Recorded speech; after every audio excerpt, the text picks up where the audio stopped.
Alright, let's go ahead and get started with some Bugman.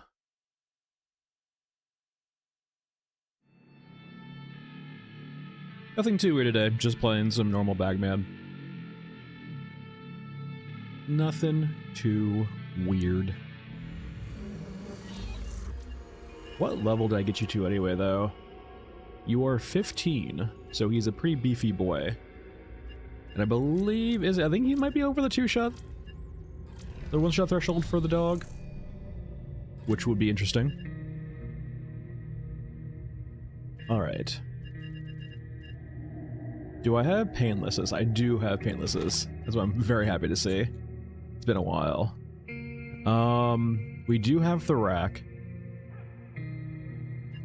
So I'm guessing one of the big things we want to do here is most definitely probably let's go over to our vendors, yeah, for sure. Let's go talk to Bundleton. And I don't think I have enough yet, so let's start stockpiling these. Let's see how many do I have. I have 51 IEDs. Yeah, I only have 2 so far. We'll have to wait a while for that. Hey DJ, thanks. Yeah, so far, uneventful. But alright. Let's go ahead and... Eventually the plan to do some memes with the rack. But for right now... Heisenberg, Middleton... Yeah, thing.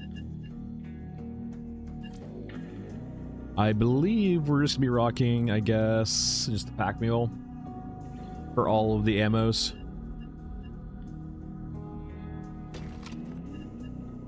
I don't have that much 50 cal actually, weirdly enough.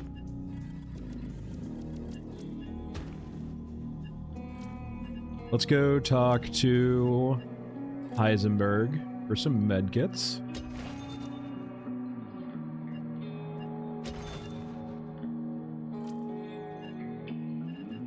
And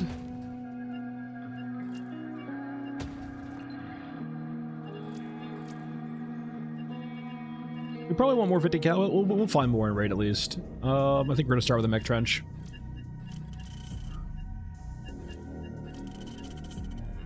I haven't used painless in forever too. I haven't actually played Bagman in a while, so this will be refreshing. Just murder everything. All right, plug pull. Guess I can take these, because why not? But I still do want plug pull. There we go. And then regions, trenches, entry point, elevator.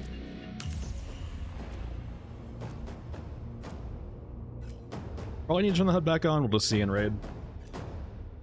Also, I'm curious too if we actually are over the threshold now for the grabber one-shotting us. If we are, we can maybe play around with some cemetery too. Like, Bagman is like one of the few characters who can actually play cemetery a bit differently once you get over 2k. Yeah, we are. Alright, sick. So we can actually play around with cemetery later.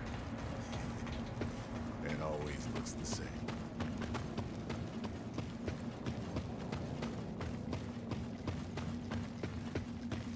Alright. Time for some ritual murder.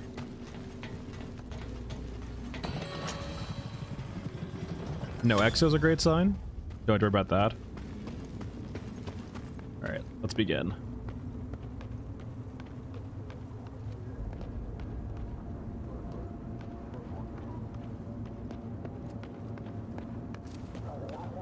Hello.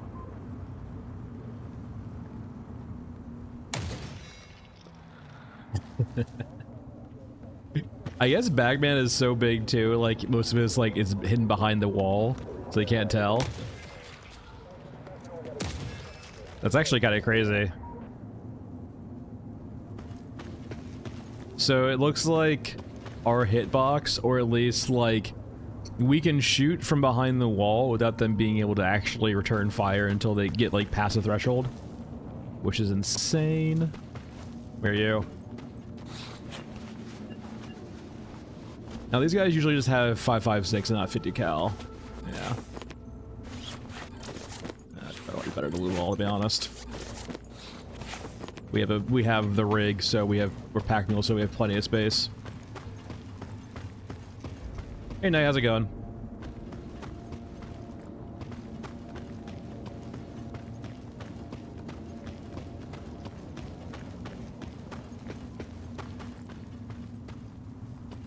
Sniper squad?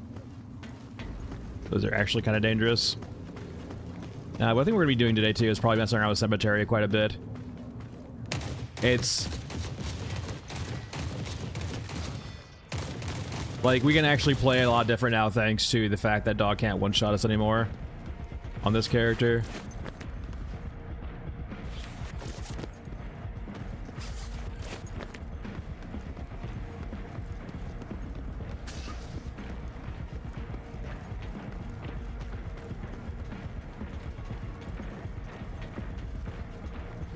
The curse of being slow.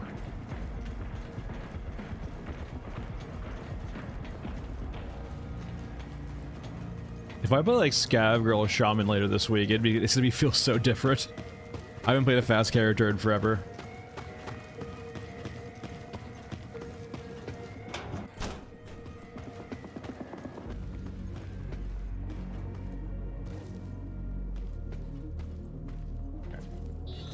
And dupe.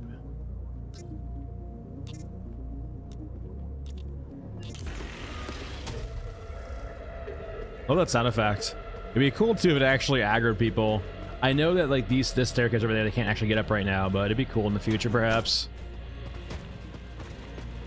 That will save the day, that's for sure. Elites?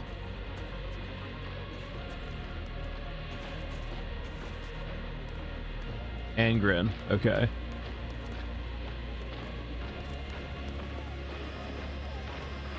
I'm doing a weird dance. I wonder if they're trying to find, like, it looks like they're actually having issues pathing. Like they want to come up here, but they can't because they can't figure out how to get up here.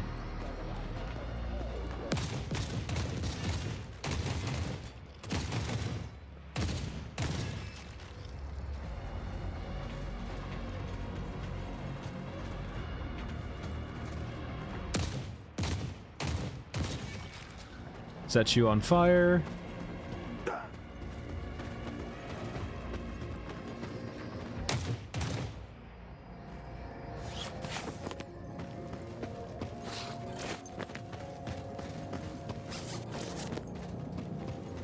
As long as you're bursting over here and not fighting exas, you generally come out with more ammo than you use. Alright, let's go try and obtain a bit more ammo. Yeah, Pixel, it's been a while since I've used Painless. Figured it was time.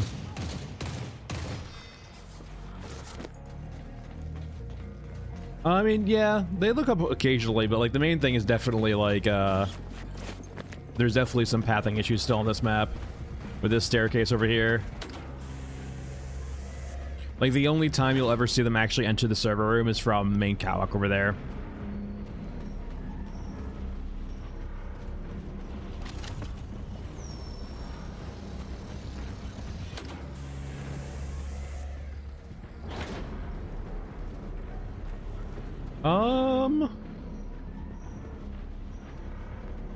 It's got like the MG34 shroud on the front of it, it looks like. Or 42.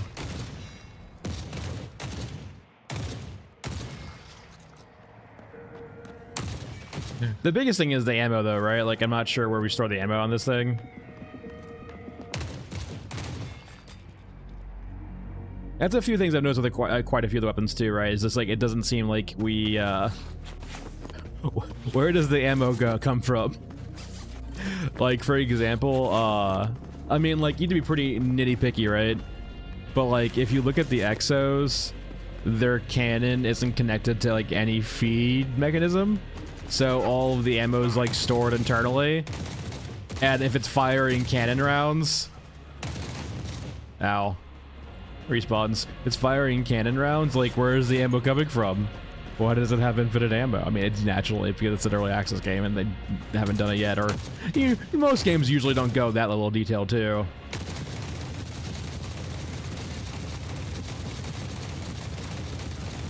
You just spawned behind me? They spawned behind me. Not fun.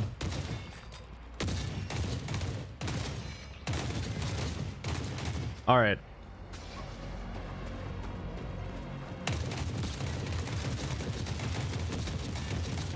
Stop spawning behind me.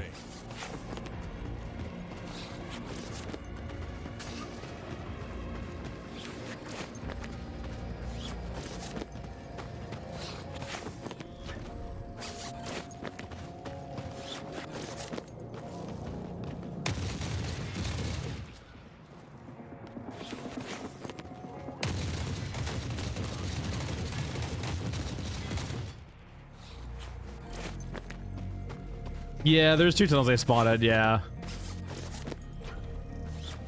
They just respawn apparently really freaking fast. That's one thing that like the Q&A definitely got me excited for. Is that hopefully... Ow, snipers, dude. They can like lean less on the whole like respawn, like right behind you, or not like necessarily like right behind you, but you know what I mean, like close enough where like you kill the squad and the reinforcements are right there. It would be nice to see like drop pods or just like more aesthetic reasons on why they're actually like right there. I think we're full.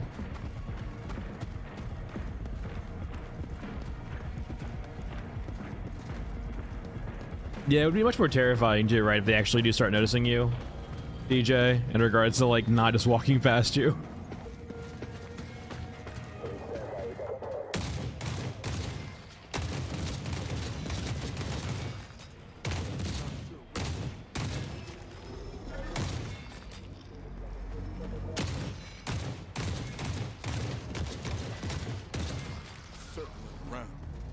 Alright, I used way too many meds this fight. We may come out with some too. Are you a hunter killer? Yeah, the hunter killer's stuck there.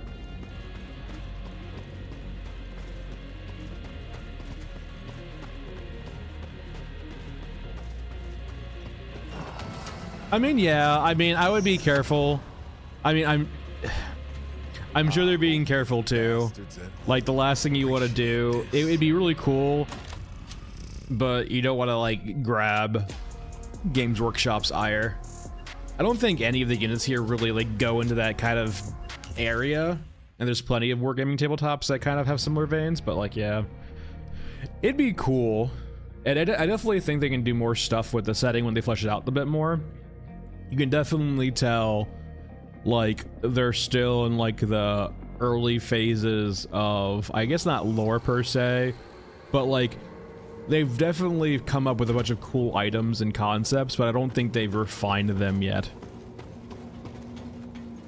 Yeah, I mean, like from Gunhead, like from the Q&A, definitely seems like Gunhead is going to be, his head will be an activated ability, right? And the biggest thing they definitely mentioned also in the Q&A was that like Gunhead will not be able to repair himself, or like he won't heal off medkits. Maybe like repair kits will help him or repair him or something like that, but probably doubtful. But it sounds like he is supposed to have a very high health pool, but you cannot ever replenish that health in raid. Which is a cool concept, right? I definitely think it adds tension, even like later game. Like that's the biggest thing, right? Is that like when you get very far into the end game, if you will. I mean, we're not... You kind of lose that whole like sense of like, oh shit, or you kind of not lose gear fear per se, but you lose the self, like, or you lose the intensity of it, right? And so like when you have characters you can't heal, I feel like it definitely adds some level of tension when you start playing those characters, because like then you realize like, oh, there's certain situations, like say for example you get into a really bad fight early on and you're like, oh shit, like I need to play this very carefully now. Yeah, Rod, and I mean like it's they haven't told the story, but they've also like kind of said they don't really want to tell the story, but they want to show the story. So we'll have to see exactly what that means, but like from like, yeah, we came out with more ammo than we used. Not much, but a little bit. Like from developing my own worlds myself too, you kind of like you start out very small with cool ideas you would like, and this is not necessarily how they could have done it, but this is how I do it personally. I start out with like a theme or a cool idea, and then I try to go outward from that. But like the process of me going outward from that can take a lot of time depending on how like involved I am currently with that. If I'm worried about more other things like the immediate dungeon or the immediate like story the players are experiencing, like that's first and foremost. But when there's time to fall back onto like expanding the ideas that I have, that necessarily takes a lot of time. Like you might have a lot of concepts of how something work, but it's not set in stone yet.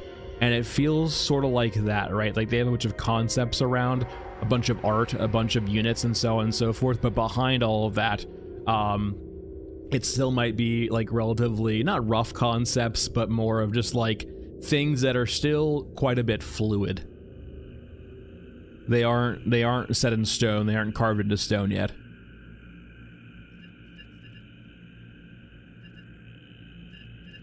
All right, so I think it's time to mess with cemetery. So because we are now over the 2K threshold with cemetery, it means that we can start doing a few different quests now with cemetery, because some of these quests actively involve fighting a lot more, and you typically don't really want to fight in cemetery. One of my actually favorite quests so far is probably Alpha Threat. I think Alpha Threat's really cool.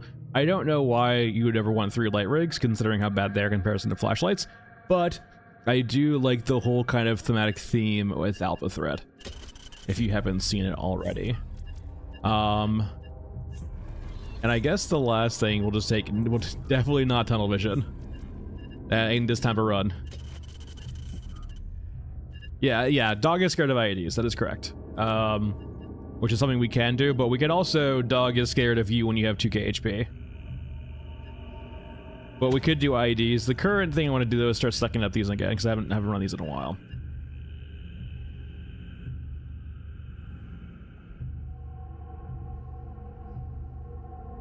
Yeah, I'm not sure if they'd ever do a campaign. I know it's weird with my past experiences with indie teams, when those indie teams, and this is like once again like a very small sample size, right? So like this is gonna definitely not be how they operate. But I've noticed with like smaller indie teams, there's occasionally a trend to focus more on the gameplay and systems as opposed to focus on a very like fleshed out and clear narrative, which does make sense, right? Like usually narrative and stuff like that's a lot more of like, I don't want to say fluff, but in essence fluff. Like you could have a really cool story, right? But visual novels only sell so well. At the end of the day, people do want like an actual gameplay. Let's actually rock SMG. I haven't rocked, or sorry, not SMG, LMG. Let me upgrade the saw here, because I think I actually got a few. Yeah, the new underbarrel thing for the saw. Yeah, 100%. The plus 1.1 damage. Oh yeah. Isn't there a bigger magazine for the saw too? Hold on, let's go over and talk to Grillo. First, let me apologize to you. Let's. How do you want 66 cigarettes? And there we go. Perfect. Parts. Magazine.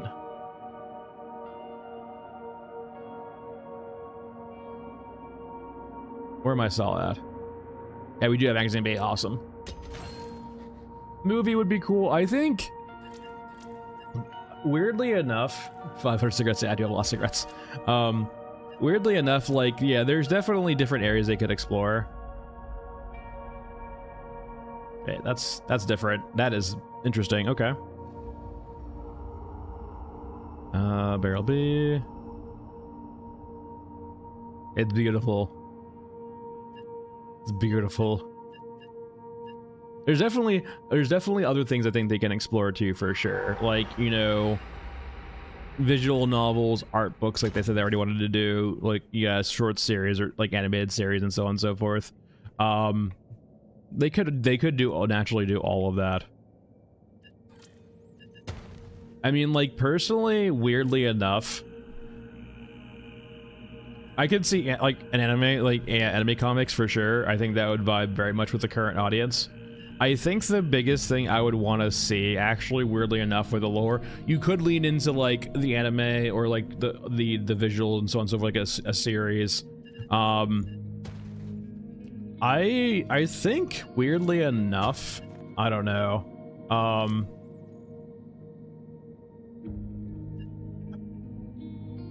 I'm trying to think in like the most rational way too, in regards to what would be best for like the business. What would be best for the studios, and they seem to be much more in the sense of like they want to support themselves. They don't seem to be too like this game needs to blow up, but maybe the IP does. Like the first thing that comes to mind is an RTS, right? Like an old school RTS with a campaign and so on and so forth, where you're playing as one of these big factions. Though I'm not sure if they would ever want to. That might involve a lot more telling than they'd like to do. Yeah, well, keep in mind, different booter for sure. Like that'd be cool and all, but like keep in mind, Blizzard has like an entire cinematics department that they've been having for like what, multiple decades now. That's not saying Fundog can't do that, but it's a lot of time and money into something that you might not see a return on. Like the biggest thing you have to ask yourself too is like, it's like, yes, it'd be cool, but at the same time, does the investment justify the return? And I mean, it is a very like black and white way of looking at it. But like, unfortunately, when you're a small indie company, like the money you have on hand is important, right? Like, remember, Baldur's Gate 3, right? They were on the like Larian was on the verge of bankruptcy. Like, the financials for a small company is incredibly important. And so, like, you have to justify the artists and so on and so forth.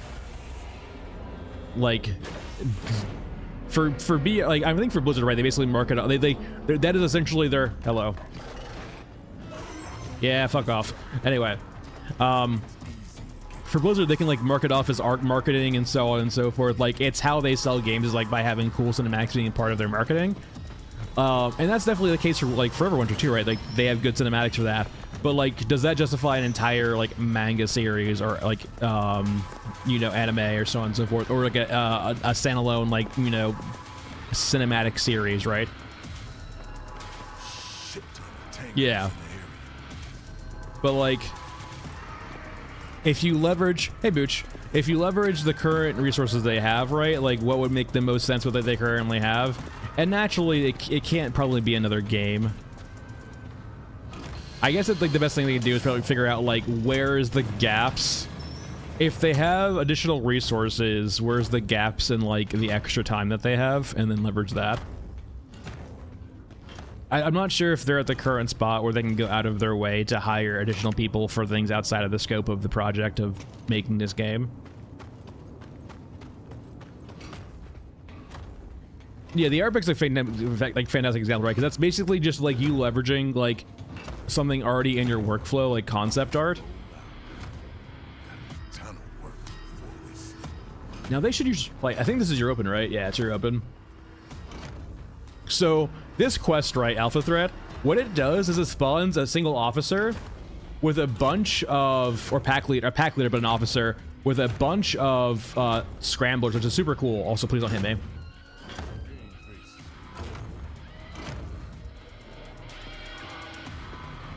They should fight though eventually, shouldn't they? Yeah, there they go. Now they're fighting. Now apparently this is supposed to be like Rust in Peace. So this is supposed to be, I think this is a stand-in for now. I would imagine eventually we might see like a unique exo unit like that's rusted over, and maybe it's even a cultist. Because my working theory is definitely still that the cultists are extra opens. What is Star Sector? I'm not familiar.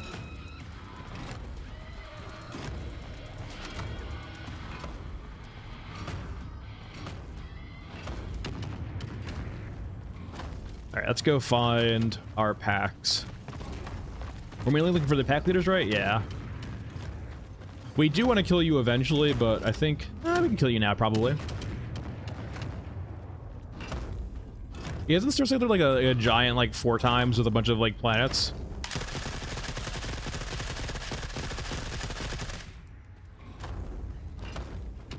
Let's get to some cover here. You're coming up the stairs, trying is to at least.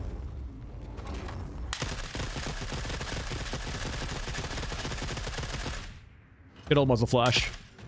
Never change. Okay, what? There we go. Okay, yeah, that tracks. I think that, yeah.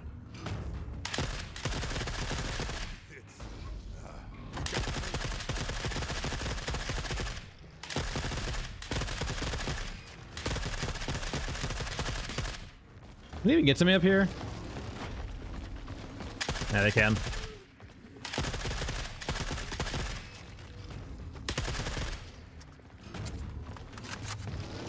Wait. Top-down war crime game? Okay, understood. It's like RimWorld, but in space is what I'm hearing.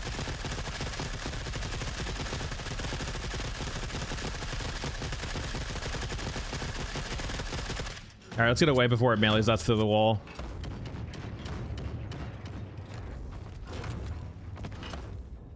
Deal with you. So, actually, I won't spoil anything. There's a video later this week. I won't spoil anything.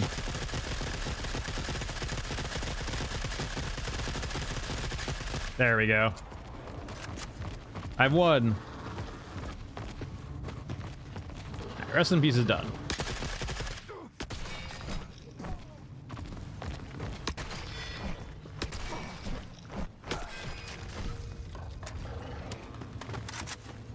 I do kind of like that too, that change of pace. I didn't realize that's also. These scramblers are pretty tanky against range fire. Maybe they don't have a head hitbox, but they do die to one-shot melee attacks, which is super nice. It's a very nice change of pace.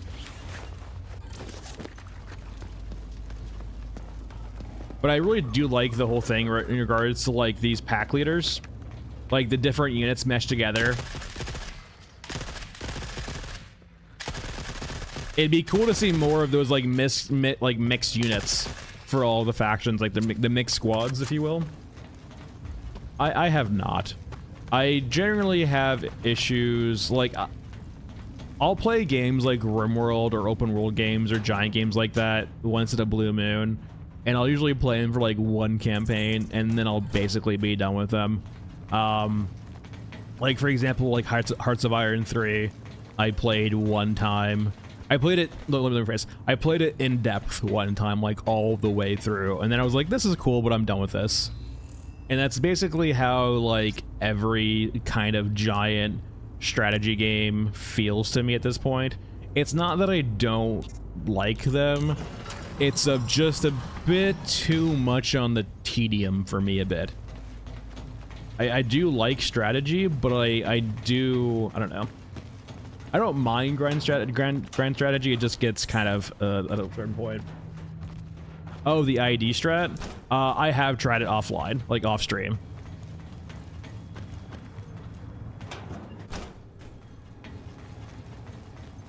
Still, the best thing to fight against the dog, right, is if the dog has issues with pathing still. They've never fixed the dog's pathing issues. It gets around that a lot of the time by just one-shotting you when it's close by. So when you're above that one-shot threshold now, the dog is basically no longer a threat.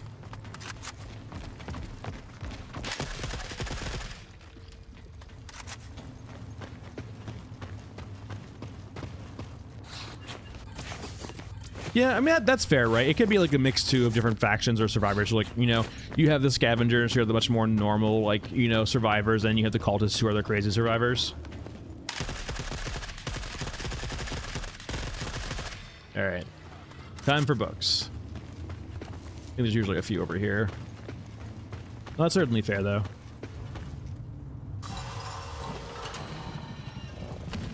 Yeah, I could see it. I could see that, or I could just see it being amphibious, right? Amphibious, or like, I wouldn't...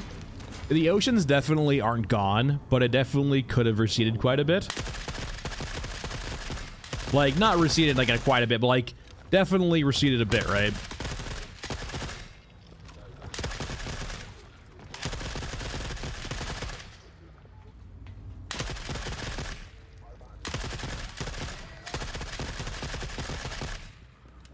But I imagine like Eurasia, like Eurasia, Eurasia and Euraska definitely have means of getting across the planet or across the oceans. Like, I can imagine like like, you know, Eurasia has all those bombers. I could see Euraska having like, you know, giant battleships or subs, stuff like that. Crab mechs, yeah. Bagging it up. Yeah, I would love to see. I would love to have like one of the maps be like a destroyed, or like an old or like abandoned.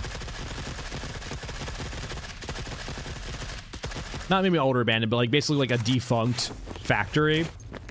And so you could maybe get like one of the gimmicks of this defunct factory could be that it has this like not rogue, maybe rogue, but it's basically like AI that's like dysfunctional.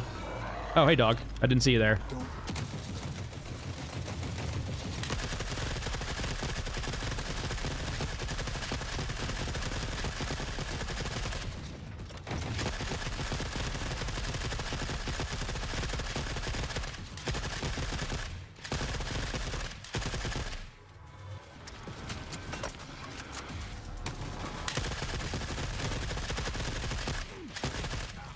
Oh, come on. I feel like I won that. Those respawn pops in are insane.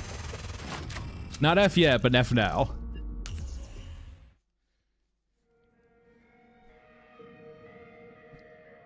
Yeah, I don't know. It's work in progress, but yeah, a few of the maps still have pretty bad pop-in spots. It's weird too, right? Because that's like a clear transition zone. It's very sad.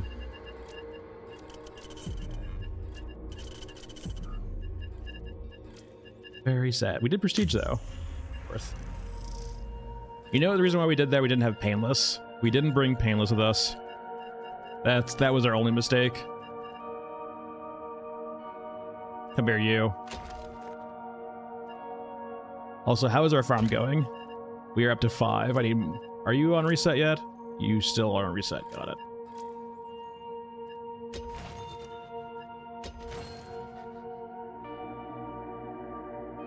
But yeah, back to my point before I got brutally murdered. It would be like really cool, for example, if you had like one of the maps be this like bombed out or like, you know, destroyed factory for whatever reason, like destroyed for whatever reasons, or not even destroyed, but like defunct factory.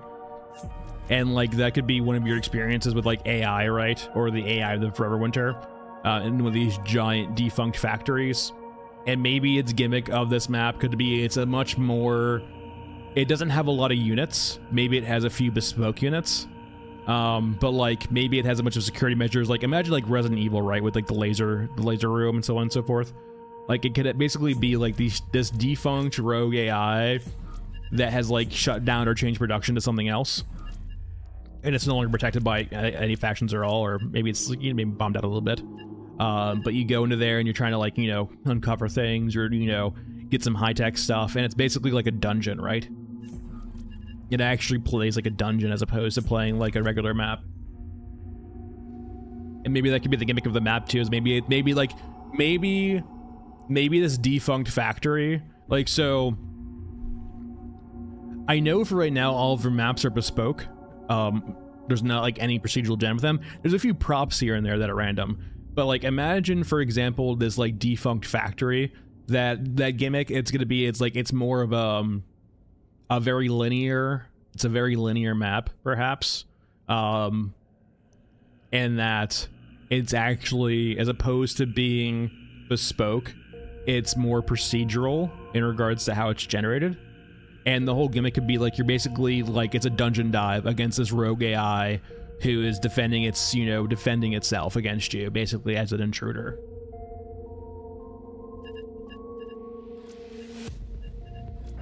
And that could be like its whole gimmick, right? Is it's replayable because of its randomness. Let's see here.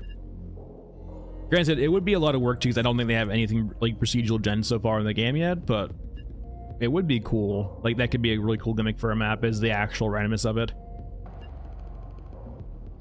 And it could be like a really cool endgame item too, for example, is like going to one of these factories and trying to like going to like a high threat or like a high security factory and trying to get inside and get like a fabricator, get something high tech out of it, and trying to like beat the defenses and try to like sneak on through. And it could not just be like fighting, but puzzles and stuff like that. It could literally be a dungeon dive, right? Where are you? I was looking for Rust in Peace. I think is it? Who does Rust in Peace?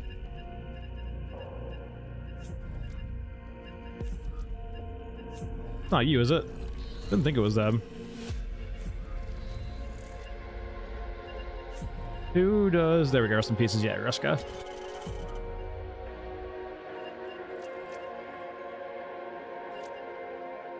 Alright. So, what we're going to do here now for some funsies, too, we're going to bring in the rack. And we're going to bring some IEDs in.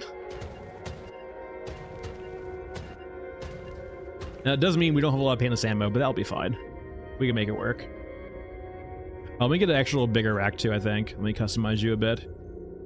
Oh, you are large. Oh, yeah. Save changes. Equip. Alright, perfect. Fortunately, 50 cal is really expensive, or really heavy.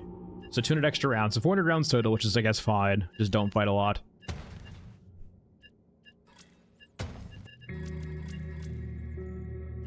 And then IEDs.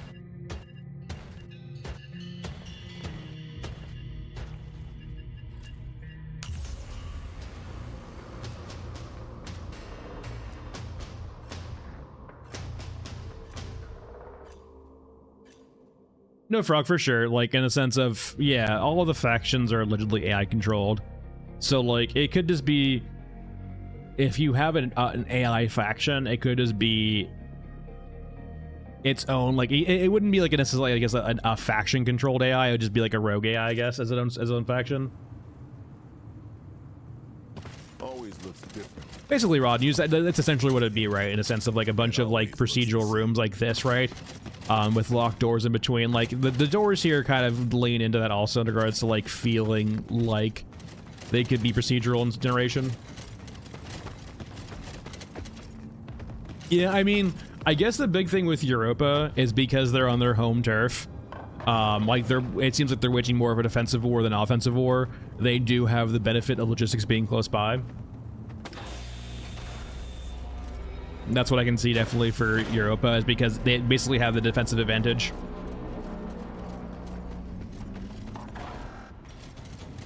Not too shabby.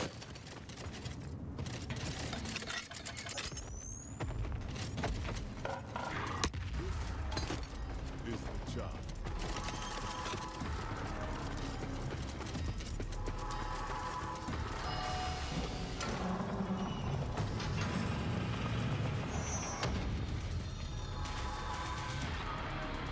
It could also be the case too.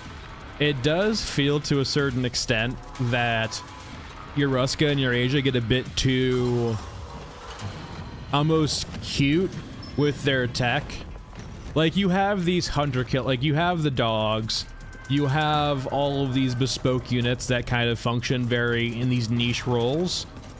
But then you just have like the practicality and the pragmatism of Europa, who just puts more guns on things.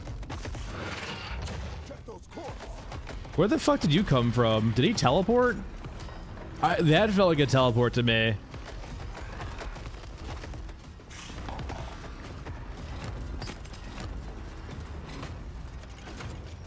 See, this is always the issue, right, with doing things like things that impede progress or pathing.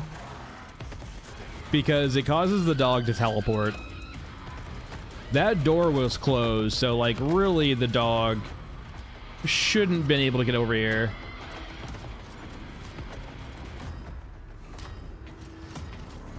Like the best thing you can do basically is even if you're fighting, just don't fuck with the dog, because fucking with the dog seems to just want to break its pathing continually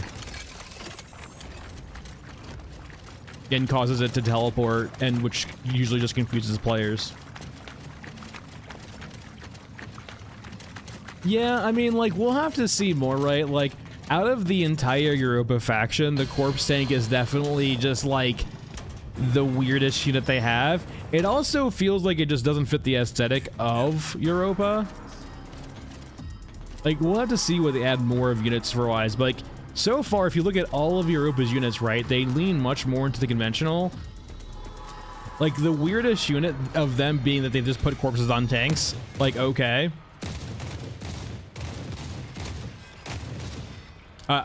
No one saw that. They shot. It was, wait, you dropped stuff? No, wait, hold on. No, hold.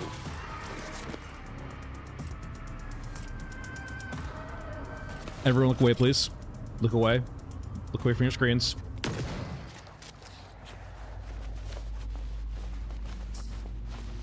All right, everyone look away again. You know, that's the second time the dog just walked through an IED, by the way. Maybe because it's already aggroed, but... Do you just fuck off, dog? Where the fuck did you come from?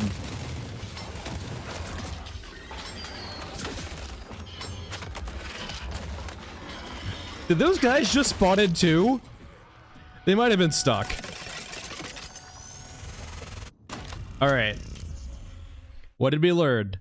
Don't rely on IEDs.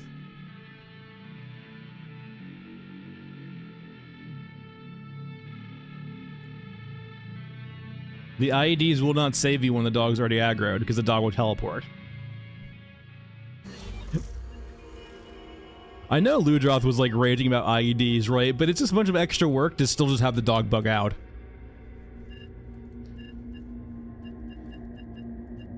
Anyway.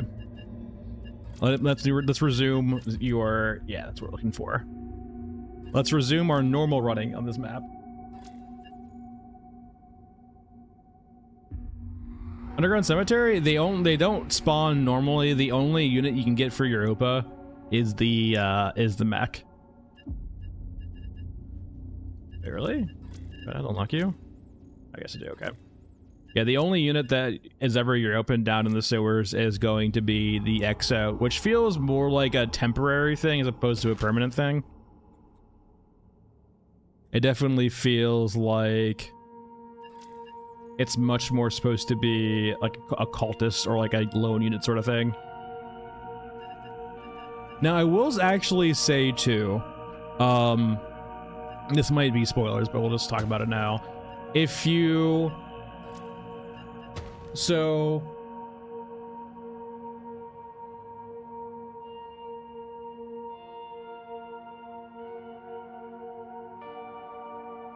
I suck harder than you reckon, Peter. Okay, sure.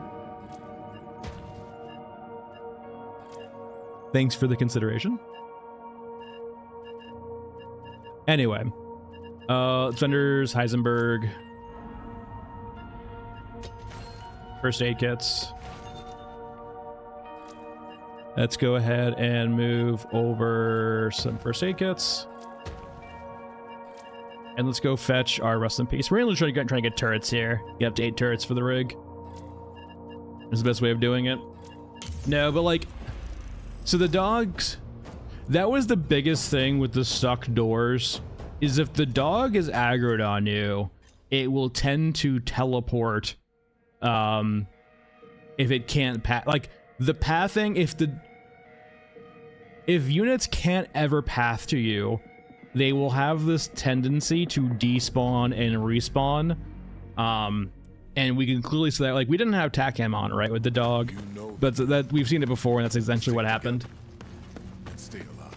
Yeah, the cultists, I would say, definitely feel like you're open to me, because they're using all of like the European weaponry, but they could just be like scavengers too, because they do kind of have like they have the outfits of the European riders, or sorry, Euruscan riders, and then they have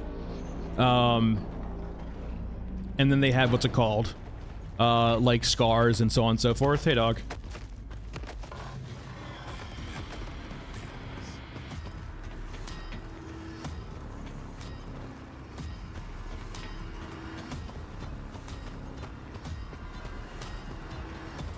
Let's continue on.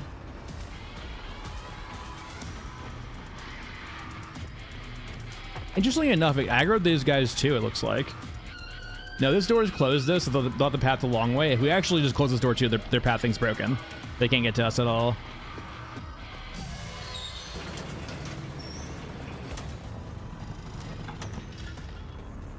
Yeah, like, I'm not sure about the concept too, Frog, in regards to like why they were like, let's throw some corpses on the tank and make it a night shift tank. It feels very like, not out of place, but placeholdery for now. We'll just have to see more what they do later with it. Alright, let's see if we can't close these doors down here before we continue on. Nope, broken. I'll just get inside the main atrium, I guess. We'll close this door right here. Yeah. So we're gonna close these two lower doors. It seems like the dog also is to aggroing things nearby. So we're gonna close this door also. That will make some noise. Oh, hey dog.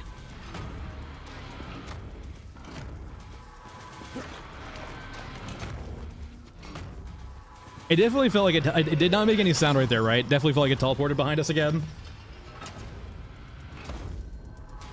Alright, so let's deal with this Exo. Let's get a little bit farther away before we fight it out. Is it aggroed on me right now? It feels like it is. It's running toward me like it is.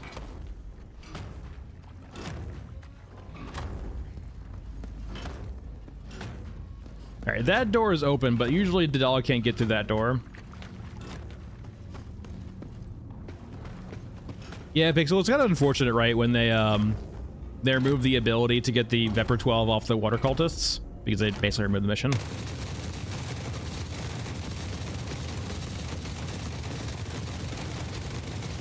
Alright. Rest in peace is completed.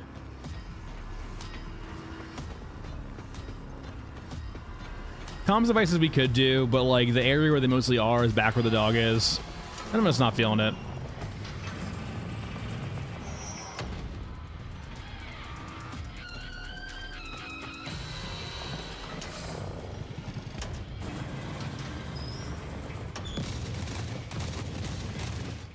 Alright, we're good there.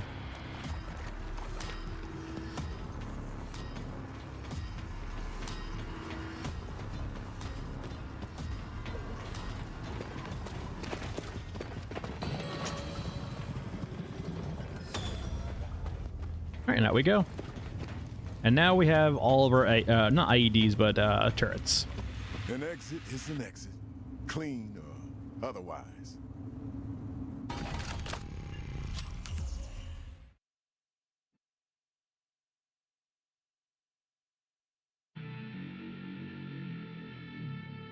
Yeah, I mean, like, it seemed like we could do the,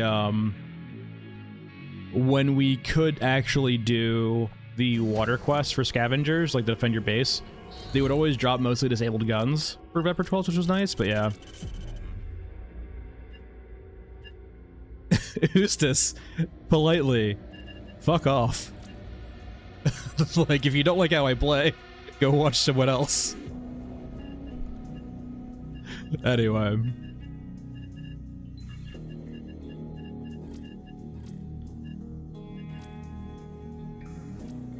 So what we were trying to do now is basically I was trying to stock up basically 20 mil turrets so that we could go over to the rack and have some fun with the rack. 'Cause I haven't done this in a while too. I'm hoping maybe I could refine it a bit for a good old 50 cal farm.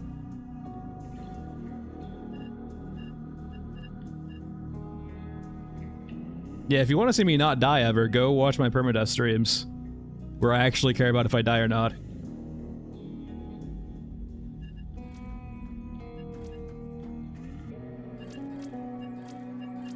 Okay. So, let's go... I think we mainly are concerned with ammo economy here. We're gonna be letting the turrets do the heavy lifting, but we do want some ammo or some weapons to defend ourselves. We can't use SMGs with Bagman, which is unfortunate, right? So we basically want probably a 5.45 rifle or 5.56, just something with like low weight, just as a backup. Which I guess is just gonna be like M4, maybe AK instead. Where are you? Yeah, we'll just bring an AK. And we can't bring a lot of it too anyway, but it is fine. Yeah, we'll bring like 2, like 180s perfectly fine. I don't think we're using too much here.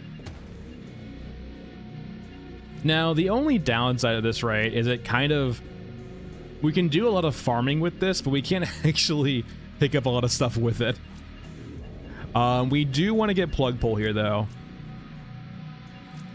Plug pull is going to be how we start this kind of chain of events here.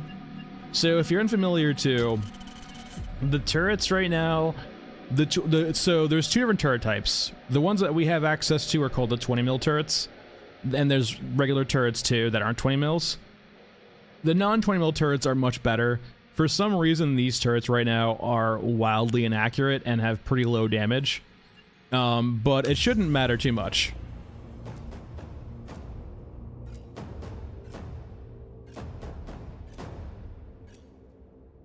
No, they basically alluded to that, yeah, in the Q&A.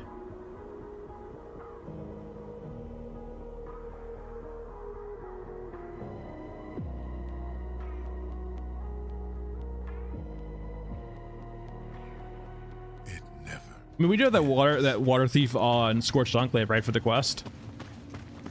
It also might be a reason too why the hidden water map is not currently in game. It could be a thing that's waiting for the water scavengers to be much more present.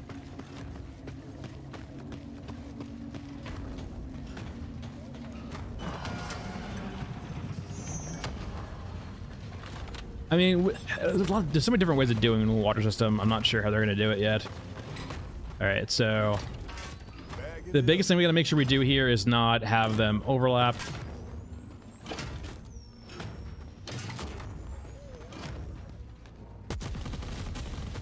Yeah, those 2 unfortunately are overlapping, so they're not going to fight until one of them dies. Very unfortunate.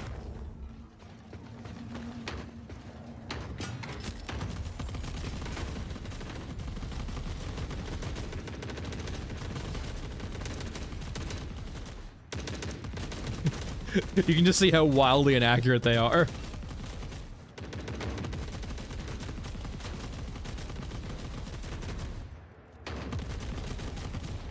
No.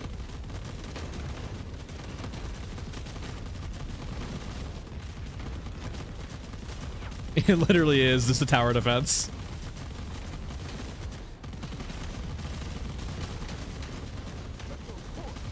Go, my minions.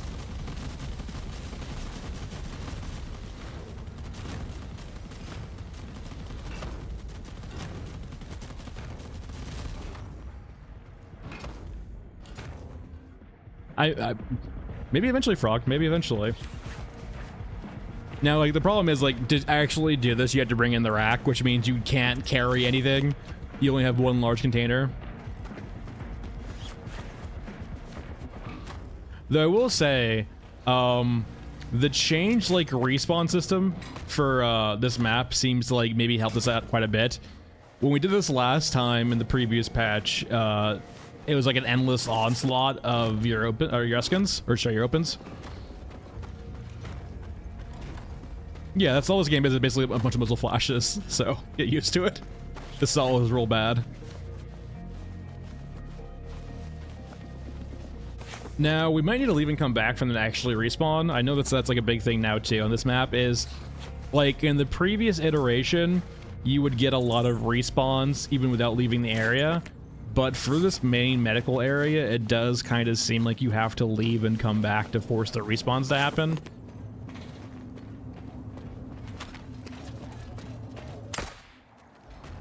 All right, 3 turrets versus EODs. Let's see how it happens. You can see that's like different tiers of tac cams. It could also be a way of balancing the tac cams out too. It's like right now, tac cams are stupidly strong.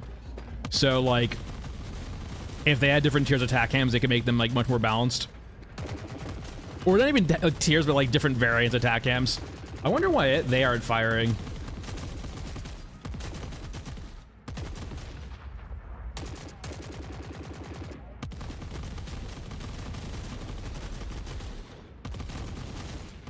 No.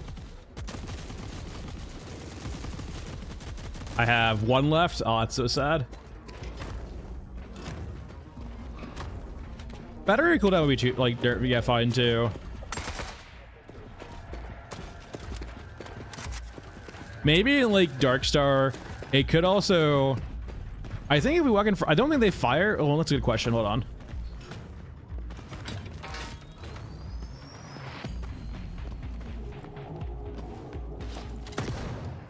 Bring some friends over. It could also be too, like, where maybe you just, like, I don't know, make it a different slot and make the large item slot be a battery for it.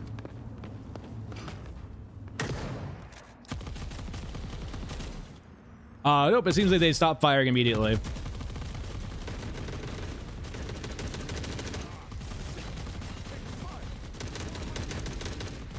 Yeah.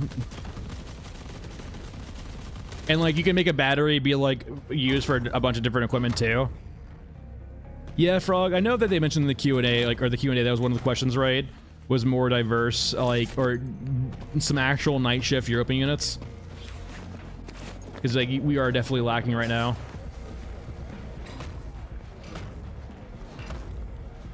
Yeah, so far, like we're already full.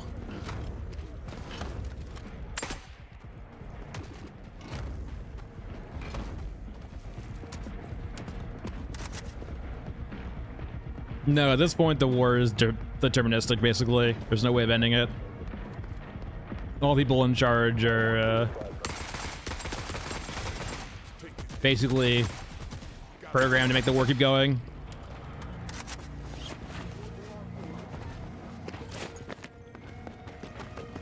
It's basically like, it's essentially a war machine at this point, right?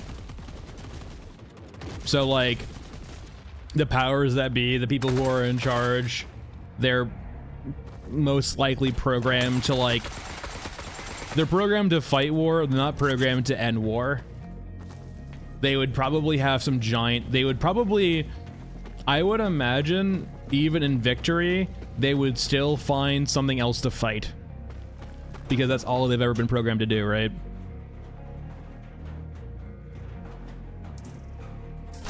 Like, I imagine if one faction ever wins, there's actually an issue. Not like that one faction would ever actually win, but I imagine the AIs won't actually let that happen either.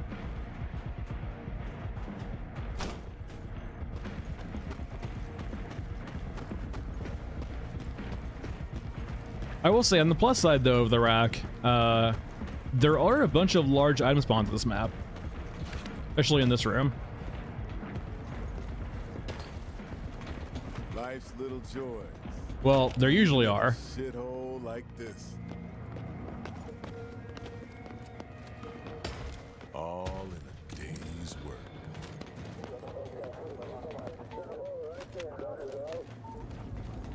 Hello.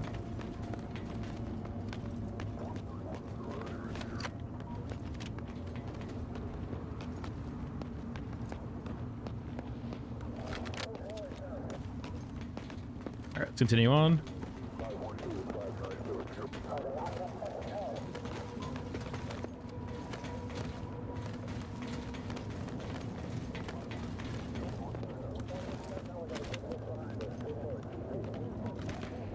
All right, there's a turret there. A bunch of water that we don't really need. No jump though, which is kind of sad. There's nothing really here for us.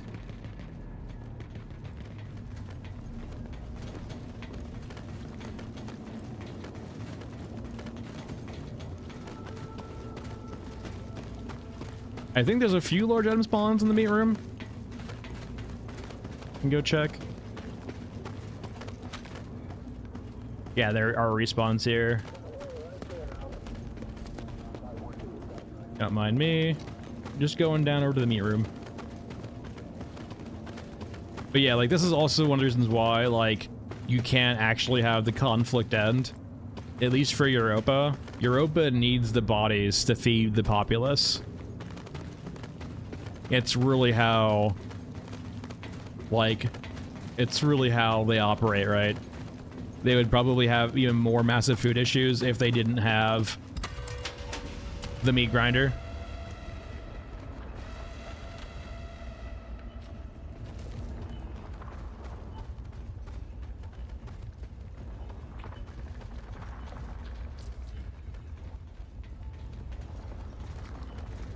Good old corpse starch.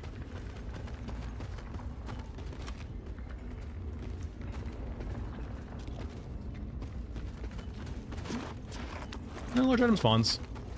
There's some in the big hangar with the mech. I have 4 slots left. Okay.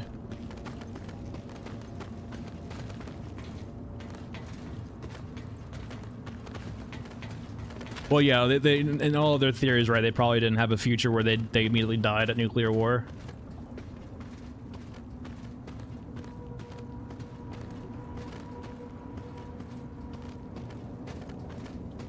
I just don't need water. Like, it's hard to theorize what exactly their ideas for Water 2.0 is. The biggest thing I want, though, is to water have a purpose outside of just being a countdown. Like, it feels like it should be a currency, at least for scavengers. Like, maybe not a currency between the bigger factions, but between the factions or the scavengers, yeah. Like, it makes a lot of sense for, like, you know, for cool gadgets from other scavengers to, like, have to barter in water, right?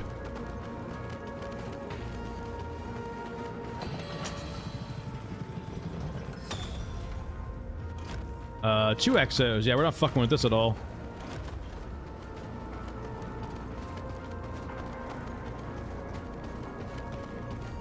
But yeah, the turrets are fun, but man, they have a decent amount of health, but like any vehicle one-shot them. Like, it's a 20 mil turret, but it's much more anti-infantry than anti-vehicle.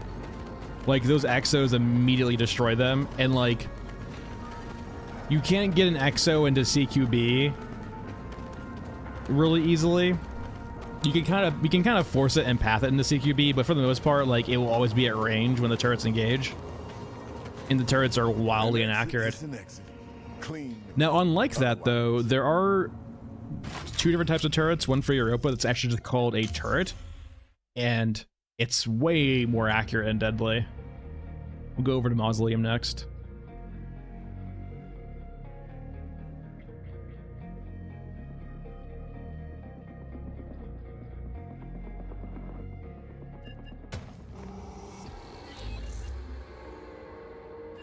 Let's go back over to the pack mule because I want ammo, please.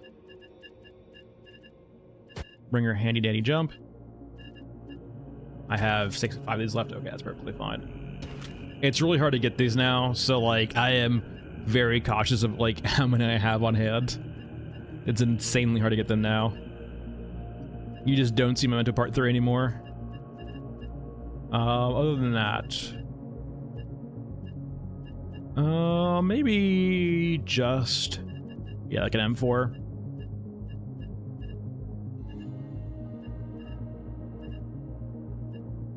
$16 now. We want something that's silenced. I really like the look of the M16 here. Just, man, there's no silencer. It's real bad. Yeah, this is RPK. All right, 7.62. We are looking for probably like a couple hundred rounds. Like, we'll just do 500. And then we need 20 mil. Do I actually have 20 mil? It might be pretty low. I have a decent amount. Nice. Let's get some quests for Mausoleum. Here we can do access. Hopefully there's no dog. The dog during the day in the trenches is a normal dog, so it's not a one-shot threat unless you're under 1k. Which is much, much harder. I guess we can do Call the Herd, because why not?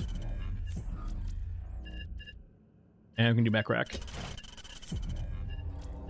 And Mausoleum, and we'll do Pipes. Hopefully we don't get the night variant.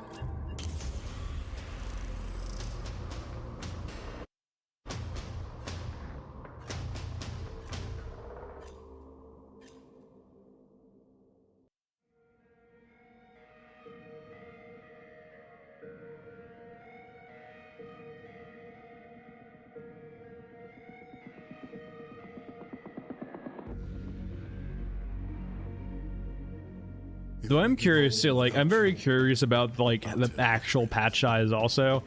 It definitely felt like they were alluding it's actually going to be a pretty sizable content patch. I didn't bring any meds. That's tragic. I can get some meds, though.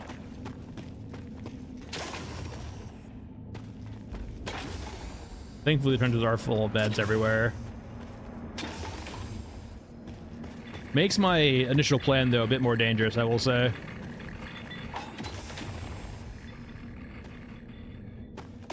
Whee!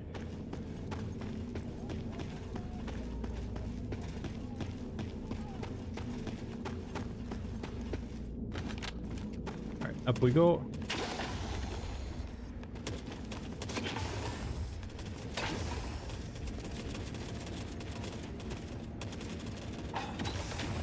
Come you. I'm getting some serious FPS drops here. Mausoleum never change.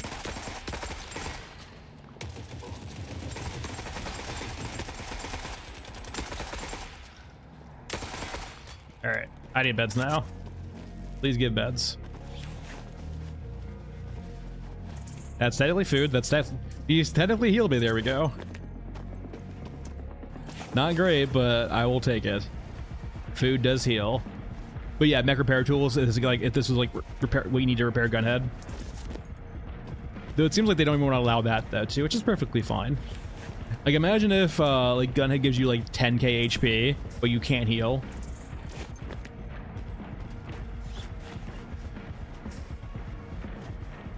Alright, and not a lot of beds, but at least a few. Let's try this again. Hopefully with a bit less lag. There we go.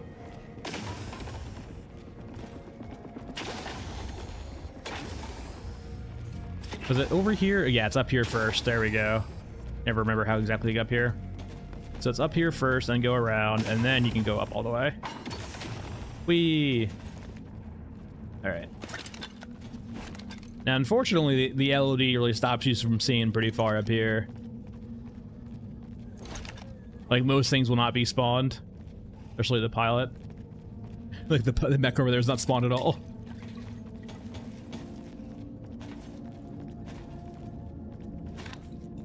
Please don't fall off. Okay. Nope. Need to stop drinking alcohol.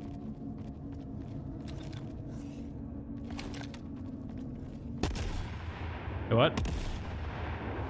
Am I hitting something? What am I hitting? Hold on. Brought enough ammo to drown an army.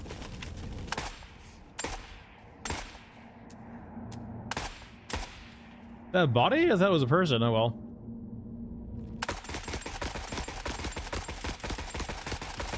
Guess it was just it's moving around a bit. It looks alive. It's twitching.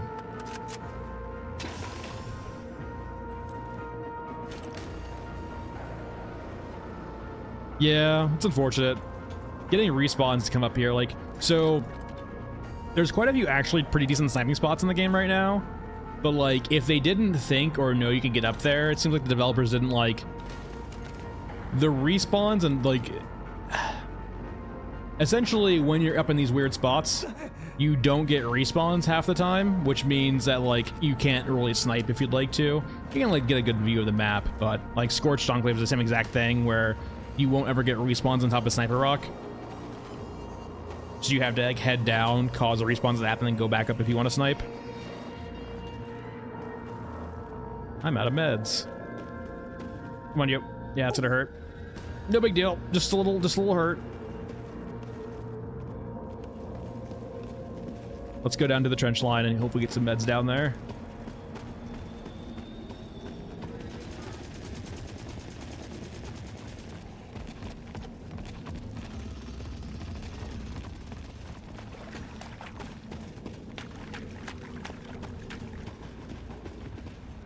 Hey, Schizo.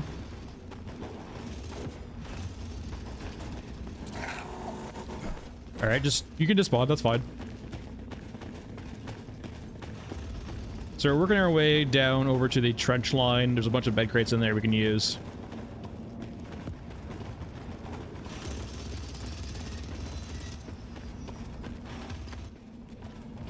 Let's not fight.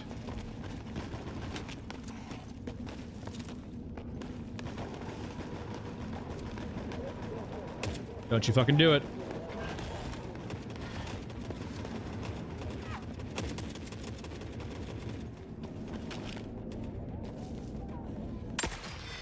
Alright, as long as we one-shot, we don't aggro the squad.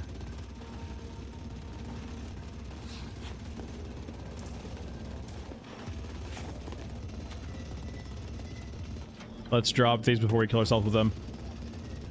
Or cigarettes kill, guys. Cigarettes kill. No meds.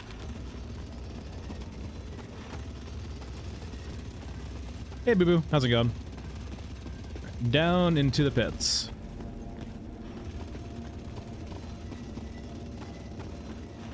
Need to find meds. I do hope, though, and considering that, like, I don't mind the visual screen effect all that much, but I do think it's a bit, not obnoxious, but like at a lesser stage of obnoxious. It's a bit overbearing. So I'm hoping that, like, if Gunhead can't actually heal in Raid, that, like, maybe the visual effect is toned back or different. Because I can imagine, like, imagine if you're low health Gunhead and you have to deal with the visual effect for being low health constantly, because you can't heal in Raid.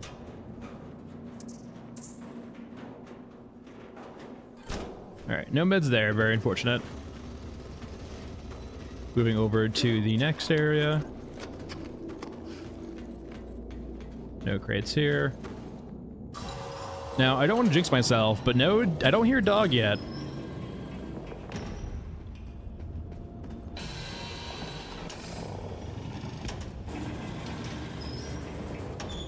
There we go. Please give meds. You know, now you decide to be stingy. When I have meds, it's like 20 small meds. When I don't have meds, it's no meds. There we go. That's more like it. Ah, beautiful.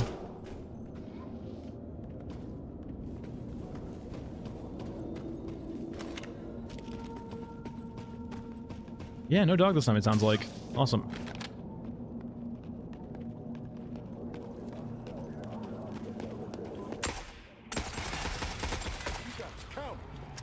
Push him back.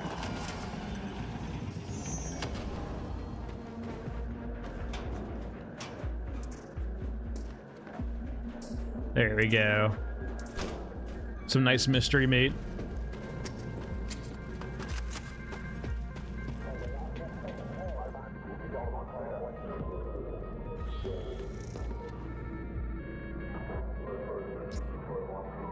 I'm guessing, like, they did change this to be from being, like, super long to short now. I'm guessing it wasn't intentional for it to be that long. Or maybe they thought it was too hard.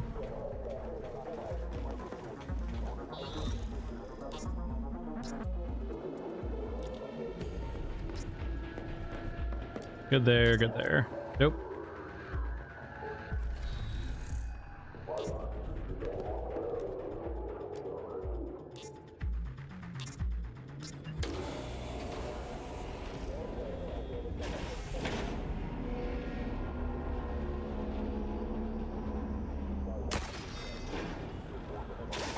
Wait, wrong button. Wait,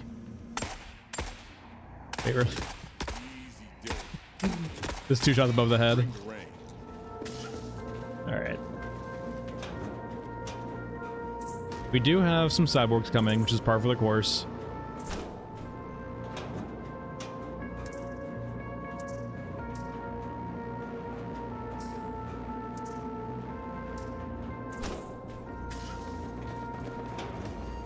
And medkits. There we go. We are suddenly now great on medkits. Alright, so we need cyborgs and the mech pilot. The mech pilot's probably already dead. We can go check. We might not hit their spawn trigger.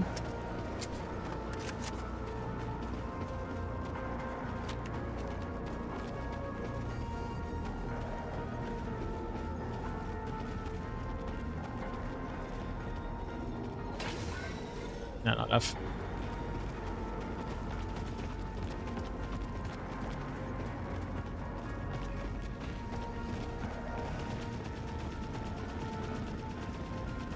Alright. Let's go find the mech pilot.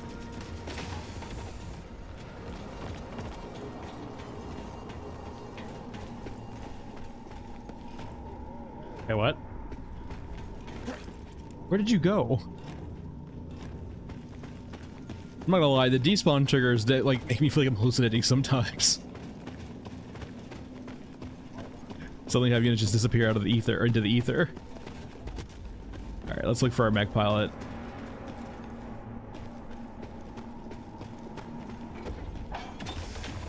Oh, Rat King. Awesome. Hey, Rat King.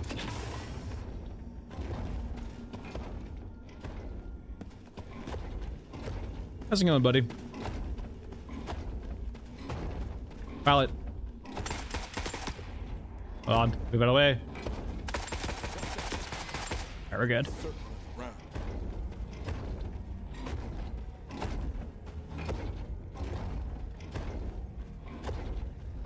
Oh, let's not get run over by a Rat King.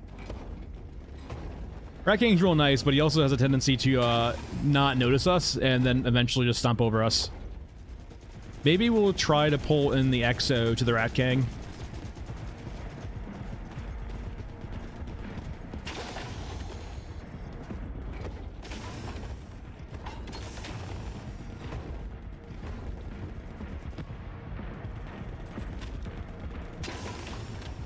There the Exo is.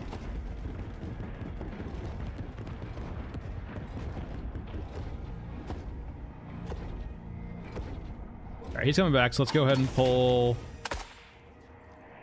Where are you?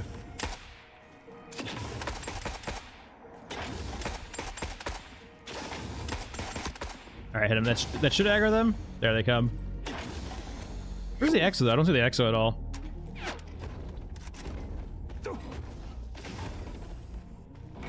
Go, Racking, go.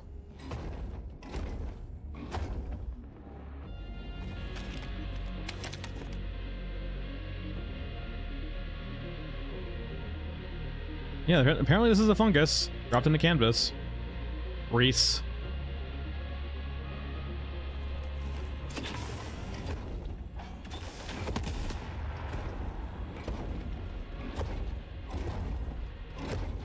Backing enemies, turn around. Don't hit me. What is that over his shoulder, actually?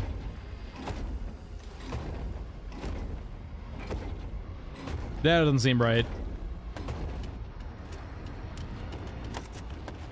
There we go.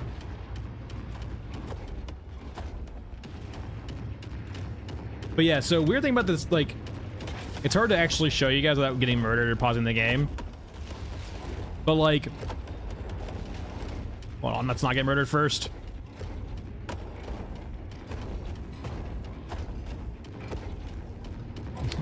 Is Rat King getting bullied right now? No, never mind.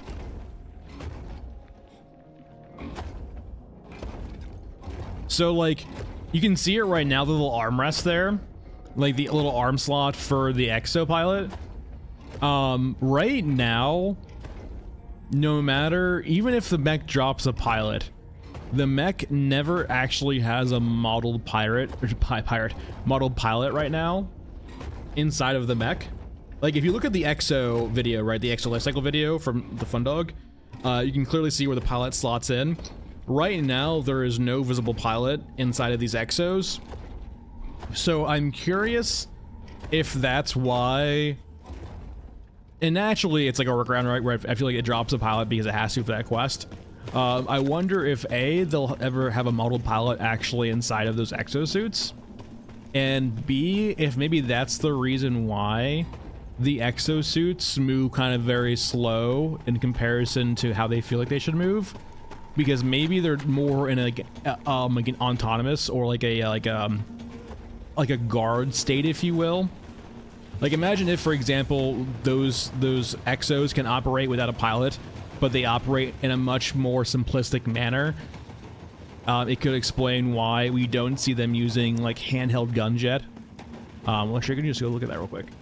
Why they don't use handheld guns yet, or like a lot of their stuff's deactivated, it seems like, and they move really slowly. Because in the video, right? How the hell did you get here? In the video, right? Like they actually moves pretty quickly when it wants to. But right now it doesn't have a pilot, so maybe that's why.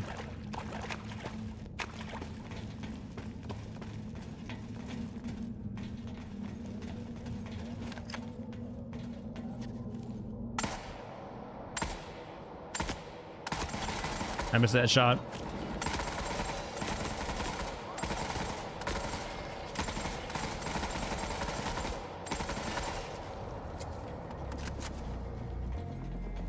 It also would help explain too, like maybe it can't use, like maybe it actually, it makes sense, right? Why a complicated or like a simplistic AI, because Europa doesn't use complicated AIs, it seems like, at least not on like individual unit levels.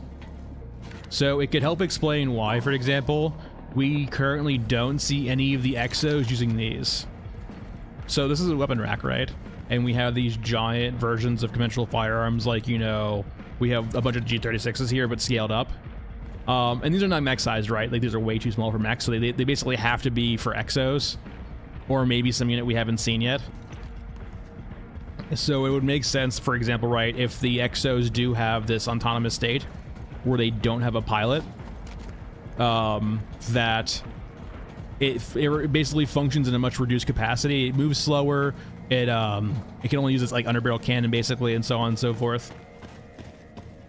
And then maybe in the future we'll actually see like an actual piloted variant of the exos, right?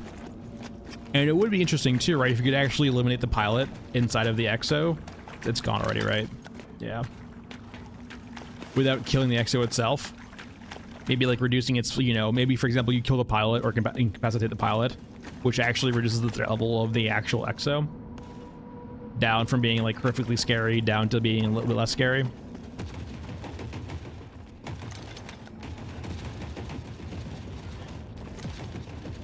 Well, it's got like very like, if you look at closely at its hands too, it's got a lot of finesse in its hands. Like it actually has like fully articulated hands, right? It just currently doesn't use them for anything other than, you know, ground slamming. Break them down.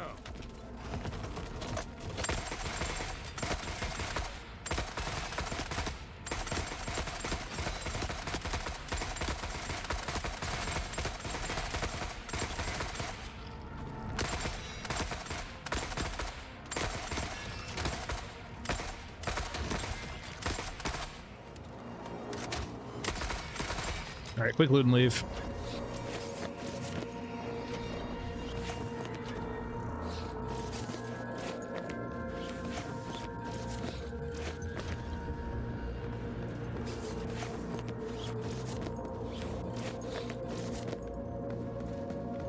All right.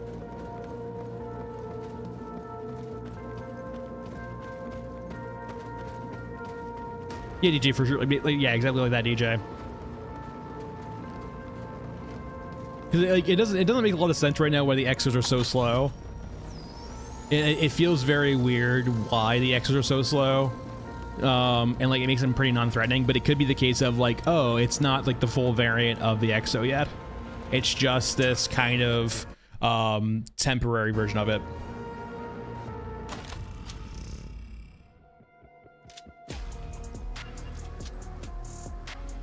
Not bad for no meds at the start.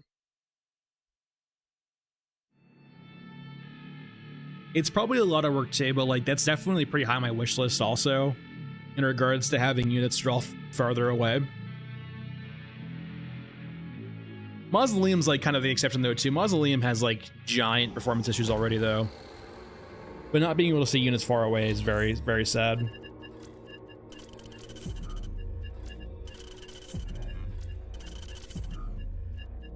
Like for example, if we go over to Scorched Enclave, where are you at? We are looking for a very particular quest. We could do this also. That works perfectly fine, but we're looking for mainly a very particular quest. If it doesn't feel unfamiliar to, we're currently basically refreshing our quest log here by doing this. So we're backing out, going back in, and just seeing what quests we can get. We're trying to force a particular quest to spawn. Not you. Right map, but the wrong quest. My god, game. Please. No.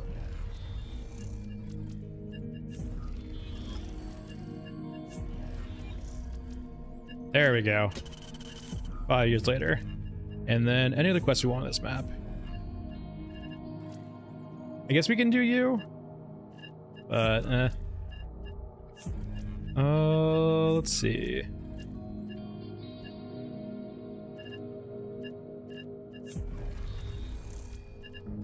Yeah, you work.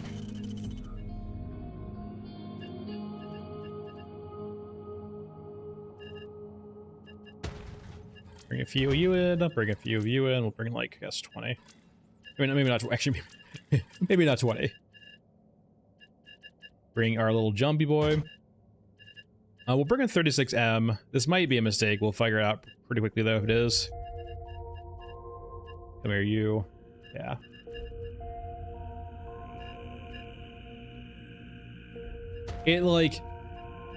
It's unfortunate. Most sniper rifles in the game currently are pretty inaccurate, so it kind of, like, makes you lean toward the 36M, it feels like, to actually have a pretty decently accurate sniper rifle. Like, the SVDs and the RSASs are just not accurate enough currently to actually warrant being brought in. SVD kind of can be, but, like, when you're actually trying to snipe with the SVD pretty far away, it's pretty much guesswork. Alright, so we're going to Scorched Enclave and Cemetery.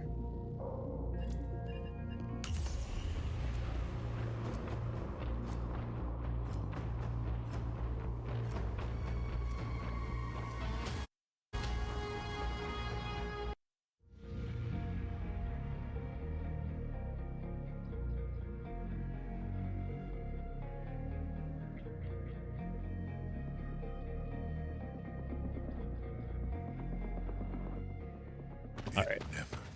So, this is Sniper Rocket from Familiar. So, we're gonna come down here first. We have to force the spawns to happen. So, if we go up there right now, the spawns haven't happened yet on the map, so we won't get any units on the map. So, we're gonna head into, like, about here. And when you kind of get the little stuttering, you see Toothy, that's when you know the spawns have happened. And so, now you can fall back and come up to Sniper Rock.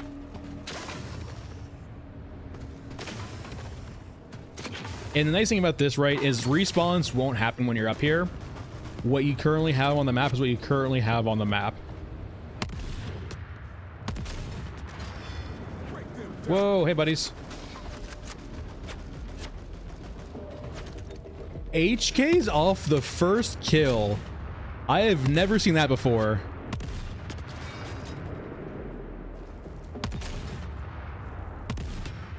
We killed one assaulter and got HKs immediately? That's interesting.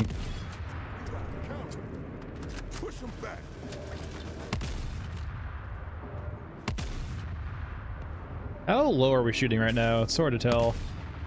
Probably, you know, invisible wall. There we go.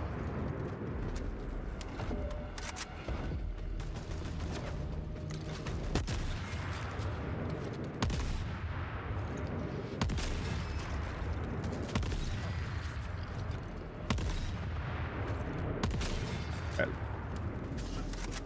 Hello.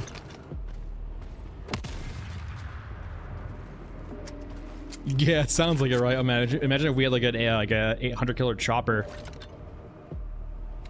It comes out of nowhere. Okay. So two of these over here, which usually means the commander's over here. The commander does have a tendency to die though pretty consistently. Wait, where is Toothy? Oh. I think we hit the despawn trigger back here. That's interesting. So Toothy's currently gone. So we hit the despawn. So if we come back out here now, he should respawn again, I think.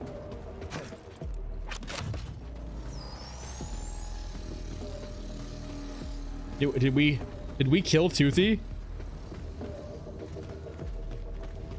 Oh no, sorry, no, he's right there. I see him actually. I can see his fucking gun.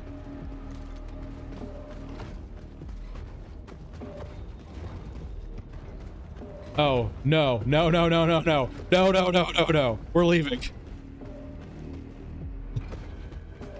Why did me killing a single Eurasian assaulter summon an HK medium mech from Europa? Were you cousins or something?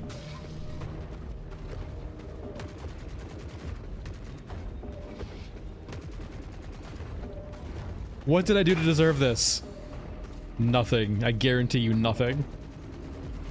But yeah, if you ever see a mech walking toward you and your red light's on above your head, yeah, it's coming for your ass.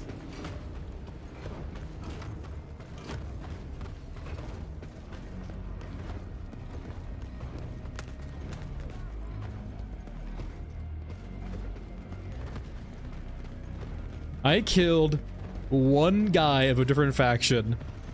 What did I do to deserve this? Nothing. Absolutely nothing.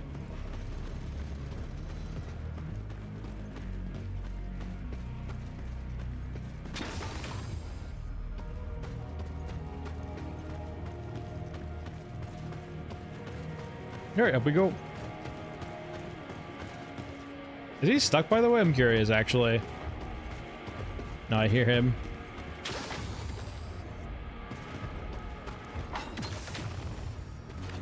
He's kind of stuck over there, it looks like.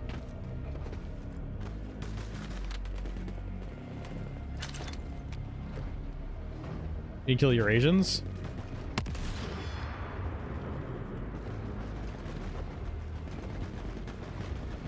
Yeah, thankfully he can't path him easily. I wonder if he can hit me across the map. Hold on, let's find out. Wait, that didn't hit him? Wait, what?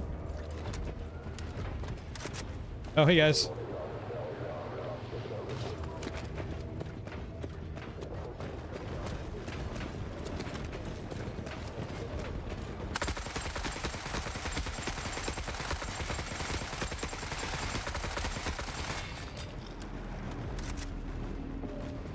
I mean, I guess we'll run it back. This run's kind of cursed already.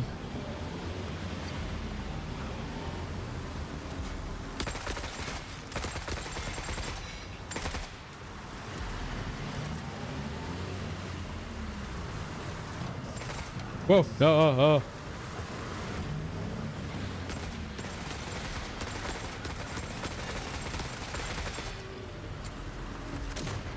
Maybe the T90s will save me.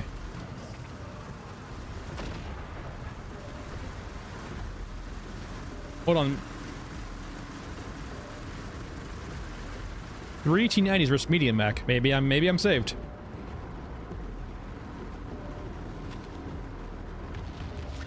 Why can't I tag you? Oh yeah, if it says hostile, it's an EOT, by the way, or a hunter killer, by the way.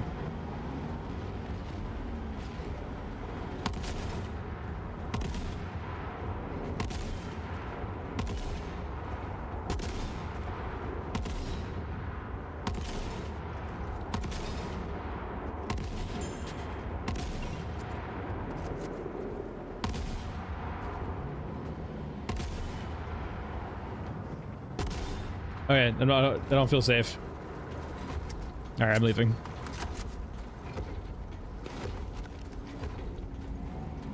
Remember, we're already dead.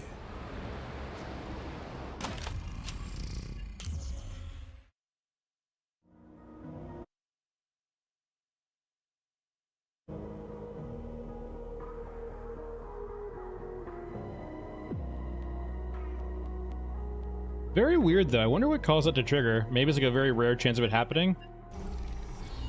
It's very rare to actually ever get an HK medium mech hunter killer. And a bunch of weird stuff happened to make that feel very weird. Oh no, trust me, we've tried hugging the mechs before. They don't appreciate it. Not in the slightest. Let's go over to the SPD, I guess. I'm running out of 20 mil ammo. SVD. We could do like a 50 cal too. It's probably a better option actually, considering. Now the only problem with this, right? Actually, let's go over. Let's do a big boy scope. Is this like the highest optic scope in the game? This is a 4 times. The rest are 3 times, right? Like that actually is the best scope in the game for like long range sniping. Is there more than a 4 times in the game? I don't think there is. Let me see. Let's fix our rep with Grillo. Hey Grillo, how would you like 35 glue guns? There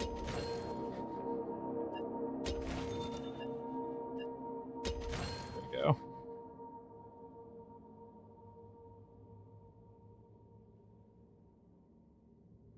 Yeah, it seems like it's only up to a 4 times.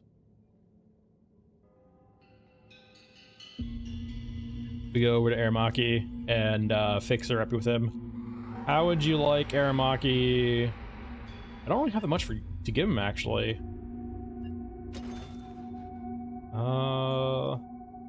Guns? Doesn't appreciate those.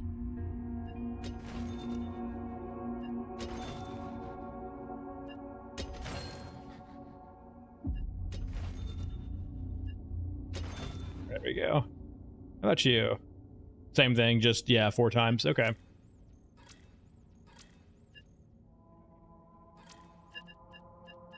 And then 50 cal ammo. Alright, regions, and then same thing, run it back. Now we have Pyro too. No, I'm interested too. I know they've shared like a video of it. I don't know if Pyro has an insta-kill animation or not in game.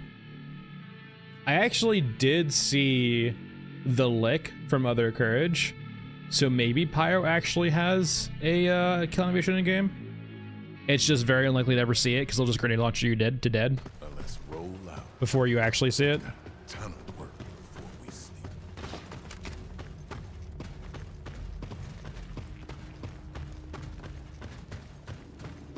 All right, spawns are good. We have Toothy in the pit.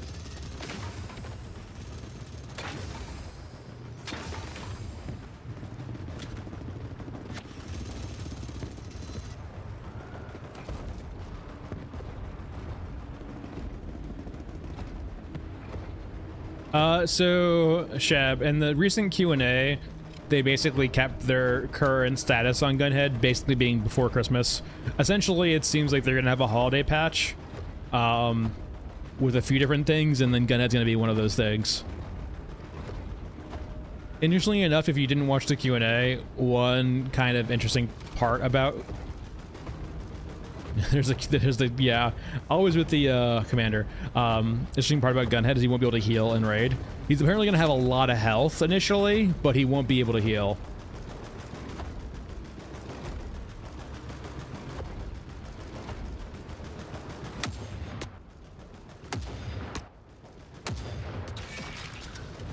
All right, commander is dead. Now Pyro can be in a few different spots.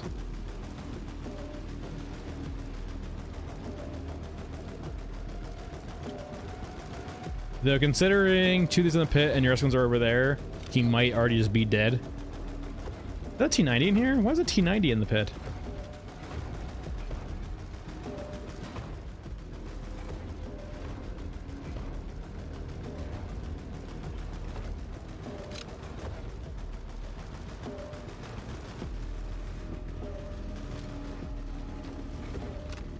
Alright. Gotta force respawns to happen. Let's go down.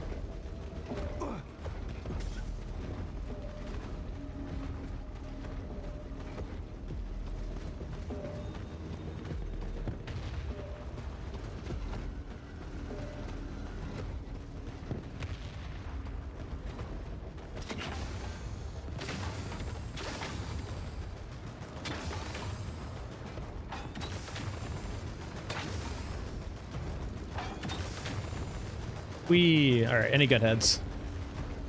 Don't ask how we're up here. We're back, man. We can fly. Yeah, I don't see him Pyro anyway. Like, considering the tank and Toothy in the pit, there's a pretty good chance Pyro just is dead. It is kind of hard occasionally to pick up both Pyro quests and the target lock quests because they will usually end up killing each other.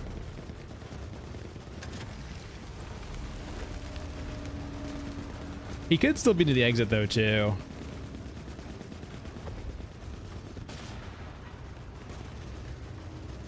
Exo won their fight.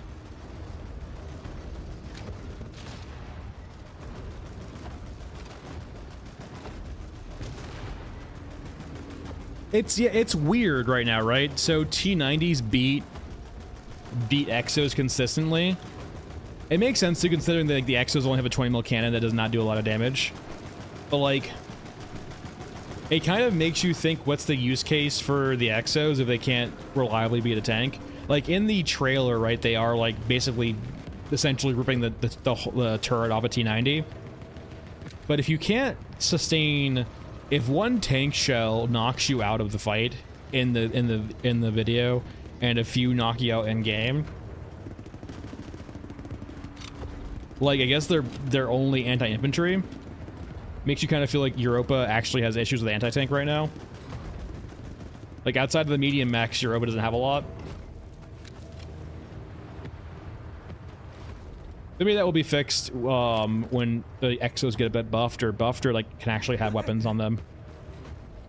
Like handheld weapons, right? It'd be cool if like the exos actually operate much more like a infantry unit, just with an exosuit, like a much more agile unit. Right now it just moves so slow, it's such an easy target for tanks.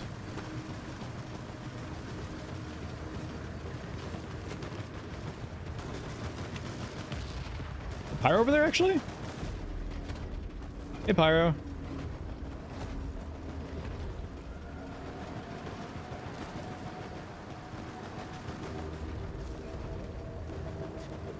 I kind of want to see if he has his animation, to be honest. Hey, snipers. I think I might have a plan here. I want to see if he actually has his animation or not. He might just grenade launch me though, to be honest, but... Alright, hit me. Check those corners. There we go.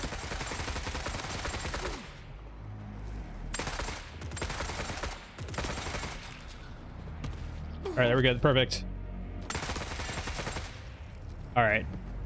So I definitely should be in a threshold now where if he can one-shot me, he should. Wait, what's the Greek slab of Prometheus?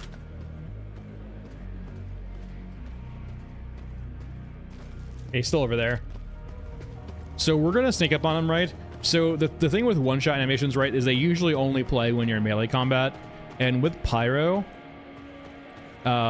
he generally will grenade launch you before you get close to him. So I'm curious if he will actually execute me with a melee attack if I get really close to him without him knowing. Like, for example, if you walk up to a Mother Courage, like without them being aggroed, they will just like immediately go into their one-shot animation.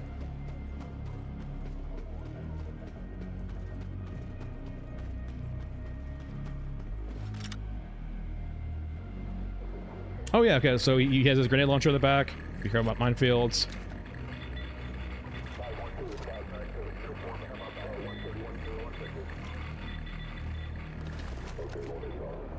He's got a giant backpack. He's like an EOD. He's like an air breather. Maybe he's supposed to, so he's supposed to have a flamethrower eventually, I think. Right now he's a grenade launcher, but that's supposed to be, I guess, a fuel tank. Oh, okay. No, I see it. Yeah.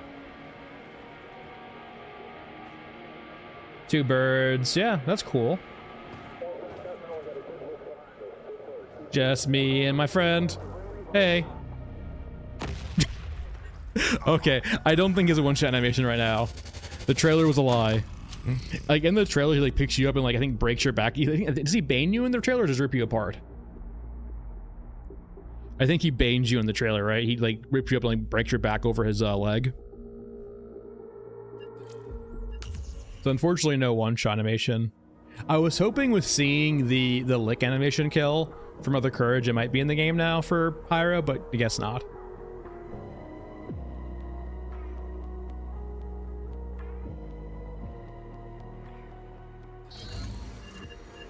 Yeah, unfortunately, Shab, that units currently do not react to flashlights or lasers. They do not currently react to them.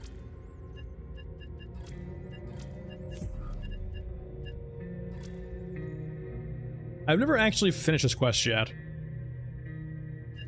I wonder... So... Right now, please let me know if you've experienced anything different. I've never gotten anything off. Hold on, check. Yeah, off praying before. Like it only ever says like you're basically unheard, right? Let's see if we can't do rack hanger residue and actually get a different response after we turn that quest. I would be doubtful, but we can see. Why do you look so cool but are so bad?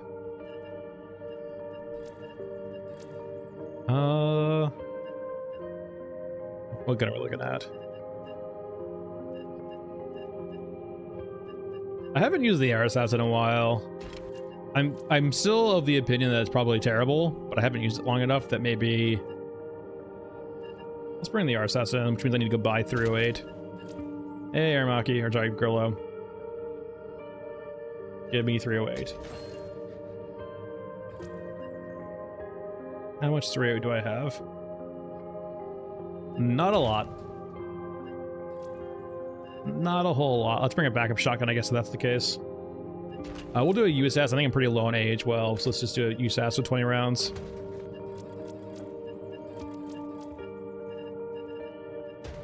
Alright, and so we're going to try to find Rat King, I guess farm some quests off of him, or try to get his residue.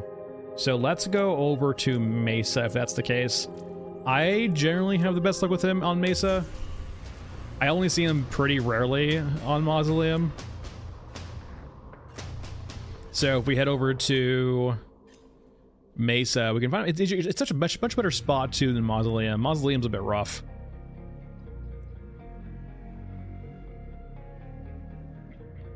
And then Scorched Enclave is a bit too busy. I think definitely if you're trying to do this quest, probably Mesa is the best one to do if you can get him to spawn. This is the job. I like how every god looks like a fucking toy in his hands.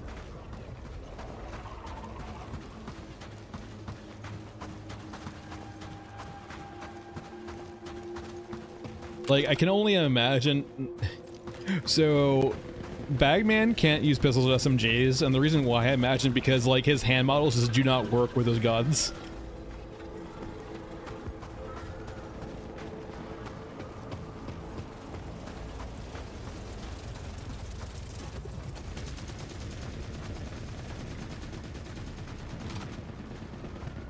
Alright, big question is, does this actually one shot to the head now? Okay, it does. That's at least redeeming in some aspect.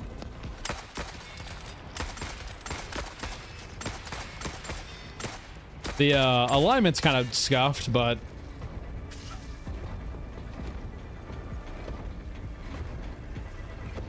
Alright, so we have at least M mech here.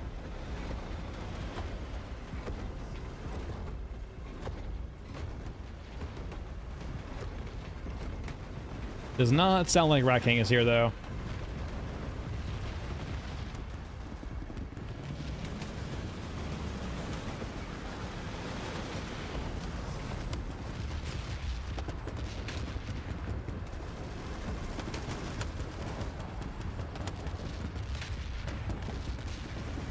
Yeah, the good old flying T-90s. Getting yeeted across the map by a giant mech. Is that a flashlight on from that...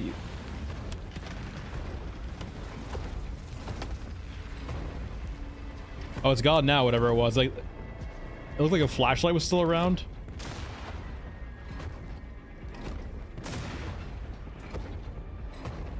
I wonder if the mech might actually die here between these extra T-90s over here.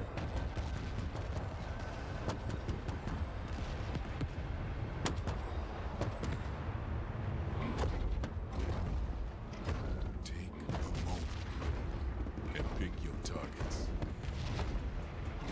There's one gun off, or one shoulder off.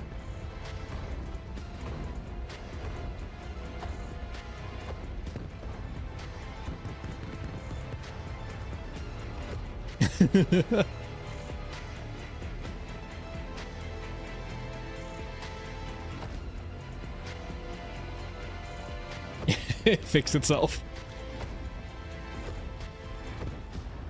It'd be kind of cool, right?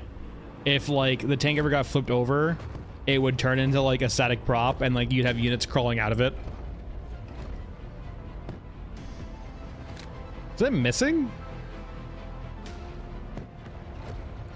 I think it's going for the legs, I guess. Friend. There we go. Oh, it's got it. Yeah, the Exo's done. The massive T-90s have won.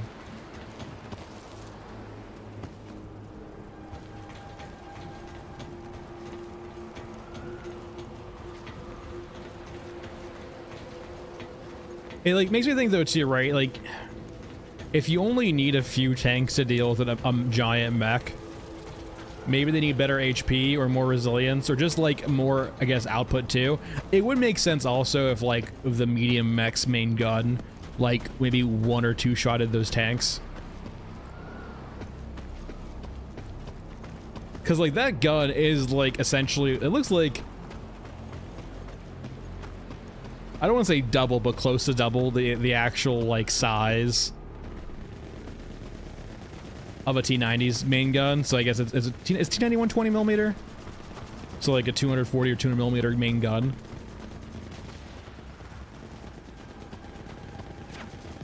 It's a gigantic scar basically. So maybe that's the trade-off. You just make the next basically almost one shot those those T90s. And you still have the threat too of like a bunch of T90s taking down an Exo, right? Or just being hauled down.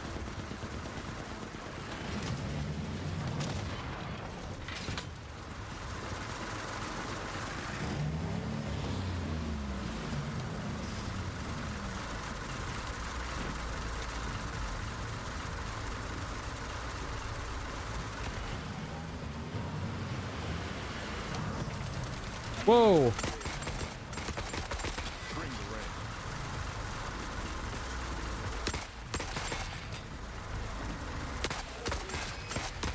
Though I do think too, like despite shooting the tanks, I don't think they ever shoot you with your main gun.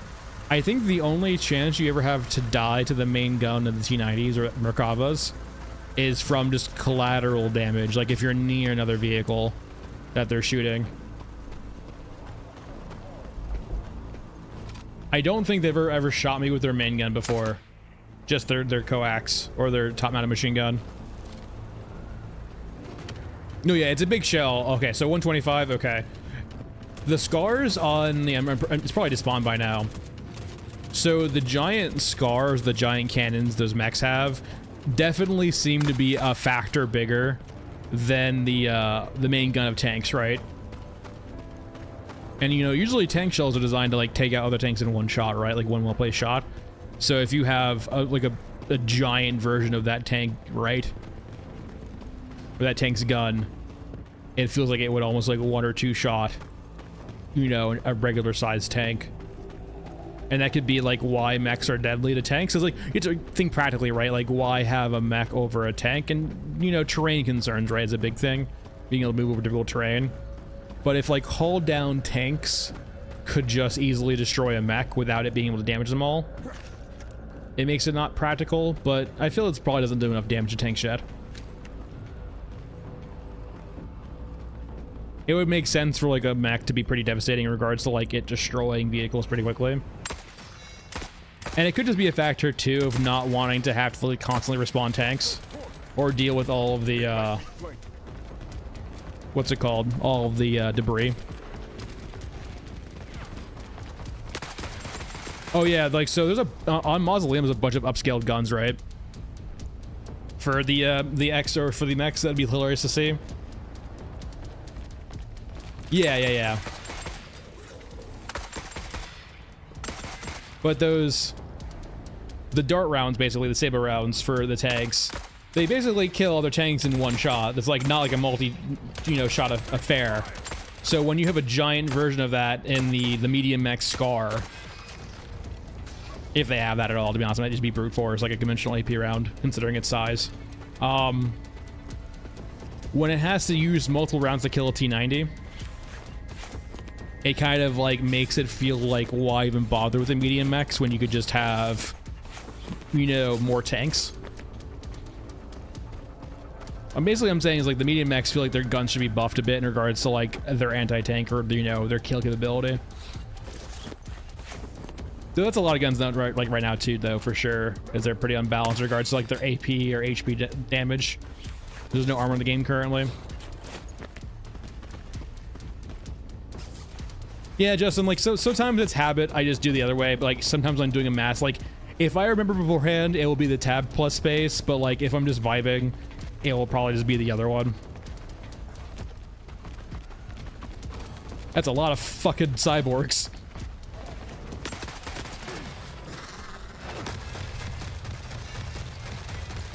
No.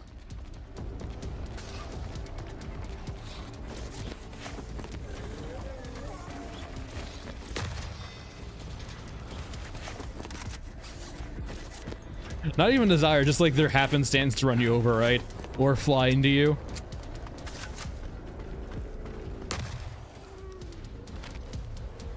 Really? I shoot you and you're supposed to stand there? I mean, I guess if you just want to chill out and talk. How's life being enthralled?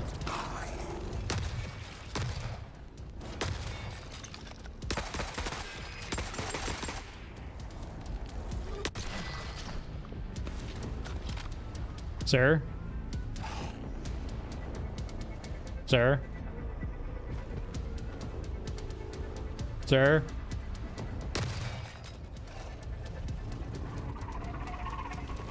We can talk about this. Sir, no. No. Please, no.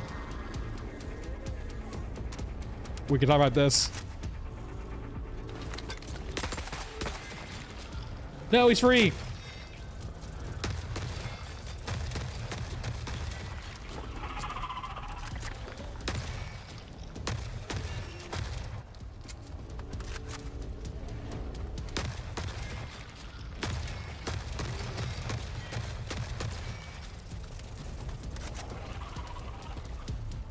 He was a friend for a very short amount of time, and then he got murder in his eyes. His programming took over, right? we saw the faint glimmer of humanity, and then like his programming took back over, right? That would be like really haunting too. Please no. If like occasionally you would have like the moans or human cries from the cyborgs as like they occasionally break free of their programming.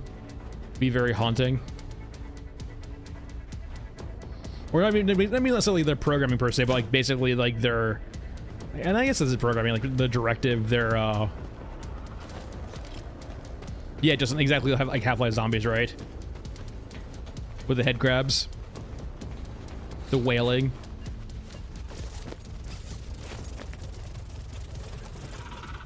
Okay. Oh, I want to. There we go. Hello.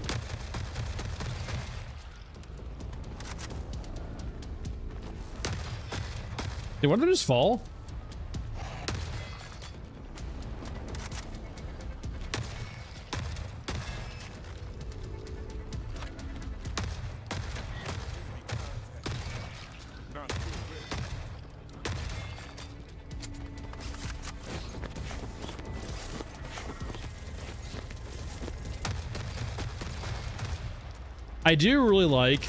I like two things.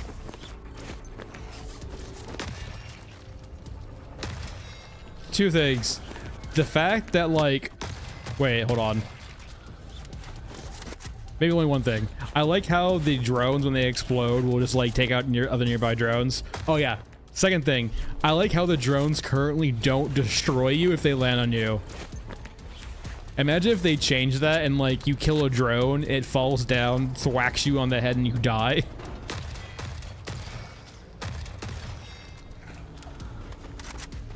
Could you even be mad if that happened? Like if you were right under it and like you destroyed it and it fell on you and killed you? Are we full? Yeah, we're full.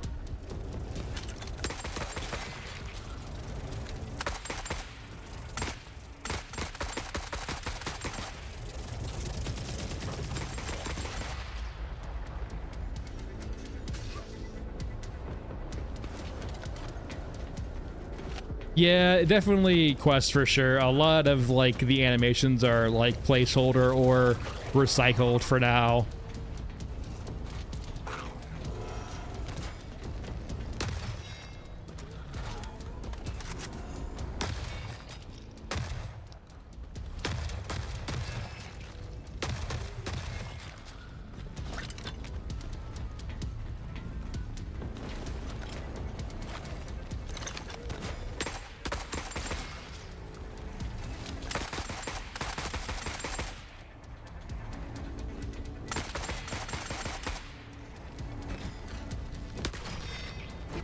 You could probably farm here with a weapon too.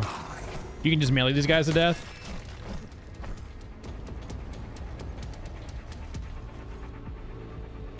Yeah, maybe they don't respawn on the ground here. They do respawn up here occasionally.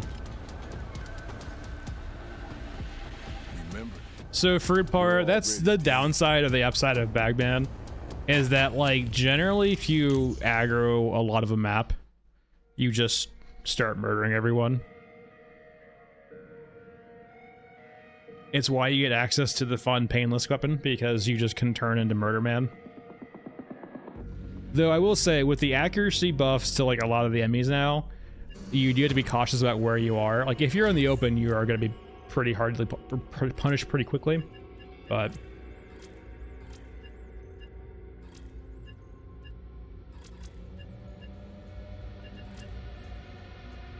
all right, so rigs. Let's get the upgraded rack. Back mule. And like, so what we can do here is we can run an XM25 and then we can run HM or painless. Though I will say we're not great on ammo for the painless, but we can make it work.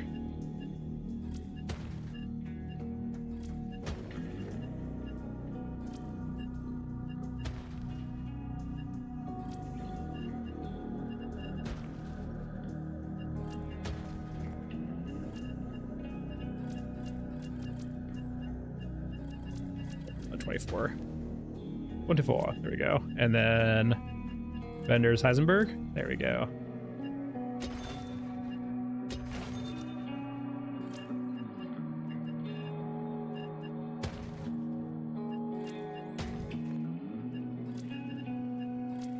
Yeah, I don't even think we quest for this. We can just go over to Nexus. Oh yeah, no, Mesa's great for farming cyborgs. There's a bunch of different spots for farming cyborgs on the map. That's one spot, or we could do the crawler, the inside of the crawler. Yeah, I imagine you can still crouch. I imagine, like, you don't want to be too... I think having a high HP pool and not being able to heal is fine enough. I don't think he should function any differently from that, outside of activated abilities. Because, like, remember, they are trying to, like, I guess, you aren't supposed to be that guy. But if you make a character who can't be stealthy, it kind of doesn't reinforce that.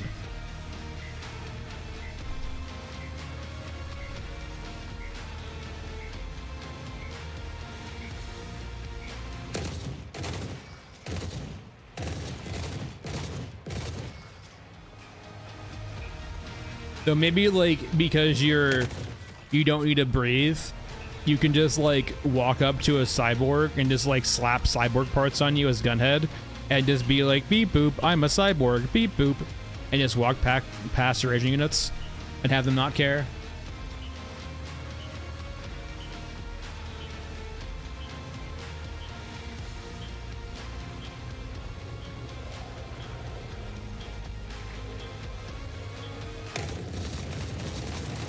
Honestly, I mean, if you're already like leveling Bagman loafing, or sorry, old man loafing, just continue with it, right?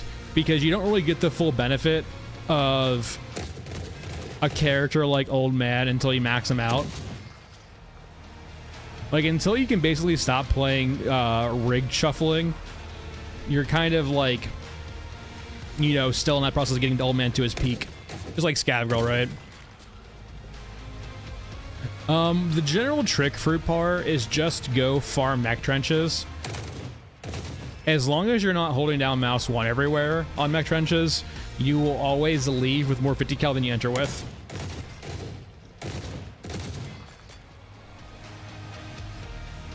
I mean, maybe repair kits, like that could be like a compromise, right? If we find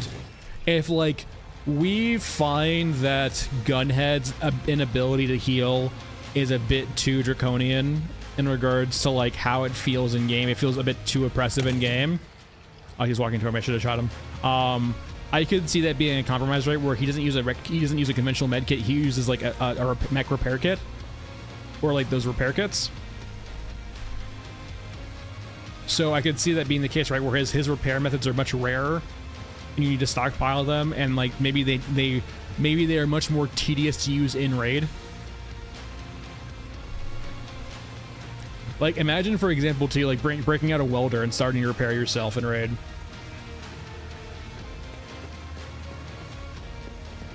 Oh yeah, I'm definitely, a lot of people are looking forward to Gunhead.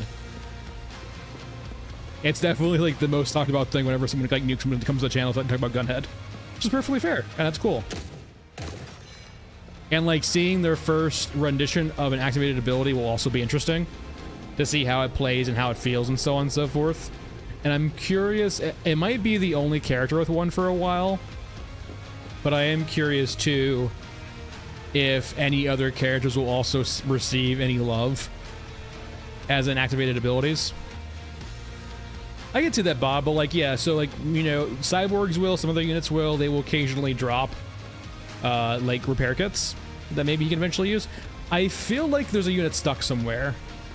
I did not kill 3 waves worth of cyborgs here, which makes it feel like something's stuck somewhere. I guess it's fine. Like, we're missing a few waves over here, but whatever. Yeah, I mean, Zombie, I mentioned this before too, in regards to like, one way they could definitely make you feel like less of that guy is change how healing works a bit. Being able to just like heal through damage is probably not the best for immersion.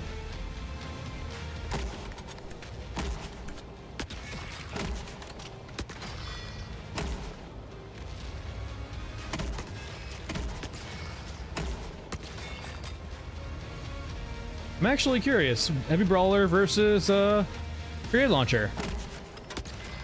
Grenade Launcher wins.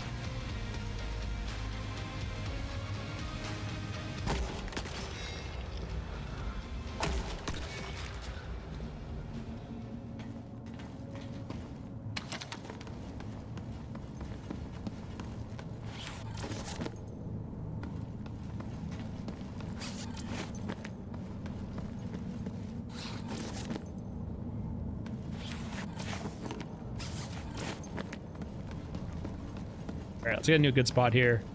We probably want to go on top of the railings naturally. There, unfortunately, like most maps, there's not really a good spot to hold up and draw aggro. Almost anywhere you go is going to have at least some level of like, getting flanked. Yeah, Bob, main currency being water, but other factions, I could see like the main currency for scavs. No quests right now. It basically just kill quests anyway on this map.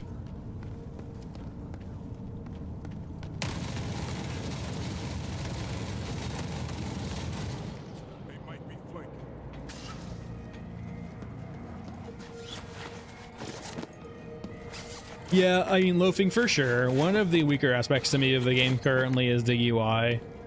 I do think a lot of the areas of the UI could be improved. One of the biggest things I do find that the AI in game, look at that little head. I think you're doing your games a disservice, and of when you have the HUD very clearly like a very conventional looking HUD, as opposed to a much more immersive HUD, like a Dead Space kind of HUD.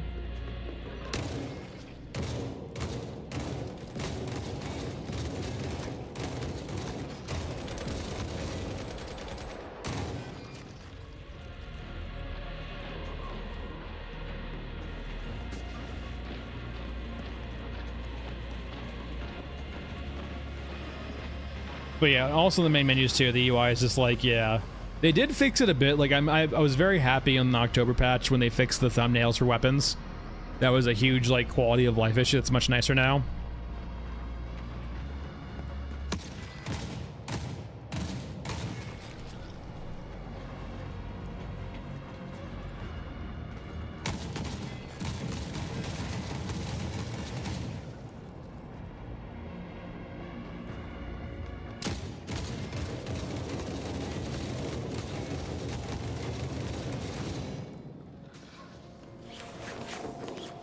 I will say, considering this looks like a homebrew gun from us, it makes me wonder where all the like the super deadly weapons for that like the enemies are, right? Like, where is their version of the painless guys?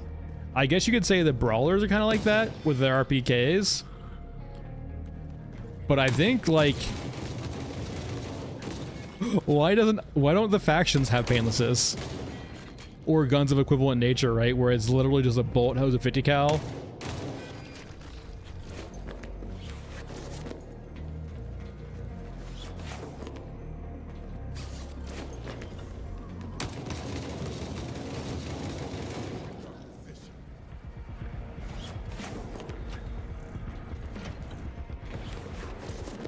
Yeah, that's what it currently feels like, but it also it does, like, considering the static too when you're low HP quest, it does feel like that. I'm not sure if that does it for me personally. I think, hold on, it shouldn't feel this way, but just from removing the HUD, like, it's hard to explain from, like, not someone like that's like well versed in UI design, because I'm not, but like there's a clear, like, stark contrast from when the game has HUD on versus HUD off. Like, it feels a lot more immersive when the HUD is off, like by more than it feels like it should be.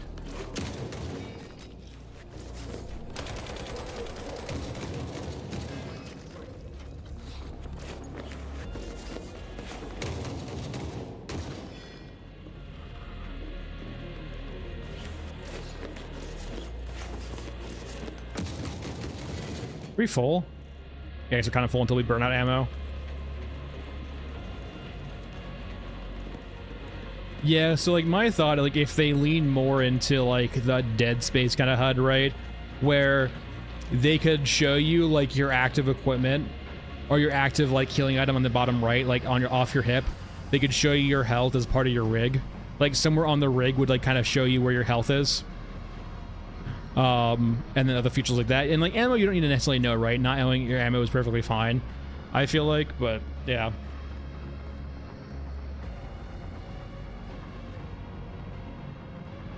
So Fruit Par, you get the painless weapon from a quest off of Eurasia. It's called Hostile Expungement. All it requires you to do is kill 15 Europans, which is super easy, right? But keep in mind, you can only use painless on Bagman. It's the only HMG in the game currently, and it's only available for Bagman.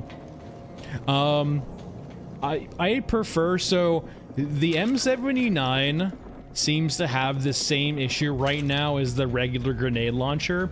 So have you ever had an instance where you shoot someone with a grenade launcher and it feels like they don't take any explosive damage? It's because they don't. For some reason, I'm not hitting you right now.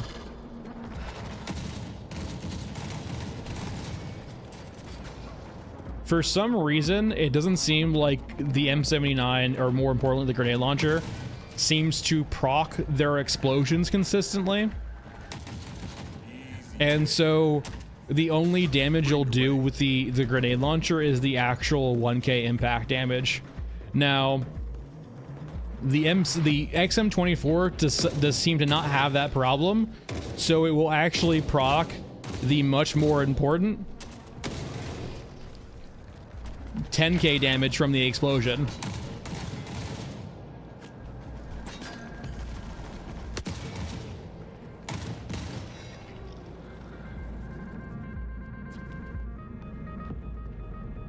Yeah, so if you're unfamiliar, for the grenade launchers, there's actually 2 stages of damage.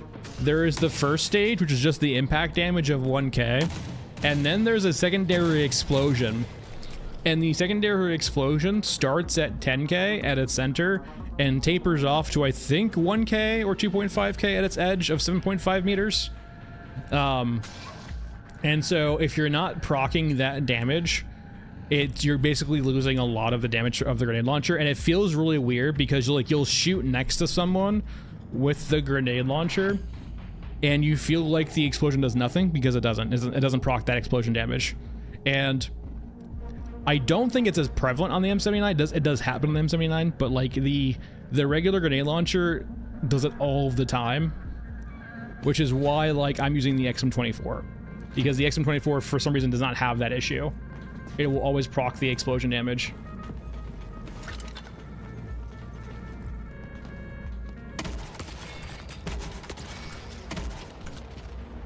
Actually, it's not doing it either, I think. Or just not. Hold on. It's not doing it either, it seems like. Hold on. Let's figure it out. So exos, I believe, are like 30-something HP. You should be able to 4-shot... if all of your explosions proc, you should be able to 4-shot an exo. But because you don't always consistently proc the explosion damage off your grenade launcher, occasionally it'll take way more than that. Like 6 shots or more. Because once again, all your damage is coming from the explosion, not from the impact. So if we go like run mech trench next, right? Oh, this is not even like when we do back when we were doing like farming runs on Masked Man, we would easily get to like 1.3k, and we could actually do much more with this guy, right? Considering we have access to his perk tree. Yeah, like they reworked weight in the October patch, and I'm not sure if the UI is necessarily accurate anymore. Bagman, it would make sense considering Bagman's pretty cybernetic, but like Masked Man seems pretty normal, right? And he's got some frickin' like 1.3 thousand kilograms on his back. It's actually crazy. So if we do bring her in, and we do the same exact loadout basically with some grenade launcher shots, and we get our 50 cal. Let's bring in like enough for this container. That's fine. Now let's bring a little bit more actually.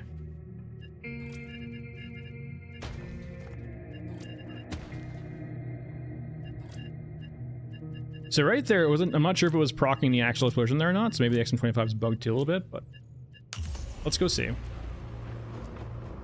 Yeah, it definitely seems like it could be just getting blocked off by like corners and pixels like that.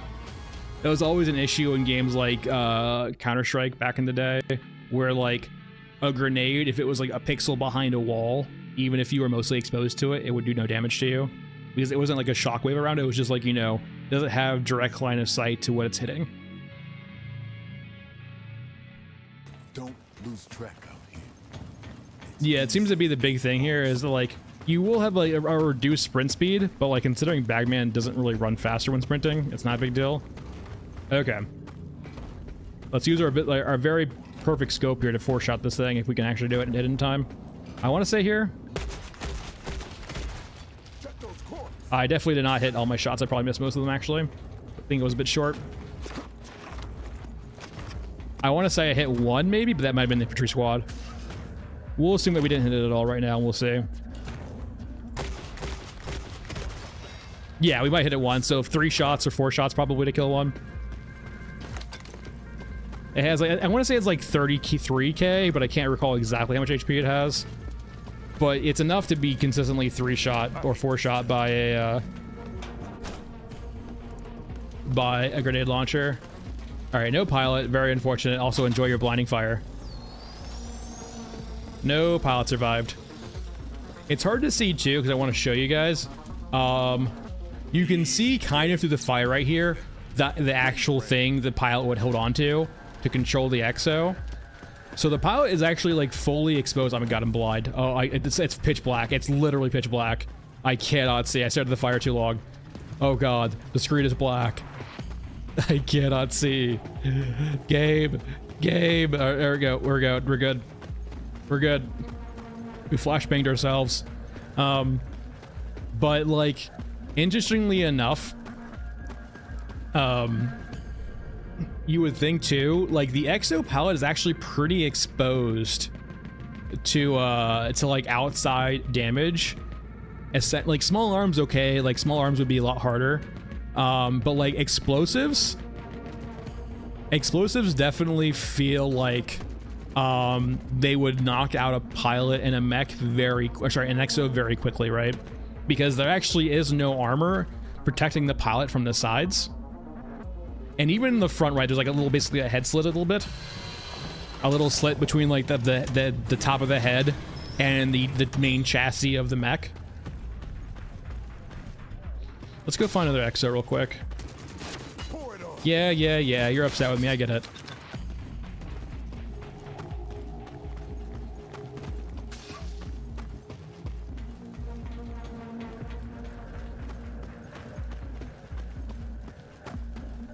That tracks repar. Yeah, 33 something, 30. Yeah, that tracks.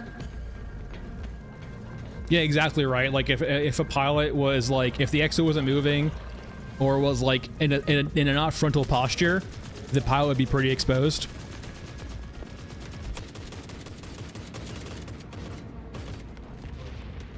No, the sides? No, for sure the side. Hold on.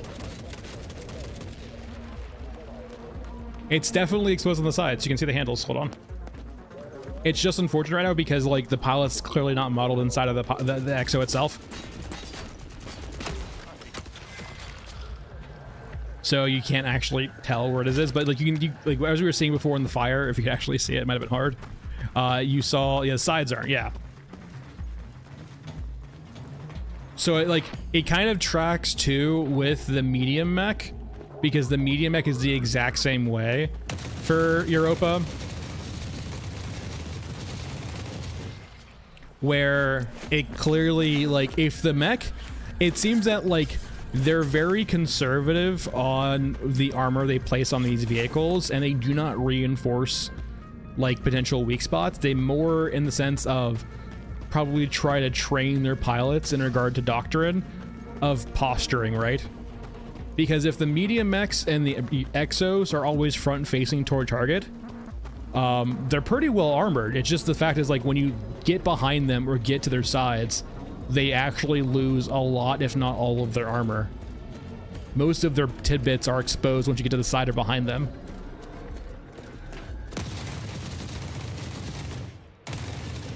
Oh yeah, the top mounted little area, yeah.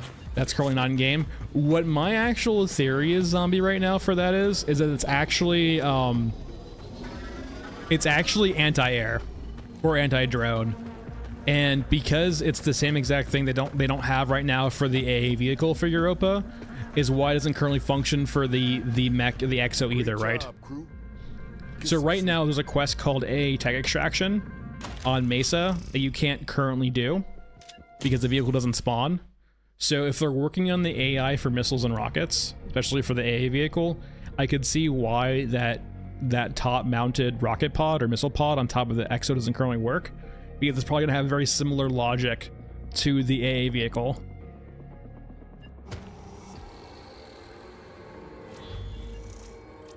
Yeah, Pixel. And like I said earlier too, I'm hoping basically right now it's that to have better functionality, the EXO needs to have a pilot, and because it doesn't have a pilot right now, that's why you don't have these high functioning EXOs that have high mobility. Because like right now, for example, it doesn't make a lot of sense, and it could be for the shield also, right? The EXO shield that we see in the lifecycle video. It could be why mechs are so bad right now, or EXOs are so bad right now versus tanks, is because they're kind of more supposed to be like agile, right? They're supposed to be like kind of going up to like weird spots that tanks have trouble dealing with, right? And basically like almost being like highly armored infantry as opposed to being like a vehicle. All right, we can do, I guess, Mesa. We can do these on Mesa. All right, let's get off painless for now, but we'll keep our XM25 for sure.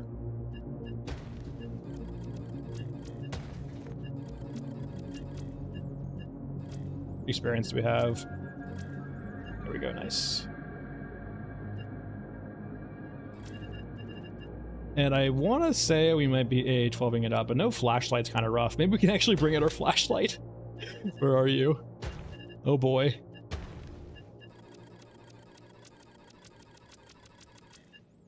Probably, yeah. Fruit part for sure. I imagine that'd be like, that's a very big issue for them, right? Now, it's like definitely a hard shot, I imagine, but like I could definitely see it being plausible, right? A pretty exposed exopilot getting sniped out of their cockpit, which is maybe a reason why too, right? That the exos could have a fallback mode for a more autonomous mode if the pilot was incapacitated, and that's what we could be seeing right now. For the exos is not their pilot mode, but their actual like fallback mode for when the pilot's knocked out.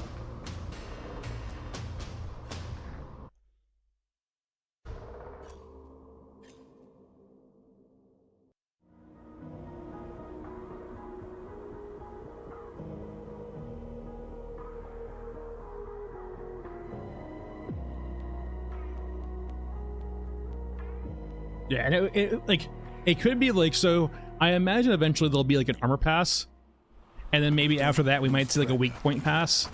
It does seem like if you use attack him occasionally, you will see instances where it looks like units will have weak spots, but they're not currently functioning as that. So maybe when we see armor or weak spots, that could be a whole thing, right? Where the EXO has weak spots, all these units have weak spots, and it could make it be the case too where our weapons are pretty like ineffective against against everything except for weak spots.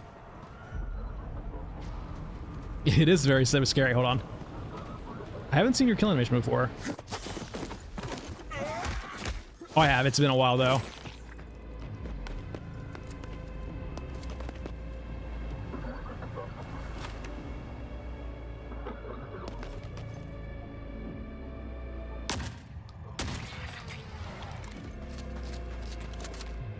Yeah, underground cemetery is quite scary. All right, let's go see if our friend, the Rat King, is here.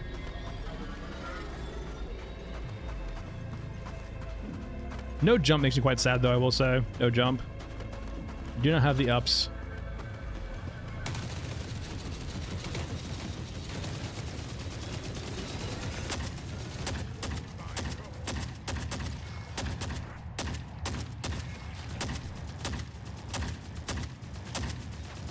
No, I forgot to bring meds! Why did I forget to bring meds twice? I can fix this.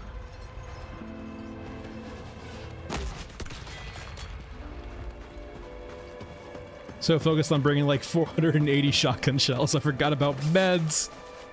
I can fix this.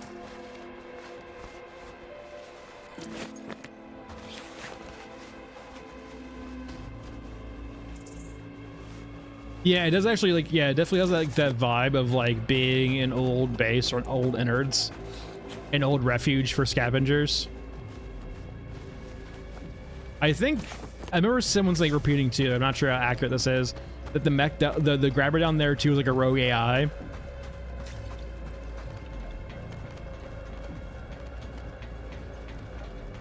Don't mind me, just getting a little drunk.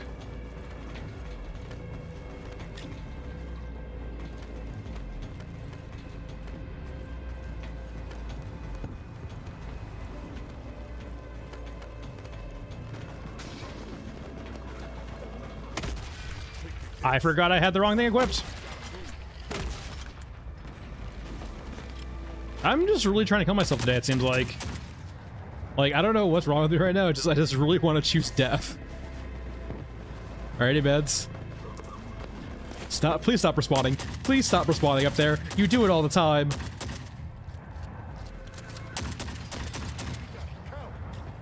Push him back. No respawning up there, please. I can eat dirt. Dirt works. Yeah, because I think the dogs are like a melding of like a dog's brain and a child's brain, or like a human brain. So it's literally got like the behaviors of a dog, but like the like intelligence of a human.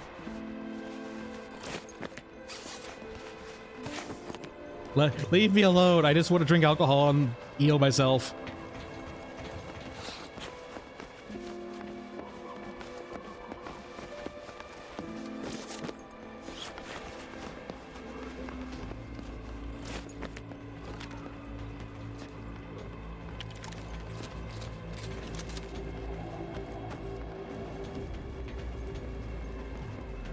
Yeah, unfortunately no racking though. Lots of your opens down there, holy shit, like a whole squad. And a spotter, my god. Is that all giant sniper squad? No. Look at them, they're not walking in a line either. They actually have a V formation.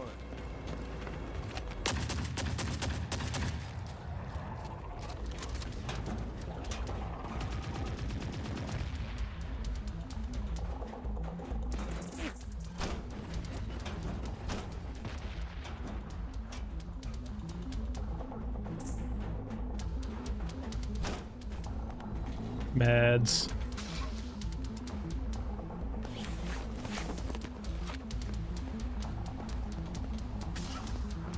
Yeah, I don't think these cyborgs drop meds at all. It's always alcohol with them.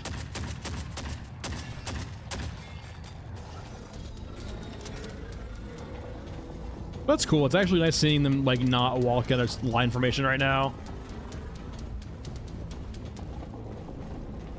Yeah, the European Special Forces, they actually figured out a formation other than the line. They're evolving.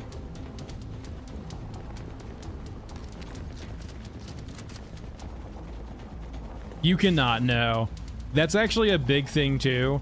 Once you're under the effect of a consumable, that consumable has to end before you can use another med. So it makes things like small med kits very dangerous when you're in combat, because if you use one, you're now locked off of doing a better med kit until that one finishes. It also means too, so cigarettes right now in game, like I think increase your accuracy or something like that, but they do a dot or damage against time against you. And I think it's about 200 damage, right? Somewhere around there. So like if you take cigarettes when you're low, you just like watch your bar go down and there's nothing you can do. You've just killed yourself by smoking. The biggest thing I want to see with animations, or the biggest thing I want to see with healing is animations. So like you could balance out the medkits by doing animations. So like, for example, the small medkits could be small in regards to how much they heal, but the benefit of these small medkits is that they could actually not have an animation, that you just pop them in and you're good. Maybe they stop you from shooting. The mediums could be like a small like animation that, you know, you can only walk or you can't sprint with the mediums, and then like the bigs you can't sprint at all or can't move at all perhaps.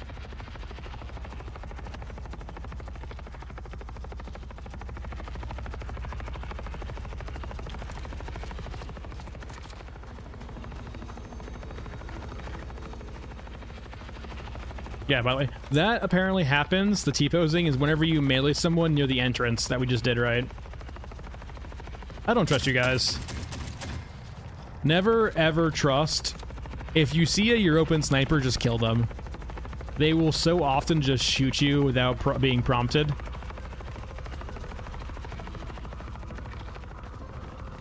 No, that's not Jesus. Quests. Jesus is our reserved for radar towers. Hold on. Is this safe? Not really, but we only use Jesus's for the radar towers.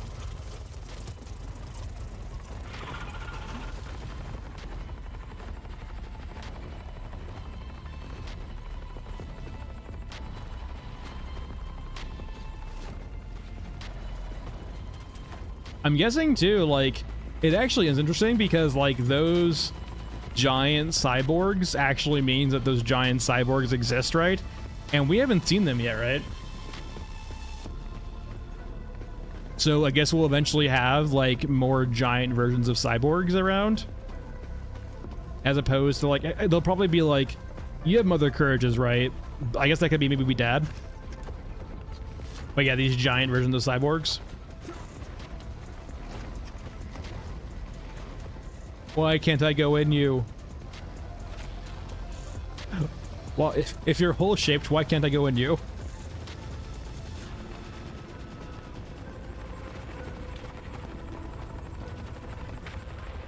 I mean, but if you look at his, hold on, if we go up here to the light, if you look at his arms, right, he's already kind of like a bit of a cyborg.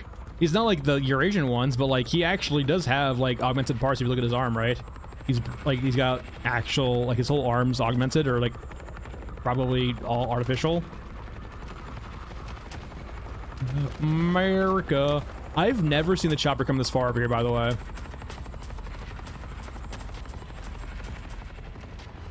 America. But yeah, Cyborg Jesus. It's not too giant. It's probably about this, like, a little bit smaller than Mother Courage is, but it would be terrifying to see those across the battlefield.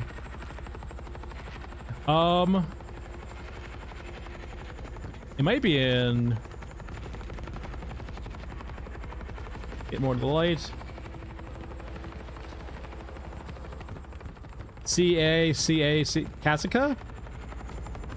Hold on, I can fix this. Come here, you.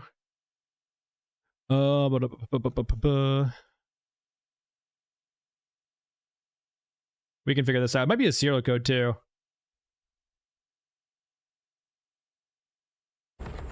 We can find out.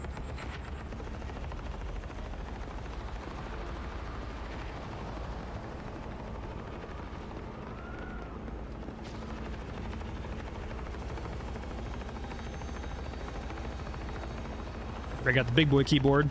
I usually play on 60%, so I don't really have F keys, and you kind of need F keys and an numpad for this.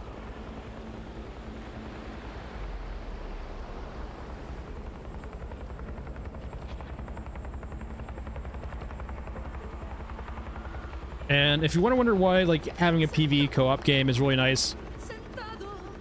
Oh, don't mind that. Please don't copyright strike me. No! Stop! Let me... Okay, thank God it stopped.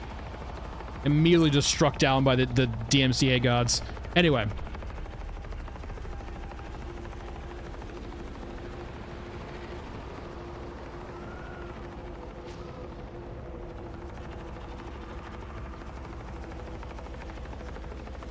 Cascadia?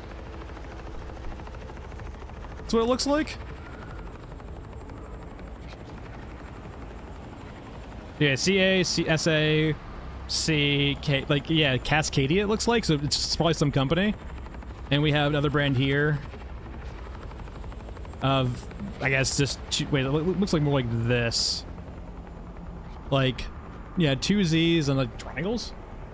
I guess it's some, it's probably like, I imagine, so Eurasia and Euruska, I think there's probably still corporations around, right? Go ahead and pause too.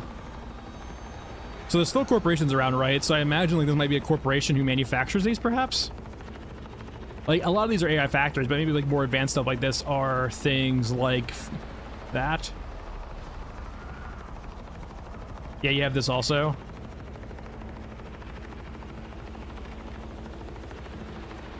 Maybe like a serial, like 1, 2, 3, it looks like? His other arm is the same way? Actually, hold on, yeah, his other arm is the same way. He's got symbols. That's on his other arm too. Hold on, let's unfortunately his model's getting in the way too. Let's switch over to the grenade launcher. Oh, my game crash. There is a downside to this. It is not entirely stable when you are injecting code into the game. It does not always benefit. So give me a second and I will restart the game.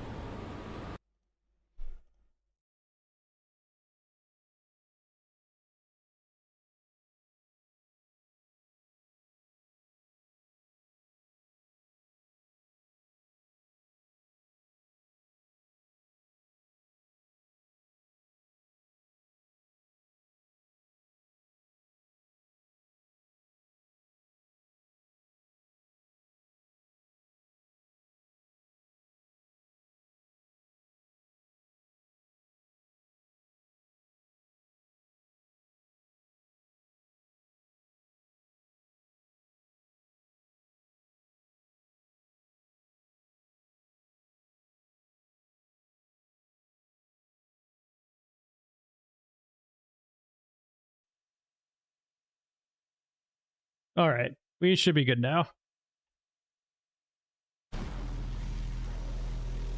Yeah, Pixel, I thought that too at the first thing before I got zoomed in on it, because I haven't actually looked at Bagman that closely before.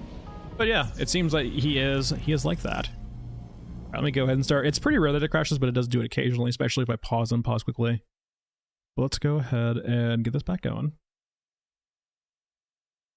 Enter innards.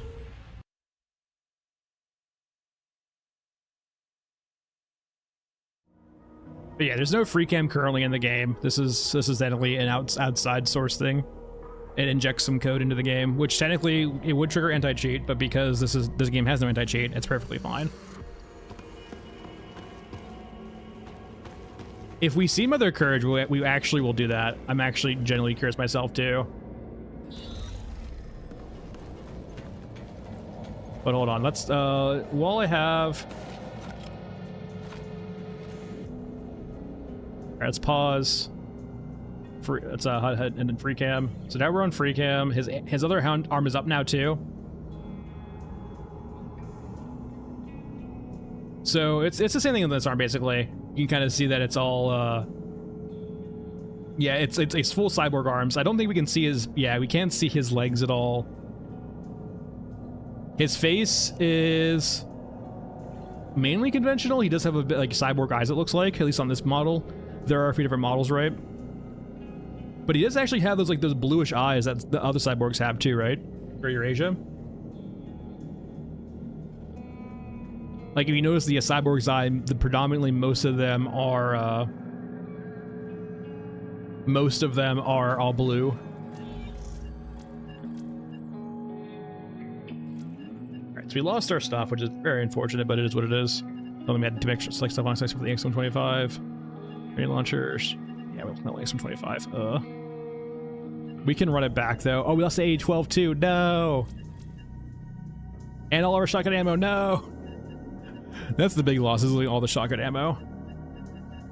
That will live. Let's go. Bring a painless in.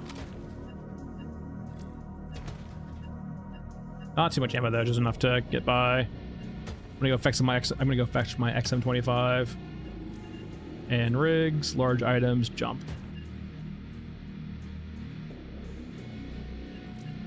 I can see that too. If it's maybe a reference to Ghost in the Shell, because yeah, there are a lot of references in this game. Like for example, despite my crazy theories about cows, it can reference a few different things like the Fulton extraction from Metal Gear Solid or Apocalypse Now, so on and so forth. Or they could just be, you know, balloons or birds.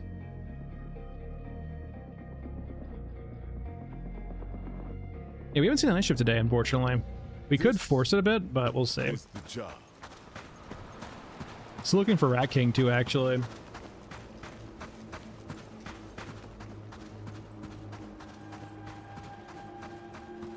It can reference a lot.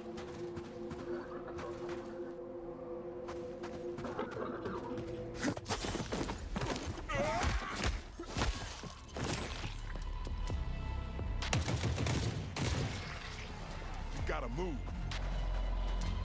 What? I didn't... You wouldn't say it, or I wouldn't say it? I mean, both are actually valid answers, probably, so...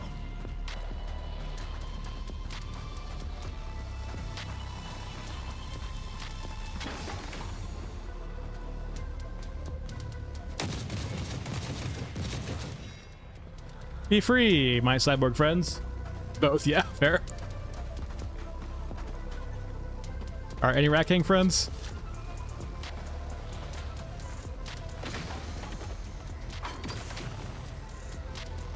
The only thing I want, by the way, is I really want them to let you stack jumps. You know how cool it would be if you could stack 8 pneumatic jumps on Bagman? How cool that'll be.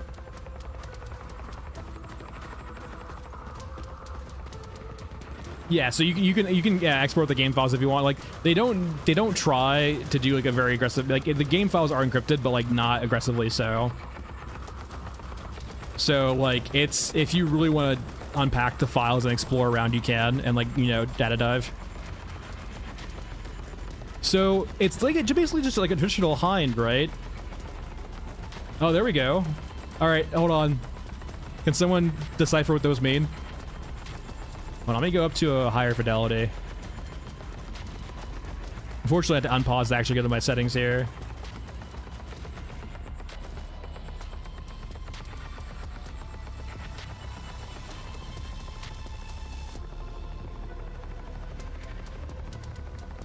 Someone do some deciphering.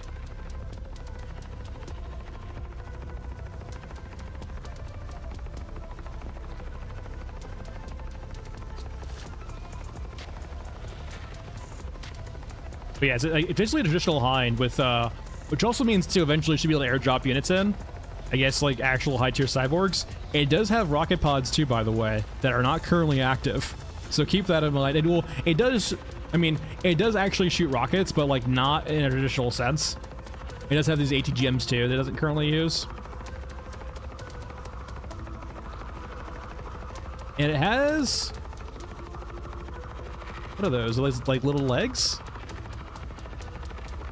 It's got a very weird bottom to it. There's little legs on it right there. That it's not conventional. I wonder what those are used for.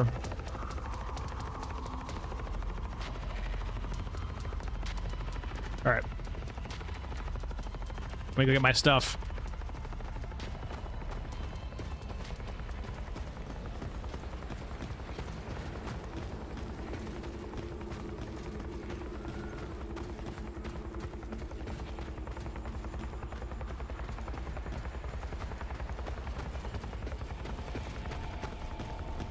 I would like, it would be cool too to see like, if there actually is stuff in low Earth orbit, it would be super like, right now we don't have a lot of air combat going on or like things going on in the skies. It would be so cool to have like a battle raging overhead that we currently do not have right now. I raised this point already like 500 times, but like just for more like the lack of like out of map ambiance, like it feels like it needs it so badly.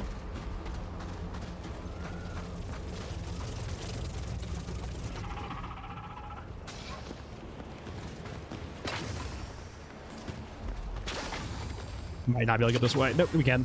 Got it. All right, there's my stuff.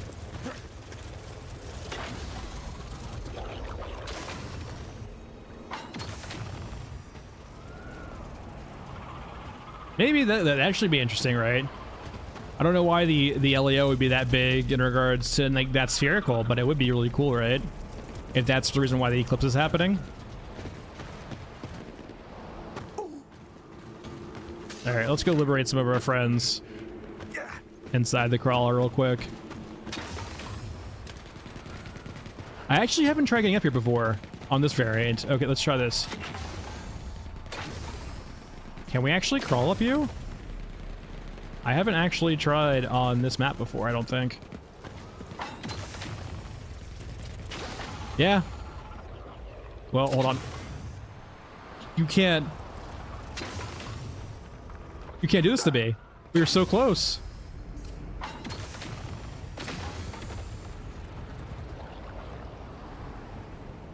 Alright, maybe just a little bit higher. We're missing like one more solid like item to actually get up on. You're solid. Why aren't you solid?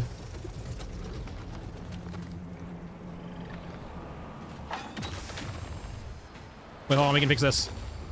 Oh yeah, we can do the bug. Forgot the bug. Yeah, we got the bug. We're good. So if you use the jump bug. So by the way, if you're unfamiliar, when you jump, if you crouch midair, you can't be sprinting when you're doing this. But you can get extra height midair if you hit crouch, the C button, while you're midair. So you can clear additionally high obstacles. Yeah, the good old crouch jump. I don't use it much anymore, but like definitely useful for that.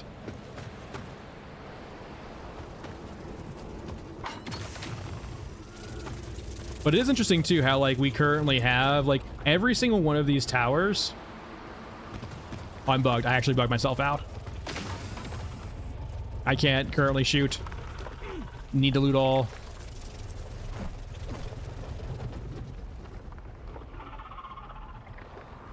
I need something to loot.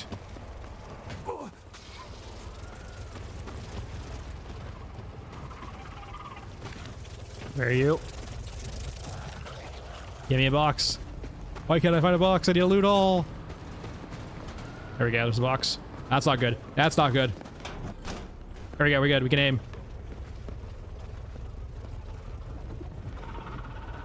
Hi guys. No.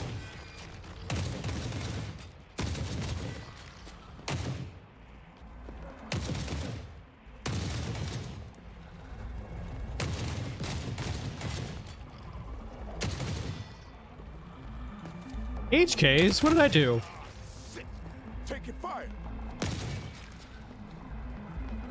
Yeah, my whole thought too, the Eclipse variant is weird, but like, so my thought is that they're currently not in game, but I could imagine some like micro machines or very small, like robotic insects that aren't well shielded enough to be able to go out against the sun. And so they would be like these units you would deploy during the night or during eclipses to do their job. And that maybe like they're super powerful or it's like super scary for your open, so maybe that's why they don't go outside.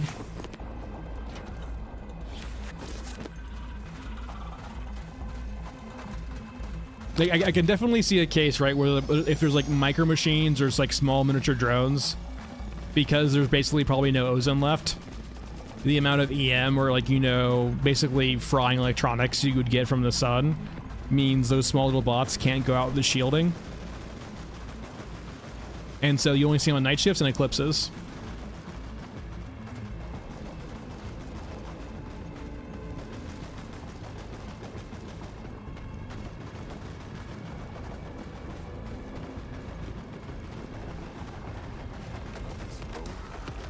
Oh, fuck me, fuck me, fuck me, no.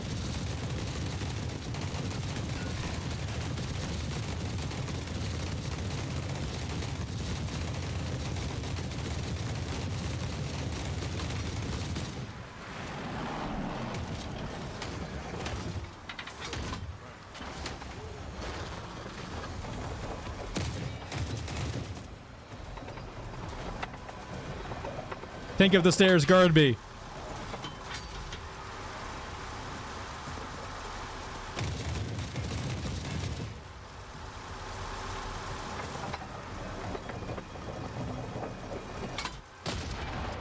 Tank of the stairs, please don't kill me.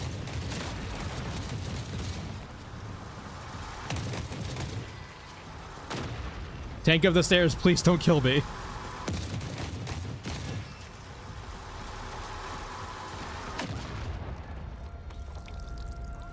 Tank of the stairs, I asked you like 4 times, man.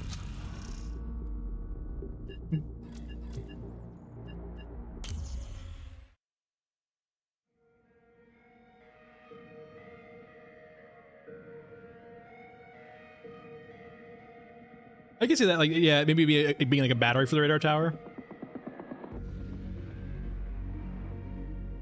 Betrayed by the Merkaba. So sad. I haven't used you in a while. I can't SMG right now, which is unfortunate. It's so sad, you just can't use cursed guns anymore. I mean, you kind of can, I guess. Hold on, where's my G36? They ruined my boy. This is like the go-to cursed gun, and they ruined it. So before you could take out the stock of the G36, now you can't anymore. Yeah, there's no good cursed guns. Could scar it up, but not really much of a point considering GG's are 50 cal ammo. Oh, the VKS is so bad. Oh, we could hip fire GM6, I guess. That would be fun. Or you take it up.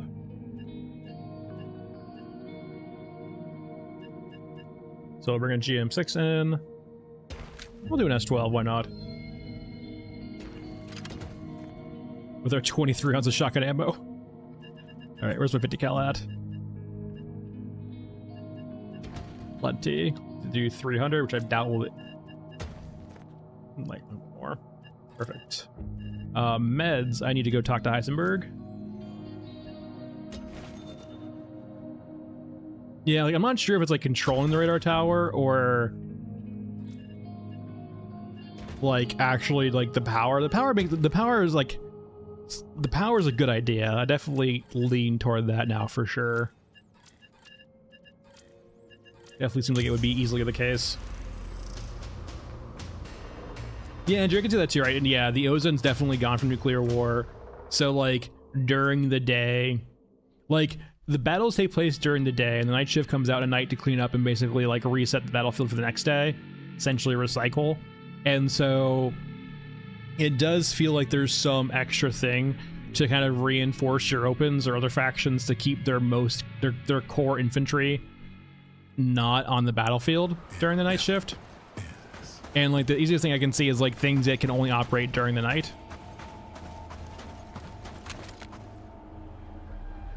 Basically, like, yeah, Mr. Graves, 100%, like, literally Groundhog Day war. Like, it's literally like a cycle, right? It's like you wage war during the day, and then you clean up at night for the next day's war.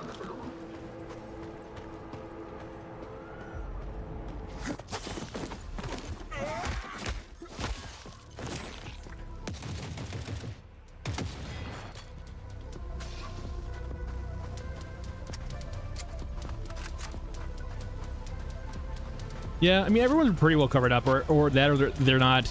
They're pretty well covered up, or like they don't have direct skin showing out in the sun.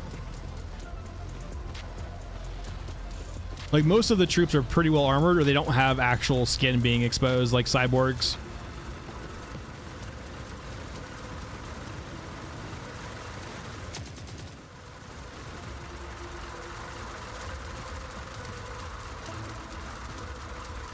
Yeah, Masked Man's definitely probably got, like, I haven't tried Old Man yet. To the Fall Lost Finder. I haven't tried Old Man yet, I think. But, like, Scav Girl decapitates. Masked Man has, like, probably the quickest kill animation, it seems like. I wonder what Gunheads will be, actually. No Rat King again? Pissed. Did I do something all of a sudden to get Hunter Killers immediately? Was there... What is going on? I have not gotten Hunter Killers this fast so quickly before. And it's been like actually evil ones too. Like, hold on. Did I pick anything up that would do it? Hold on, let's see. Anything here? Not really. Cows.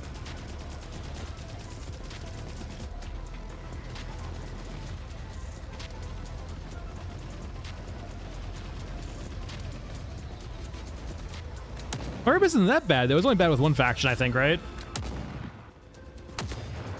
It's only bad with Eurasia. And like, I'm pretty chronically bad with my Eurasia rep, and it never happens this quickly usually.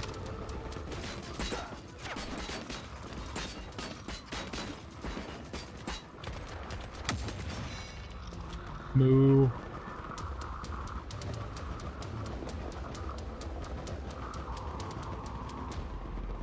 It's helping.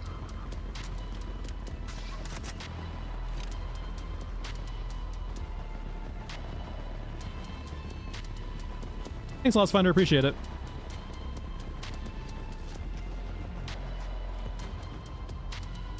Goodbye, cows. Have fun in the city.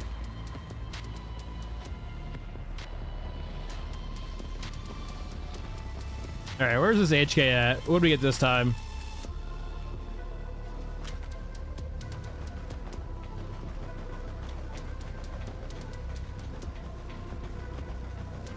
I'm actually really excited too. I'm curious what else is going to be. Like, if we get some new units in the holiday patch, I'll be very excited.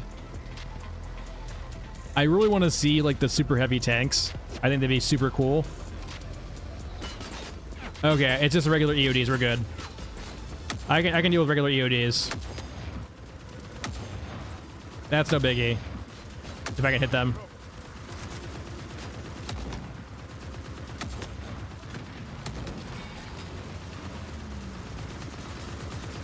Ow, ow, hey, what is it? Okay, we might have more than just one EOD though. We might have 3.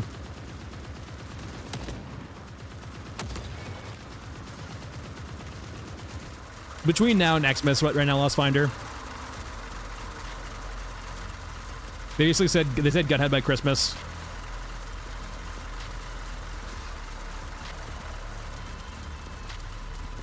Oh no, yeah, it's never been tied to factions, yeah. I imagine eventually they will be, but I don't think they have enough pools of units right now to probably do all factions. Like, does Eurasia even have Hunter Killers?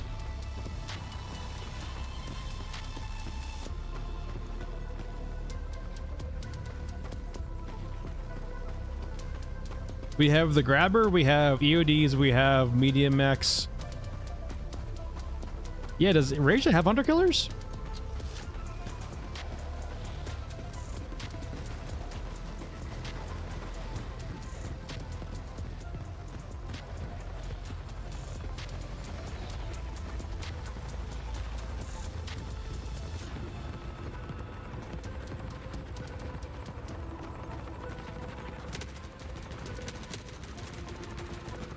Oh yeah, scramblers. I hardly ever see scramblers.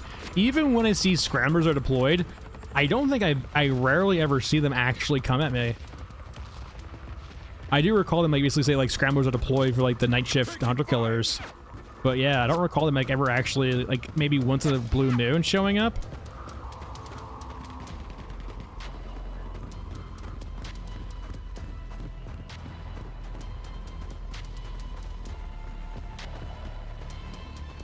All right, what'd the lottery win today? So if you're unfamiliar, the inside of this hangar has a weird European spawn. It basically has a chance to spawn like any European unit, which by the way can include tanks or medium mechs. So it's always a bit of a crapshoot of what unit you can get here. Yeah. I do kind of like how scramblers currently move, though. It makes them kind of wily a bit.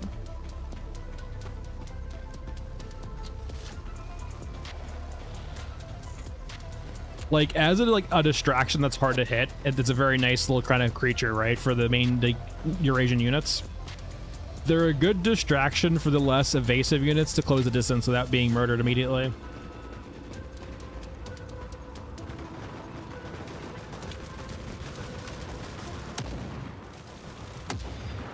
Hold still.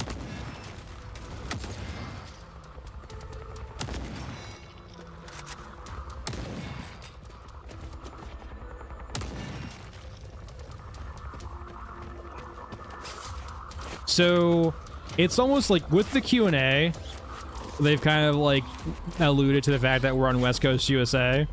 So like we are almost guaranteed to be in Los Angeles right now. Now feature Hellscape Los Angeles, but Los Angeles regardless. It's now called the City of Lost Angels. And its technical designation is like Megacit 32, so Mega City 32. And it definitely looks like, it feels like Euruska and Asia are in control of the city proper, in that Europa is on an offensive to retake the city. I think it was a good Q&A. It wasn't like, there was definitely things they didn't like. Considering the length, right, it was a perfectly fine QA. I'm sure people probably wanted more questions answered.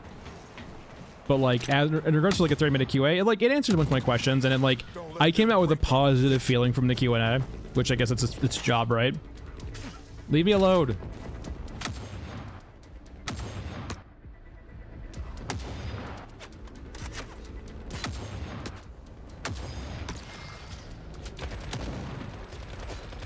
Oh my god, they're helping.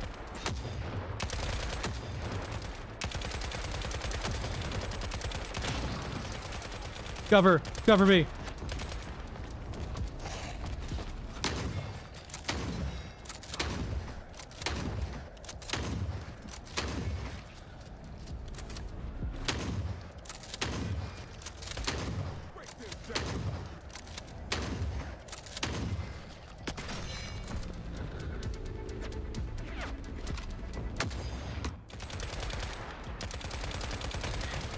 Ow.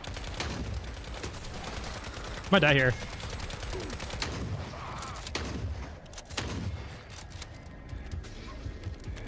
Leave me alone.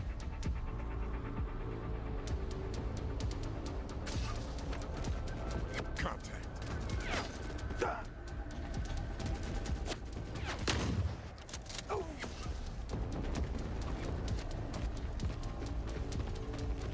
Well, that's nice. I haven't played Dark Knight in a while, but I know it's gotten a lot of love since launch.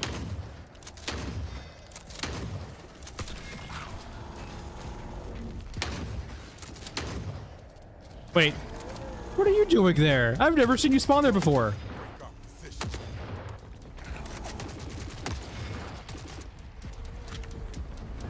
Go, my minions, murder.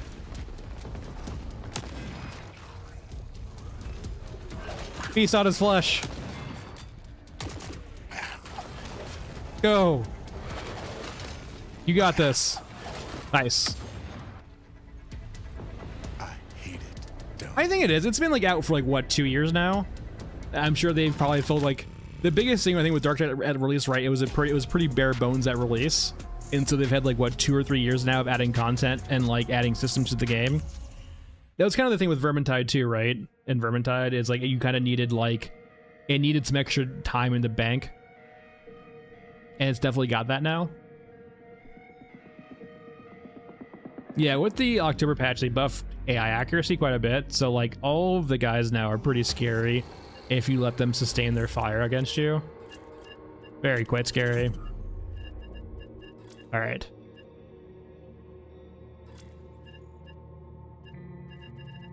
It's time for another 308 gun. Let's go to the SA-58. We're still looking for Rat King or Night Shift. We haven't gotten either yet. He's not as rich enough to do the quest.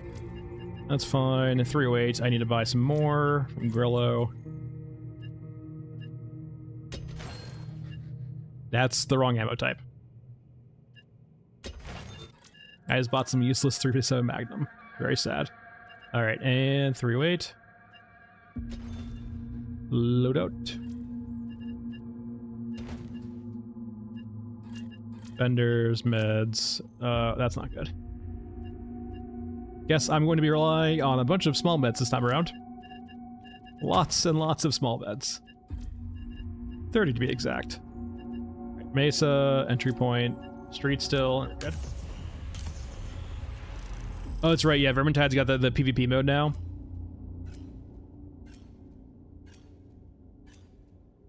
That was like always one of my favorite parts of like Left 4 Dead back in the day was playing the versus mode.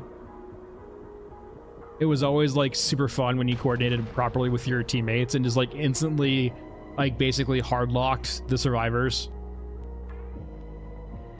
Like it was weird, right? The survivors like wanted to like survivors play together, but it was also like you could coordinate certain things with your versus buddies to like get the perfect combo versus them.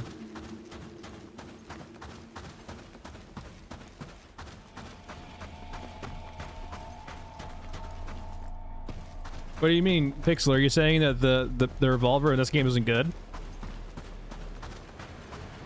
How could you say that?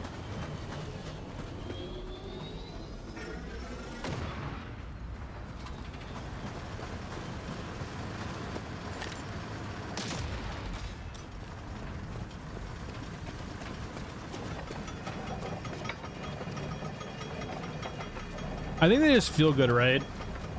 So the revolver and Dark Tide, basically, it's high damage. And I think it has a pretty slow reload, but I think there's a bunch of perks to basically fix that.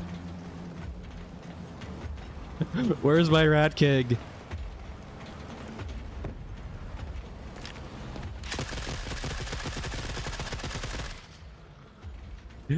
Where is the Rat King?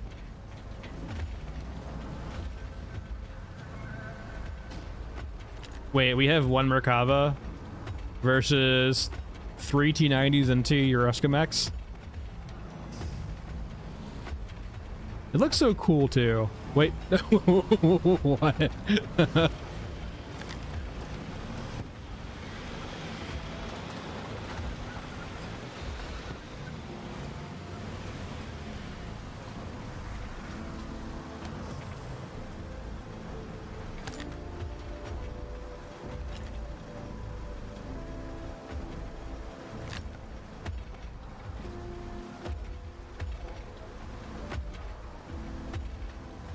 I don't know why. I do not know why you would walk into a field between two Eurosca mechs. You poor guys. Waiting for I'm waiting for a T90 to go vertical. Not enough guns for this. Let's move quiet.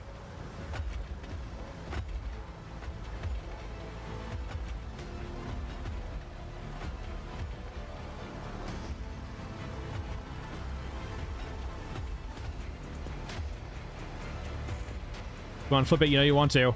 Make it fly. I mean, close enough.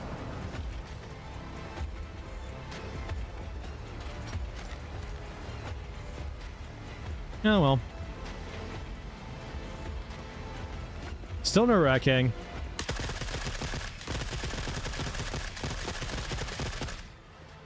Circle around.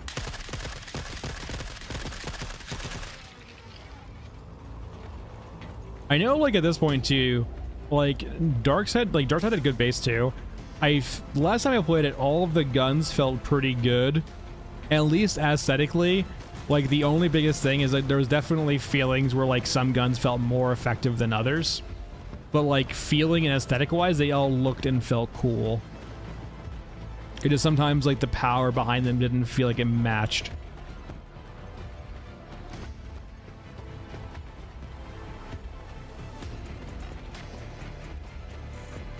No, but I'm pretty sure the Eurusca mechs too, by the way, also are mainly biomechanical.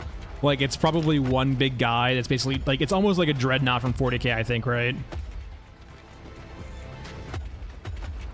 So as opposed to being, like, an actual, like, you don't see a way of entering that mech, because the mech is, like, literally a person who was, like, basically grown into that mech shell, and then basically his armor was placed upon him. Like, there's no actual cockpit on this mech like the Europa mechs. This is literally just a person, probably, who's been biomodified to be basically this giant thing. Also, it's got friends and a backpack. It also makes sense, too, considering like, it's wearing things, right? It doesn't have equipment, it is actually wearing stuff. So, like, for example, we have cows. And, don't you do it.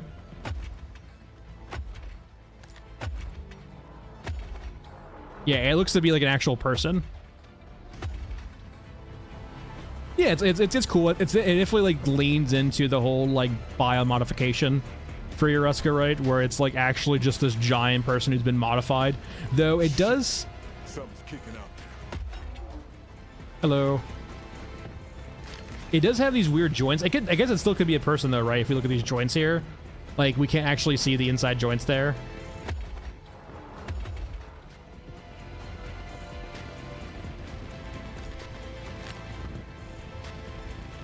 It could also be like in the sense too, like if you okay, finally aggroed. It took a while. I didn't know what the threshold was.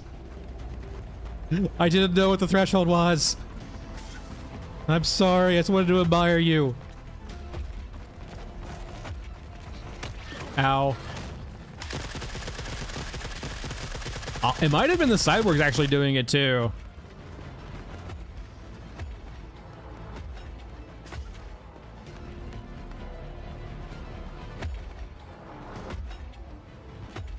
I apologize. I only have small med kits. Please don't shoot me. Apparently, wobbly, yeah. I do too. It's interesting, different concepts, right? Like, you have the Europa, which is just more gun, and then you have Eurusca, which is much more of like... It feels a lot more agile than I would say than the Europa mech does, right? It would be cool too to see like if the size considerations play into more into the game. Like for example, if a lot of the more maps were like more claustrophobic.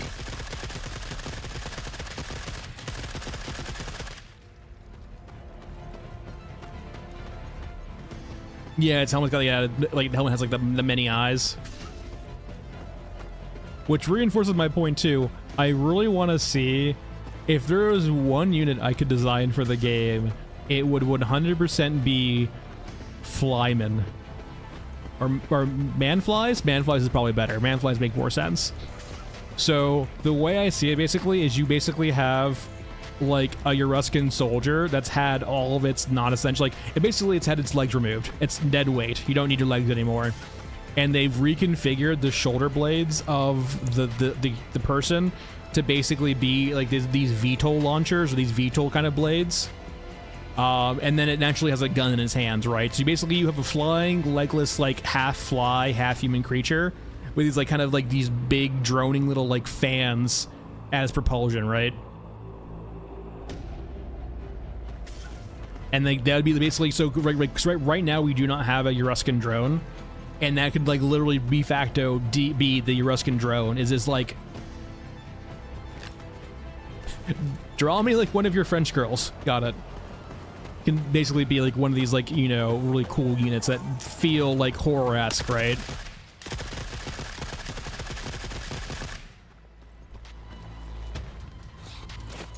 Not too shabby.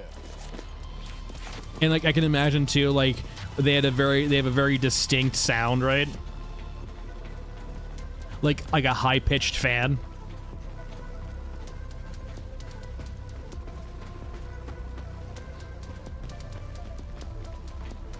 I would love to see more things like that. Like, for example, too, like, it definitely feels, with some of the factions, they lean a lot more into, like, psychological warfare. I would love to see more units have sound effects that kind of, like, reinforce that. So for example, right, the Stuka dive bomber having that kind of very telltale sound that it was dive bombing, and it didn't do anything other than the fact that it was just psychological, right? More stuff like that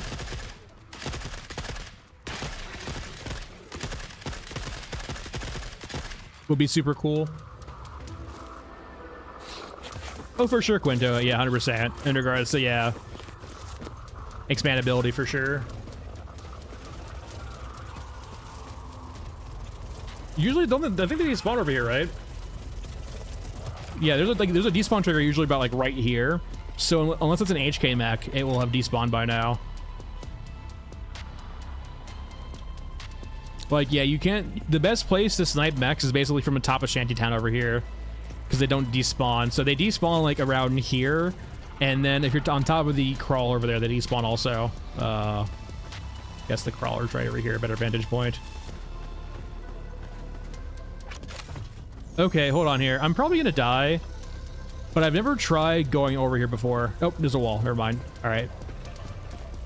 The game told me to choose life. But yeah, that crawler over there. I feel like I have things to aggro here. We can try that again later, though. But yeah, the best thing you can do versus mechs is basically vertically challenge them. They have real... the mechs have a lot of issues panning up.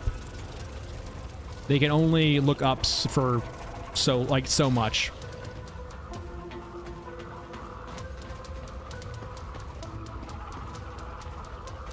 Though they are like pretty slow to kill with an anti-tank gun. You basically have to have a grenade launcher. That's fair, yeah. Let's bring an XM25 into next run. If we don't get our beloved Rat King or Night Shift. It might be over.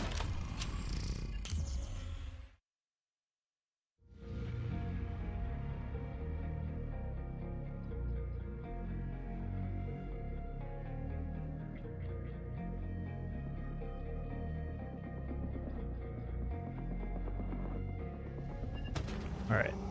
So let's go grab the XM25. Which I should have now because I rescued it. Yeah, there it is.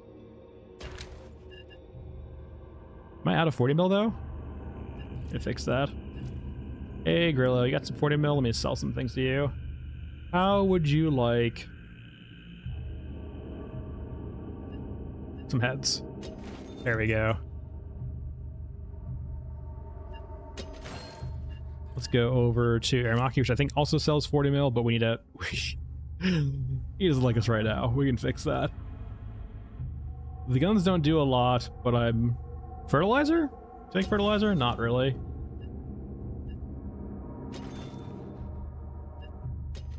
Oh, that did it well. 41 mech repair kits. Some racking residue. He likes it a little bit. EOD stuff? There we go. Alright, 40 mil. And I believe... Funko sells a little bit too, right? He sells 12, yeah.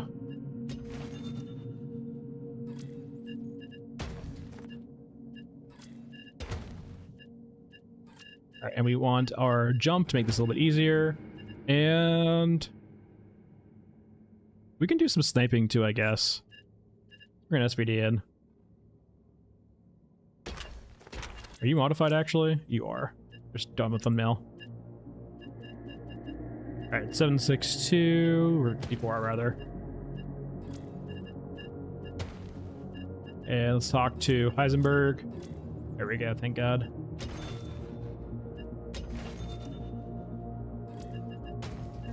Five, and regions, Mesa, entry point, streets.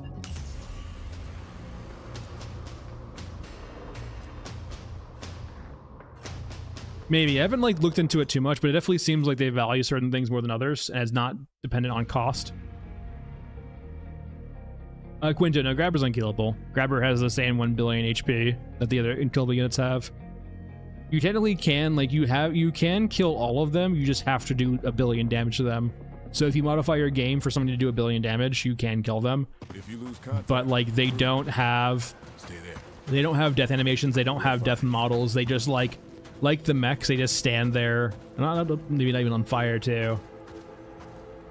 It's probably one of the reasons, too, why they're unkillable is because, like, they're so unfinished in regards to their loot pools and their death animations that, like, there's not much point in letting them be killable because it just ruins immersion even more.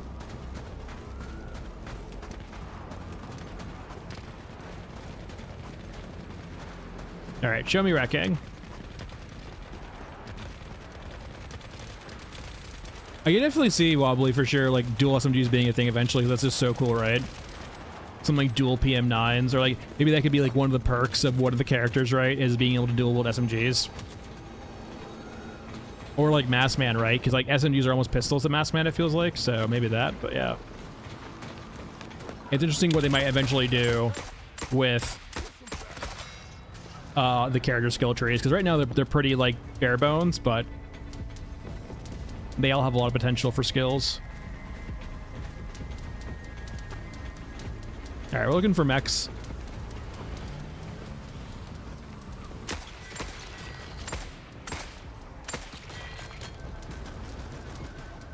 I do not see any mechs at all. Quite unfortunate.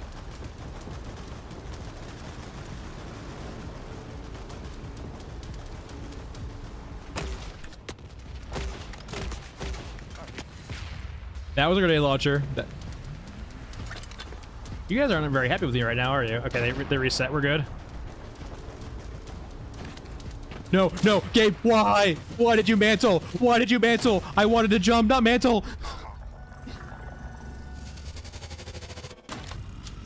I just wanted to jump. I didn't want to mantle.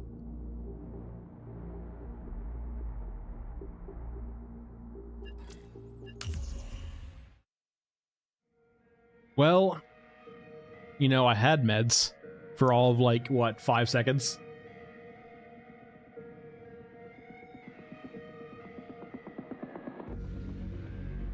All of 5 seconds. That's generally, by the way, how the non-permadeath runs go. When I'm playing permadeath, like, meds get stockpiled all the time. I have so many meds on permadeath, and then when we get over to like non-permadeath, just dying left and right. Alright, let's go recover our stuff. Literally, I just bought all of my freaking HE ammo too. No. Alright, 36 ammo, I guess. I'll have to do it the hard way.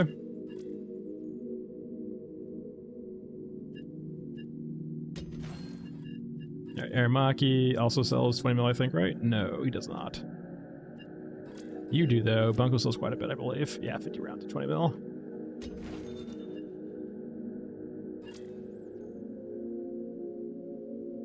I don't think I just generally get near railings, though. I should have just jumped, though, with the automatic jump as opposed to doing that. But hindsight's 20/20, as always.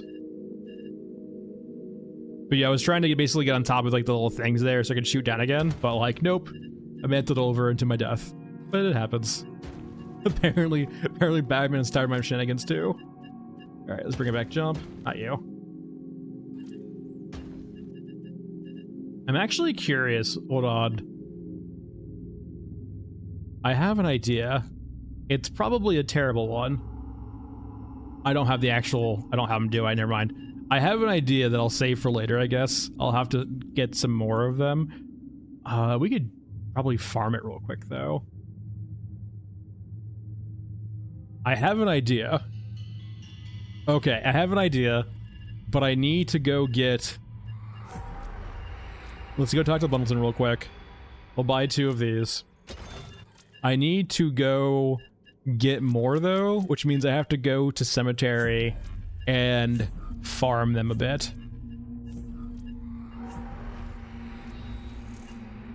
I have ideas.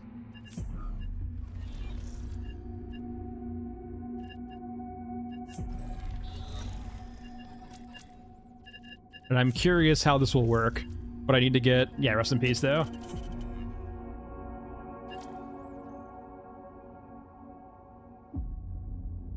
Wobbly, I think that's actually eventually their goal, right? Like, they've kind of mentioned that, too, and I think a few Q&As and videos where, like, they kind of want stuff like that to actually be in-game.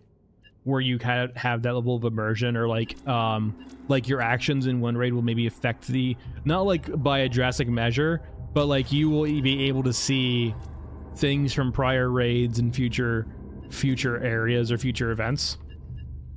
Like, for example, they don't want you, maybe necessarily you to control the outcome, but maybe the battle itself. Like, say, for example, you watch and not, you know, participate in, but watch a battle between Eruska and Eurasia. Or sorry, Eruska and Europa. And you eventually... I need to upgrade this rig a little bit more. I guess it's technically fine. I don't plan to go in one and out. Hold on. Let me also get rid of you. I don't want to lose my 36M. This is technically enough for us to kill an Exo, but it's just a bit rough. I guess this works.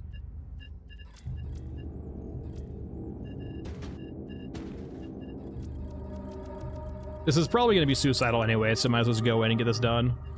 We're just trying to get our stuff. But yeah, it definitely feels like they don't want... They said they don't want you to have like feel like you have a direct impact because you're just like a lovely scav, and you shouldn't feel like you have an impact in this gigantic war that's going to like taking place. But like things that you see happen and events that you see happen in raid, and maybe things that you know, gently nudge in a certain direction, you can definitely see the ripple effects throughout the map in the game. You know the drill. All right, so we're doing Rust in Peace real quick. We're trying to get a few 20 mils, and this is a good way of doing it. We're probably gonna lose painless in the process, but that's perfectly fine. And because we're above 2k health, we don't necessarily care about a dog all that much. It can't one-shot us. We're not trying to aggro the dog either, but like we're not gonna wait for the dog.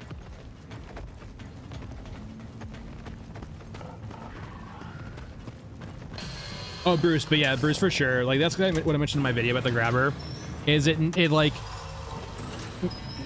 generally speaking, no horror game has anything one-shot you without giving you some countermeasures or some like agency in it, right? And it doesn't feel like that currently with the grabber. All right, I don't like the fact that we can't close any of our doors here. That's not actually great for our long-term health. Though if we pull Eruskans in to help us with this, it's not bad. But yeah, like the dog needs to have countermeasures. If it's gonna one-shot most characters for most of their prestige levels, it does need to like have some more countermeasures, right? Or just like not be a one-shot kill, be a grab where you have an opportunity to, you know, get out of it.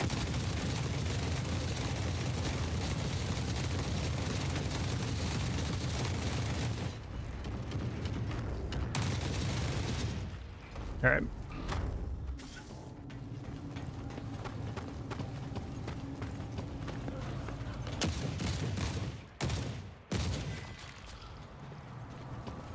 Easy turrets. I need to do this like one more time, I think.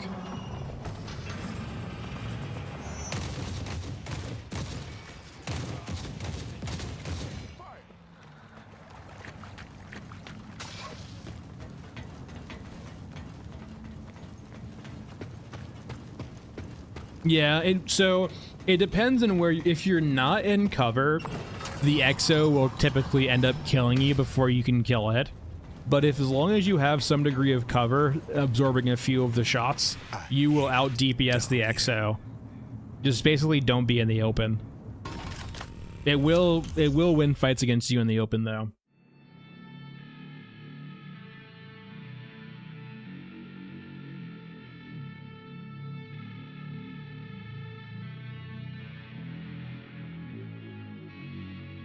Dude, imagine the poor pilot too, right?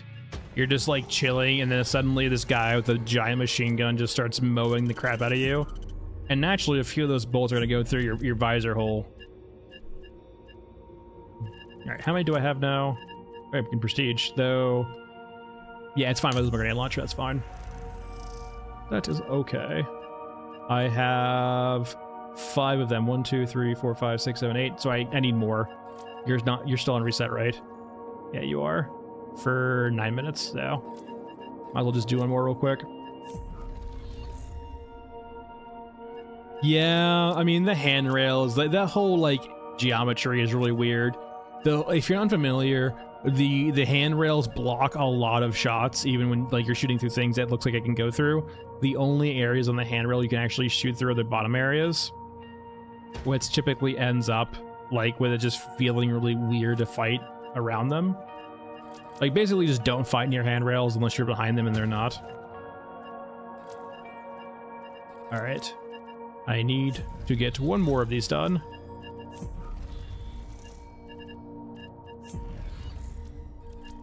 Show me rust in peace. There we go.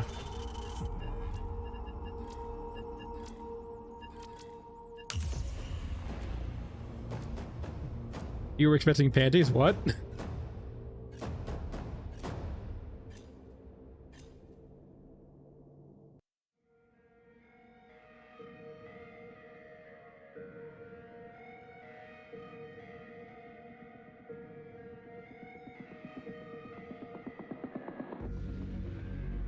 No, we're just playing. Yeah, we're playing some Everwinter here.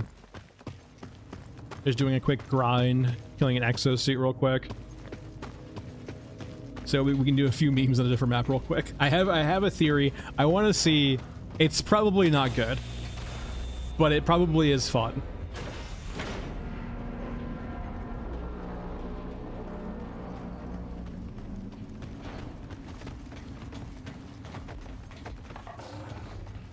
Yeah, dog, go away. It's always so interesting how like just the sudden you're above 2k HP, the map feels immediately different.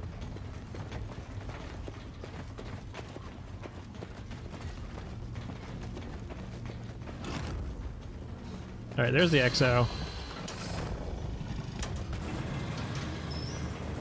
right, there are patrols in here now. Aren't those your Ruskins? Am I crazy? Shouldn't they fight each other?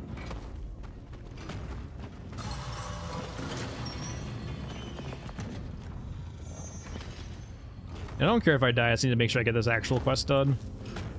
And they can kill steel occasionally.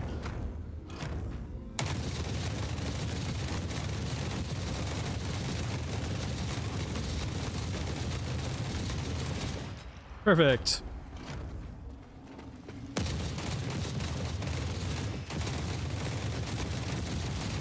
I actually do have Ringer in too.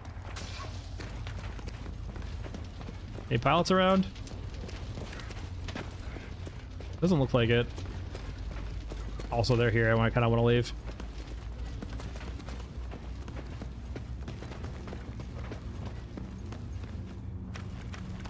All right, we have done our duty. We have acquired all of the 20 mil turrets we need for this. For this boondoggle. It does. It's not anywhere. We have to do an M234 comparison. All right, I do not want to aggro them. That officer will have a grenade launcher, and that's really scary.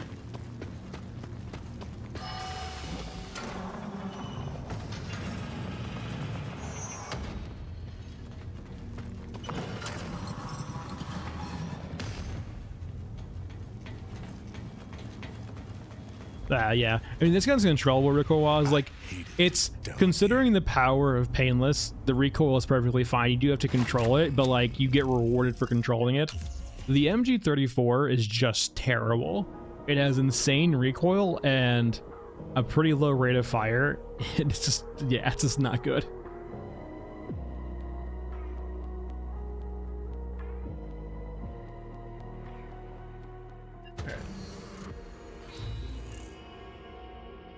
Let's finish this quest. All right, and so what we were doing here is we need one jump and then a bunch of 20 mil turrets.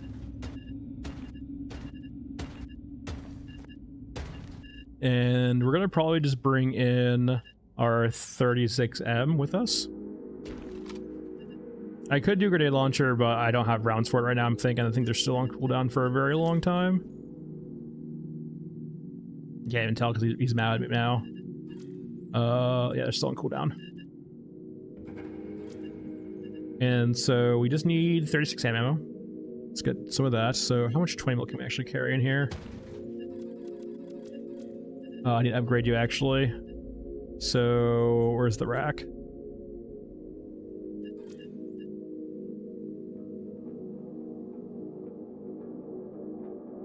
I have to redo that real quick.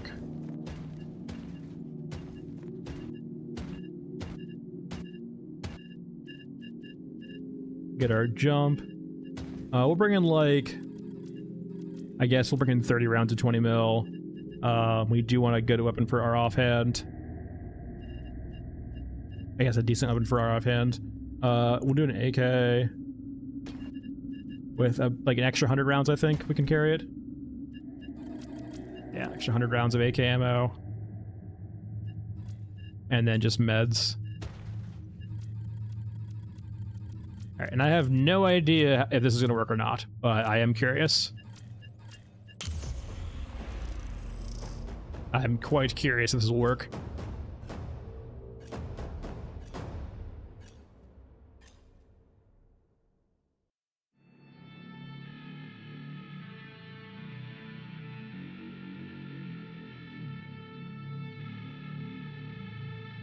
Yeah, that'd be nice. Yeah, a bunch of just quality of life features would be nice. Maybe they'll come later.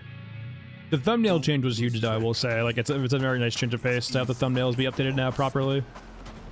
Alright, so let's go over to... Life's little joy, even in a shithole like There's our jump. Hey, Triple, how's it going? Alright, so let's murder this guy.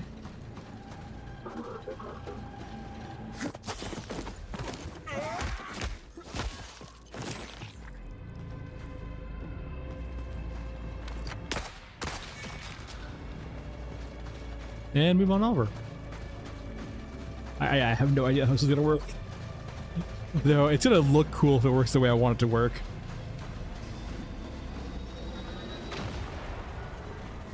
There's the anti-air T90.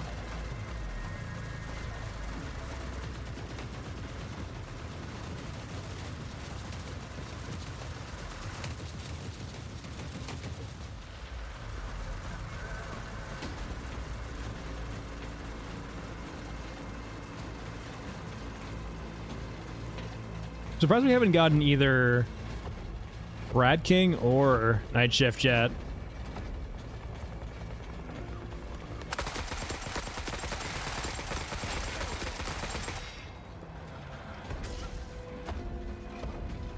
But we do have at least an XO down here, or a mech down here, which is nice.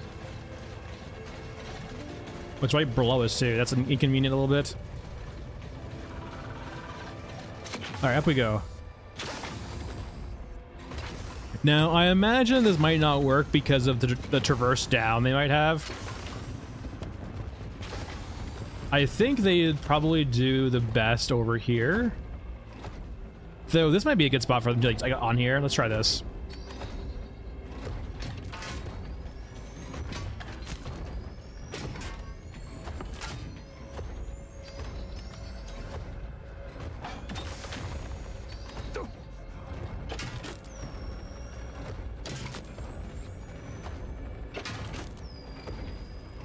Beautiful. Let's get to a better vantage point real quick.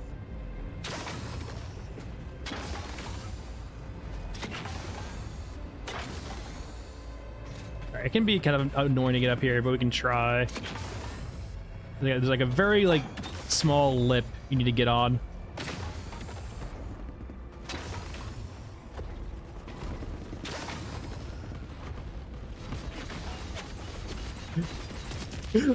They go.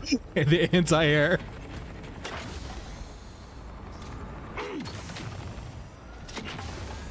Let me up. I know there's a way up here too. I've done it before. Is it you? Okay, yeah, there it is.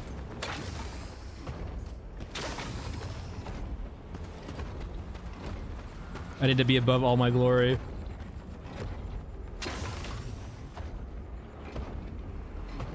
Alright, so hold on. Are you guys not gonna help me? Are you... Can you not traverse that low? Turrets, please! I worked so hard for this. Aim down. Please. It would look so cool.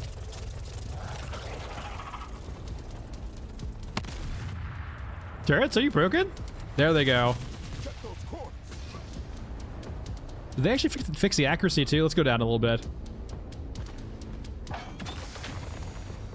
No, we'll make this work. It has to work. I worked so hard for this. Maybe we need to go a little bit lower next time.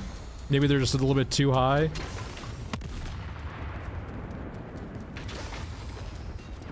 Hey.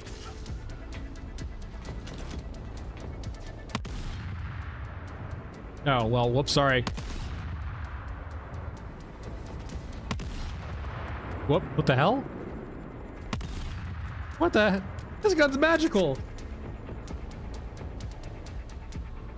Headshot. Alright, so it's only got its main gun now. Why can't you guys aim down? Look, it's right there. I'm sure you could shoot it. They're aiming at it too, actually. It can't traverse that low. It just doesn't want to shoot them. Hey, maybe there's something in a way, pathing-wise? Okay, so the next thing to know is definitely try this maybe on this outer edge here instead. Maybe on here. It feels like they should be able to. Maybe they have like a program limit. They shoot pretty far away on Nexus though. I wonder if I go to the other bunker and aggro this, will it actually come over? I could probably try pulling the chopper over here too, perhaps.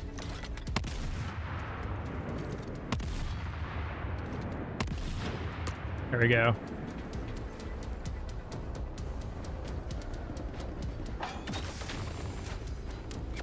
Yeah, maybe there's a set range on it.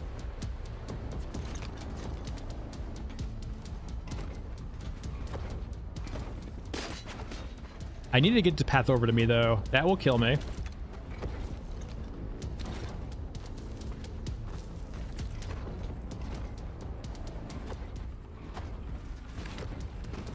Those are rockets.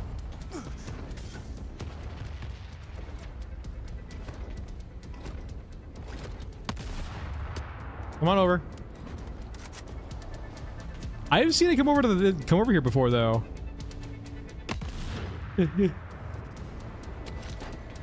Please. I worked so hard for you. I will say it's interesting how nothing is spawning either too right now.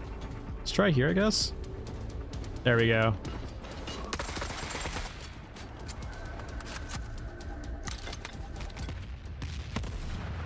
Here's the rockets. No, my work of art has been ruined. That's probably a good spot though, I think. Oh god. Okay, so next time we try this, maybe it's max range, like so, like maybe like right on here on this lip. Ow, ow, I forgot the chopper's aggroed.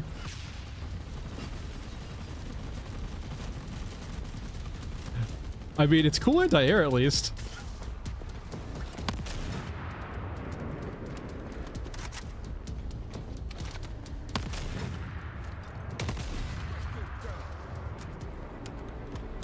I'm so sad. My dreams have been crushed.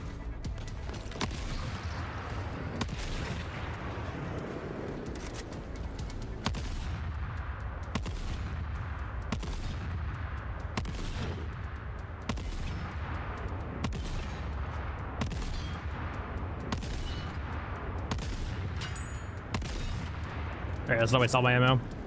Oh well, we tried. I'm sure it would work. We just like, I think it probably you're probably right, Red Bull. It's probably distance. It probably can only shoot ever so far away, which is super sad. Because it would have been really funny to see it just shooting across the fucking map. Oh well. I wonder if they despawn though, I will say. Let's go check out the bunker and see if we can see them still.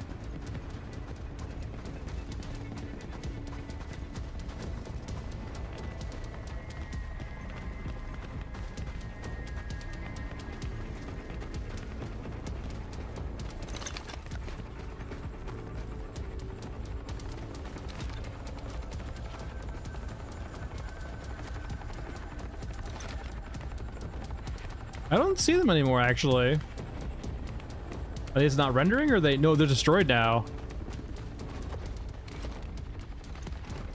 Maybe they get destroyed if I go too far away. Yeah, I can see, like, I can tag the ruins up here now.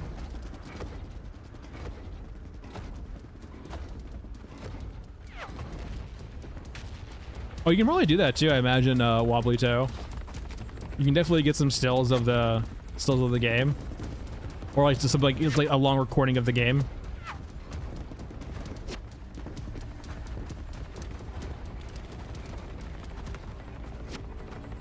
But yeah, some animated wallpapers with like some sound effects too. For like the desktop, yeah, that'd be nice. Just loop, yeah. I do have Wobbly Toe an ambiance video of this map of Night Shift on my YouTube. If you want to go check it out, it kind of might be what you're looking for. It's only a 10-minute loop, but like, it's only a 10-minute thing, but you could easily download it and make it a loop if you want.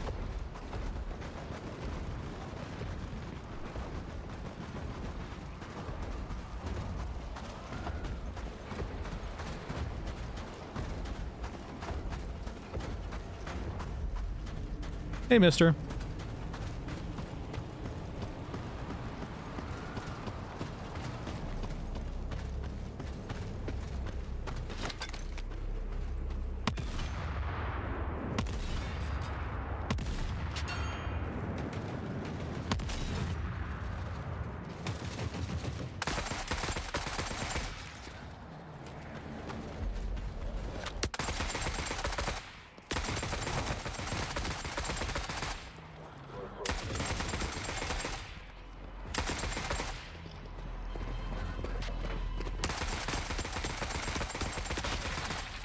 Alright, I do know how old ammo. Thankfully, we can hide from the drones here.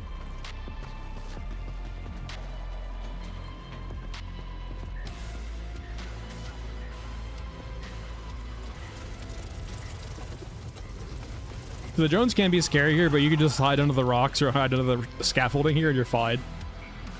Problem solved.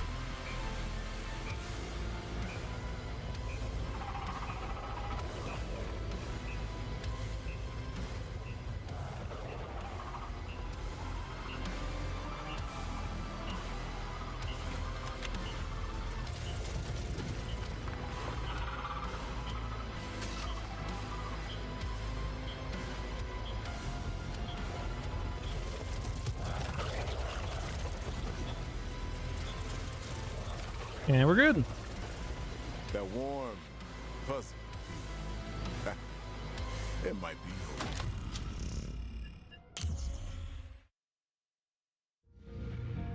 I mean, they're kind of dangerous. Like, they're actually much more higher threat than most infantry squads. Because it's much harder to find cover versus them, so you kind of have to destroy them if they aggro to you. They have, like, surprisingly high DPS, too. They can be quite scary. I really want to get I really want to get either a Night Shift or a Rat King. And probably one of the better ways of forcing that is just to like run it back over and over again, but then we wouldn't have guns to use. Let's use the MG34. So I mentioned that earlier about how it is.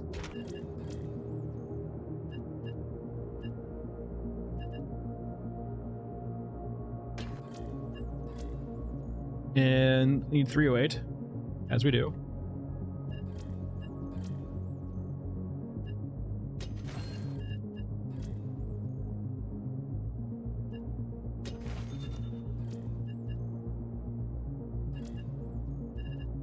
We'll bring an offhand. I guess it's an S12 because we don't really need too much here. Let's go back to our normal rig.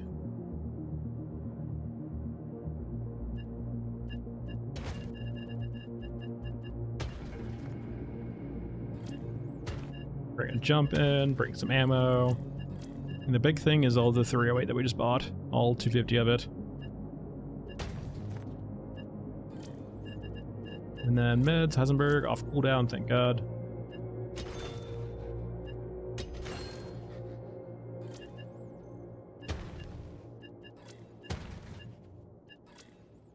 Alright, and regions, we'll go Mesa again, and streets. Looking for a Night Shift or looking for a Rat King, either or.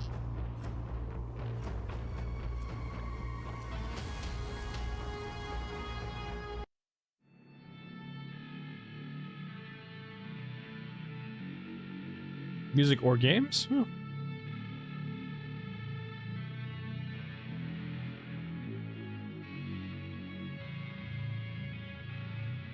Always looks All right, different. regular map. All right, so let's get into a good spot here. Is there anyone guarding the door? Little thing. Okay. So this is the problem with the MG34. If you're unfamiliar, it uses 308, which is by itself just a not easily available cartridge. The big problem though is two things. You first have some pretty the ADS isn't aligned very well. You have to aim pretty high up, and like you have stuff visibly blocking your ADS too, which is not great. So its sight picture is pretty poor when you're actually ADSing. And its third person has some pretty like, it has a lot of shake to it, as you can see, right? And the worst offender of all of this too, it has middling damage at 175. The biggest problem though is I'm going to not control the recoil and watch.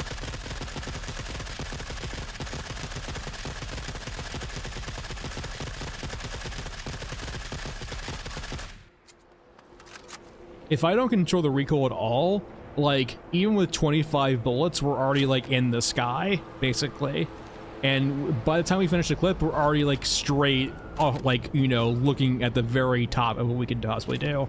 And because of how recoil curling works in the game, it immediately shoots you back down once you finish your spray pattern or your spray. But it does that even if you control your recoil. So watch me control the recoil now on this MG34.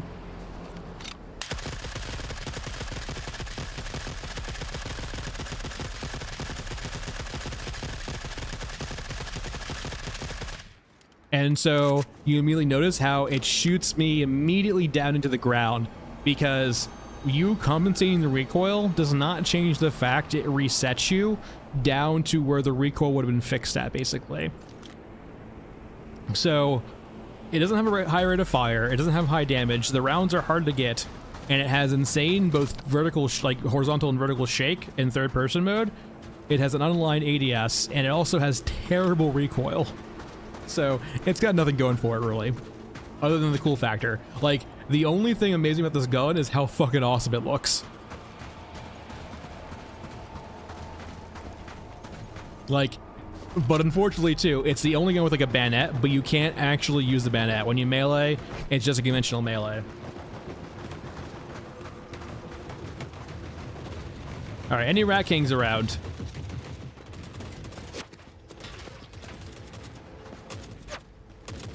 Run!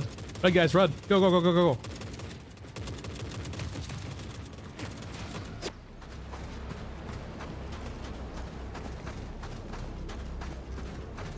I would like one Rat King, please. Nope.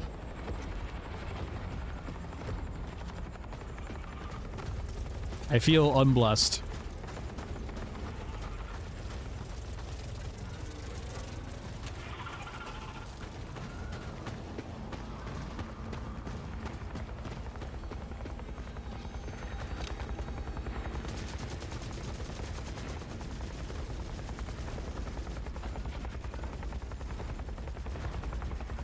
See, the chopper will navigate over here too. It just like, I don't know what exactly causes it to. Maybe it's the drones, but like occasionally the chopper will be a lot more liberal in where it goes and moves to. Also, they really need to fix the traverse on these mechs. Remember, just the velocity too. I don't know, something.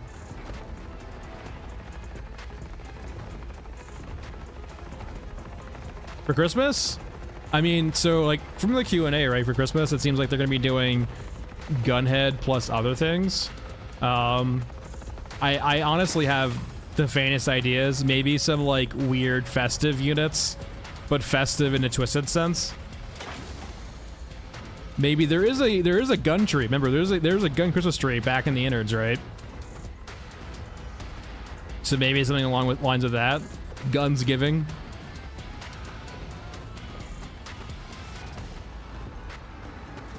Maybe something like in regards to, how dare you hop into me like that? Something along the lines of like a Christmas tree or a gun gift, perhaps. I don't know.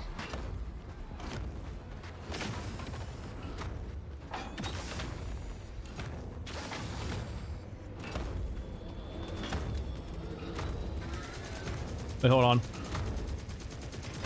While we're here. Since we're here already. And we have an exit nearby. So yeah, if we look at the exo here, right?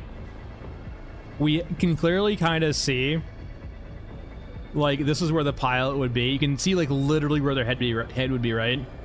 So, like, right now, there is no pilot inside of these exos. It's all autonomous, or just the pilot's not in there because of technical reasons.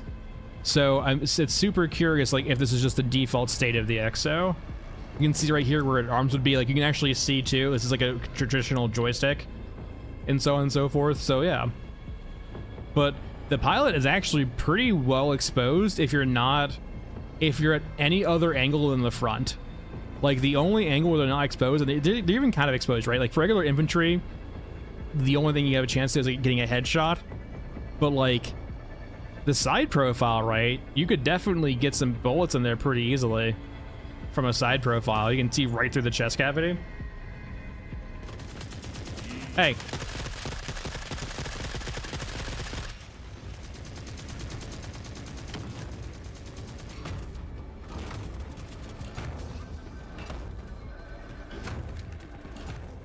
It depends on context. Also, please don't fall. Like, in text conversations, that usually means, like, hugs and kisses, right? XOXO. Hugs and kisses. Did my game just get really dark after doing that? I don't know. But in, like, text conversations, XO usually means hugs and kisses, but, like, in other conversations, it can mean different things. Who is hitting me? What the hell? Do they have HQs or something?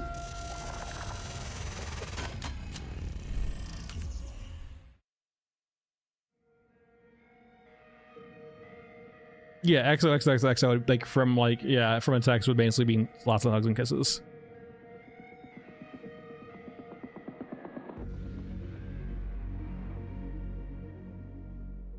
I blame the drones. That's why drones are deadly. They just cause conflicts like that. Okay. I really want... We're gonna do a thing I don't normally do. So, if you're ever, after a while, pretty tired of not getting a night shift or not getting, like, a specific unit to spawn, you can just do, like, the reset strat where you run in with nothing, or basically it's guns you don't mind losing, checking to see if it's there, and then basically leaving the second it's not there. And no, there's not really a meme per se. I don't think memes really exist. Now we get it. The second I don't bring anything in, we get night shift. It's not really a meme per se, it's just text lingo. It was just like short, because remember back in the day, like, you didn't have iPhones and, like, you didn't have emojis, right? Back in the day, you just had a text pad with very simple text, so, like, you would have to, like, relay that via, like, you know, other ways. Oh, executive officer. Executive.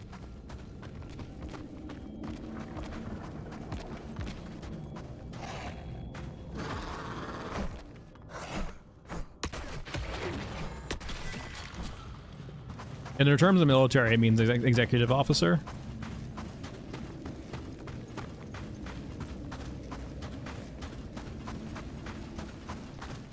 Weirdly enough, too, I think we can get racking on this map still, right?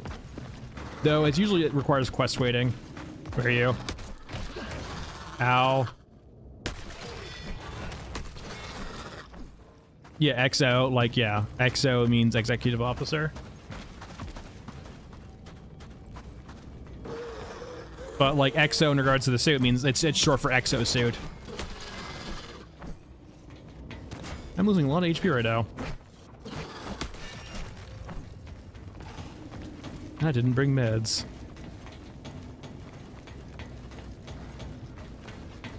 I can find meds up here really easily.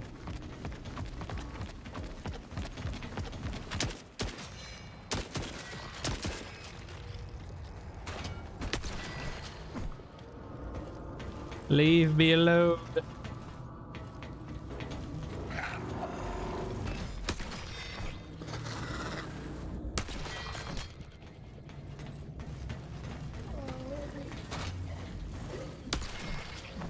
Tons of meds hopefully up here. Of course they don't spawn. Of course. Any other courages down there? I think they don't spawn until we actually get down there. Yeah, so exo in regards to exosuit, exo is short for exoskeleton. And exo being, you know, outside or exterior, so exterior skeleton.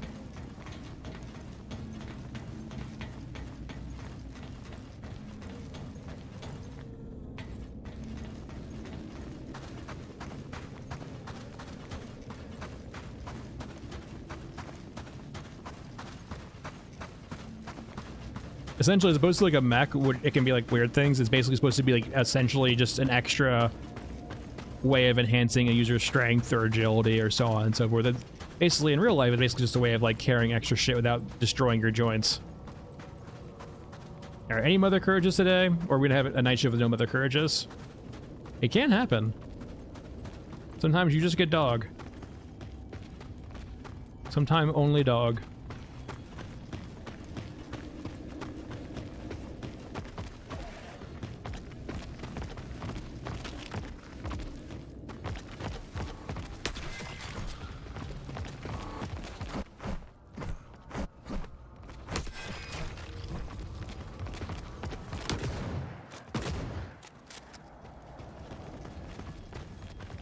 Get out of here. Run. Now, if you don't usually have a mother here, it usually... Oh my god, so many cyborgs. It's usually dogs. I'm so dead. Where did you all come from? There was not this many of you a second ago. Oh well. I came here looking... This is like the curse too. I came here looking for Mother Courages, and of course I get the night shift variant with no Mother Courages.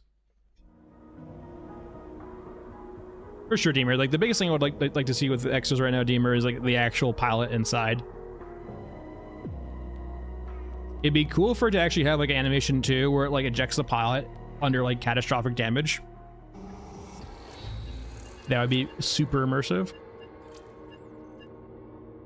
I mean, technically we got night shift, but unfortunately just no mothers. If you don't see them down in the field there, they're basically not going to spawn.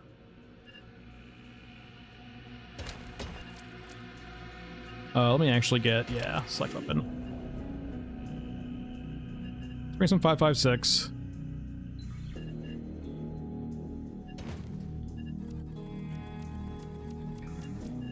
We don't need a lot.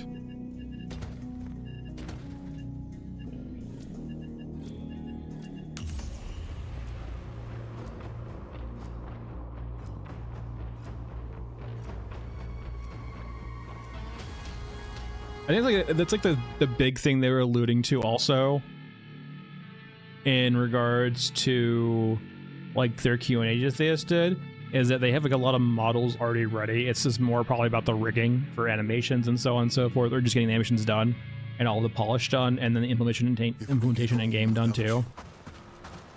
It seems like they have plenty of modelers who are like, you know, making these models for units, and they already have them like well planned out and all that good stuff. It's just the main, there's some other bandwidth issues elsewhere, like getting them implemented in game.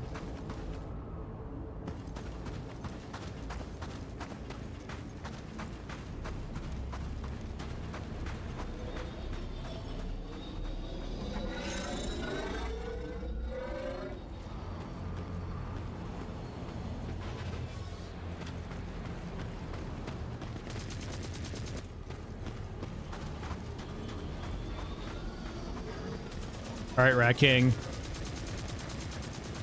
Are you here today? Are you going to grace me with your presence? I wonder if Rat King spawns a lot more probably on the other spawn. I mean, I have no reason to think why it would be that case, but I seems to like not have him spawn over here. Like the vast majority of times where I see Rat King on this map is when I spawn City Ruins and walk over here, right? So I'm very curious if maybe City Ruins are a better way of actually getting Rat King to spawn. I don't feel like that'd be the case though, but I just don't know. Considering like the low probabilities of like Rat King or Night Shift maps, it does seem like you just naturally get these long stretches of not seeing either, followed by like stretches of just seeing them back to back to back. All right, let's go over to the crawler for a bit. Get some alcohol. I don't think I ever shot Rat King, no. I probably have grazed him before, though, to be honest.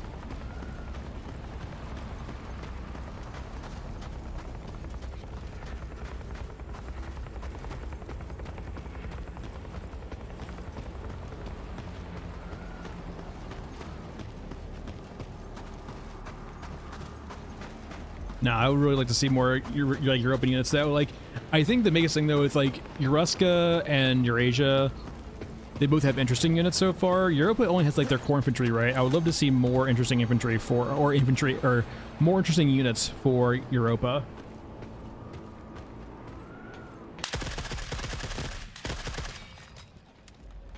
Weirdly enough, I prayed earlier today in the altar, and naturally he didn't answer. But, like, I saw him before on maps, and after I prayed it, I didn't see him anymore. I wonder if, like, by default, you actually have a normal chance of spawning him, but if you pray and you don't meet the conditions, it actually removes Rat King from the pool of things you can get until you restart your game. No, to me, Jesus, I mean, to Rat King. The altar and the innards is not to Jesus, it's to Rat King. Not sure where.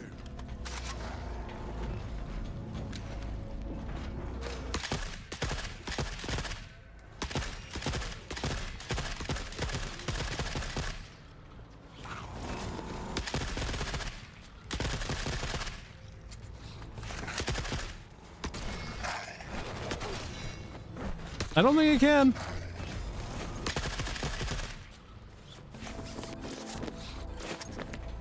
I mean, it might be though. I mean, I'm gonna say right now, like, for some reason, like, Rat King's definitely giving me like Orthodox kind of vibes. I don't know why it's still giving me those Orthodoxy kind of vibes, but.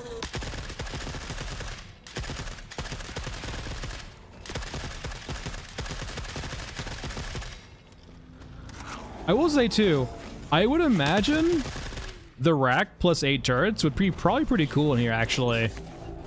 Should try that next time. Bring in the rack, 8 turrets, and just go crazy. Oh, it's fair. That yeah, does recollect. Yeah, Serbia. It would probably look fucking crazy in here actually with 8 turrets.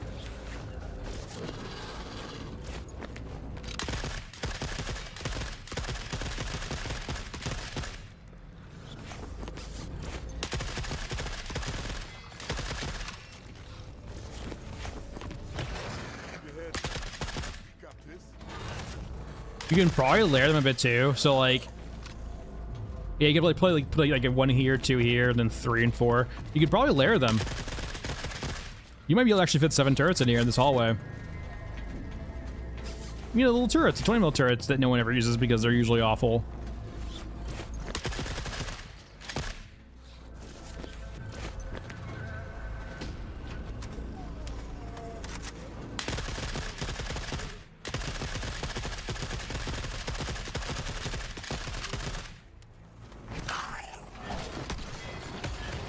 Oh, I'm getting smacked. That's bad. That's bad, bad, bad.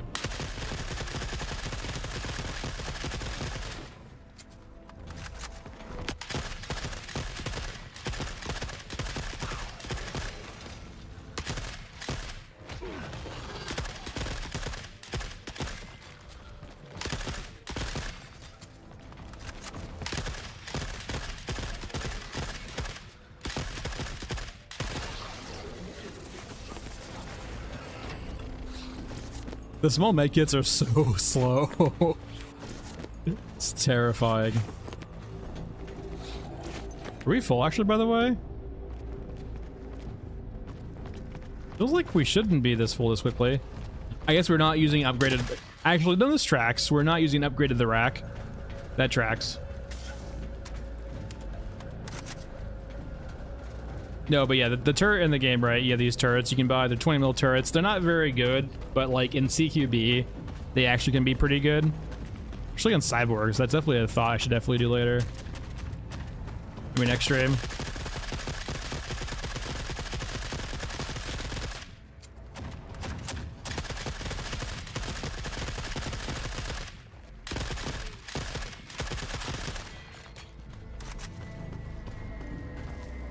All right, we are fresh out of ammo. Drones? Yeah, drones. Time to hide.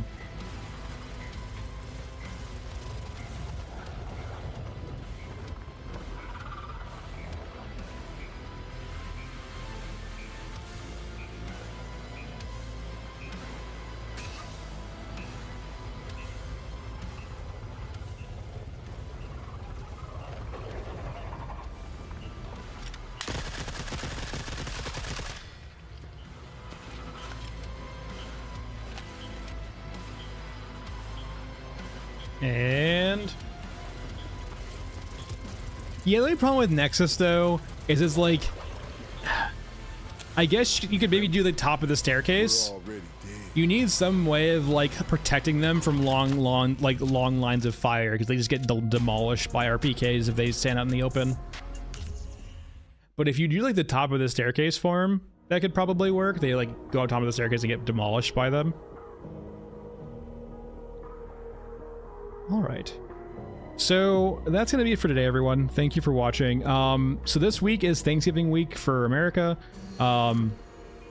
There might not be a stream on Wednesday. I'll let you guys know later, just via post on YouTube, if there's a stream or not. Should be a video out later this week regardless, probably on Friday or Saturday. But yeah, thanks for watching, everyone. Have a good day. Have a good Thanksgiving if you celebrate that. And I will see you guys maybe Wednesday, but if not, definitely Friday. And if there's a patch between now and then, definitely on patch day. I will make it work. But thanks for watching, everyone. Have a good day, and see you later.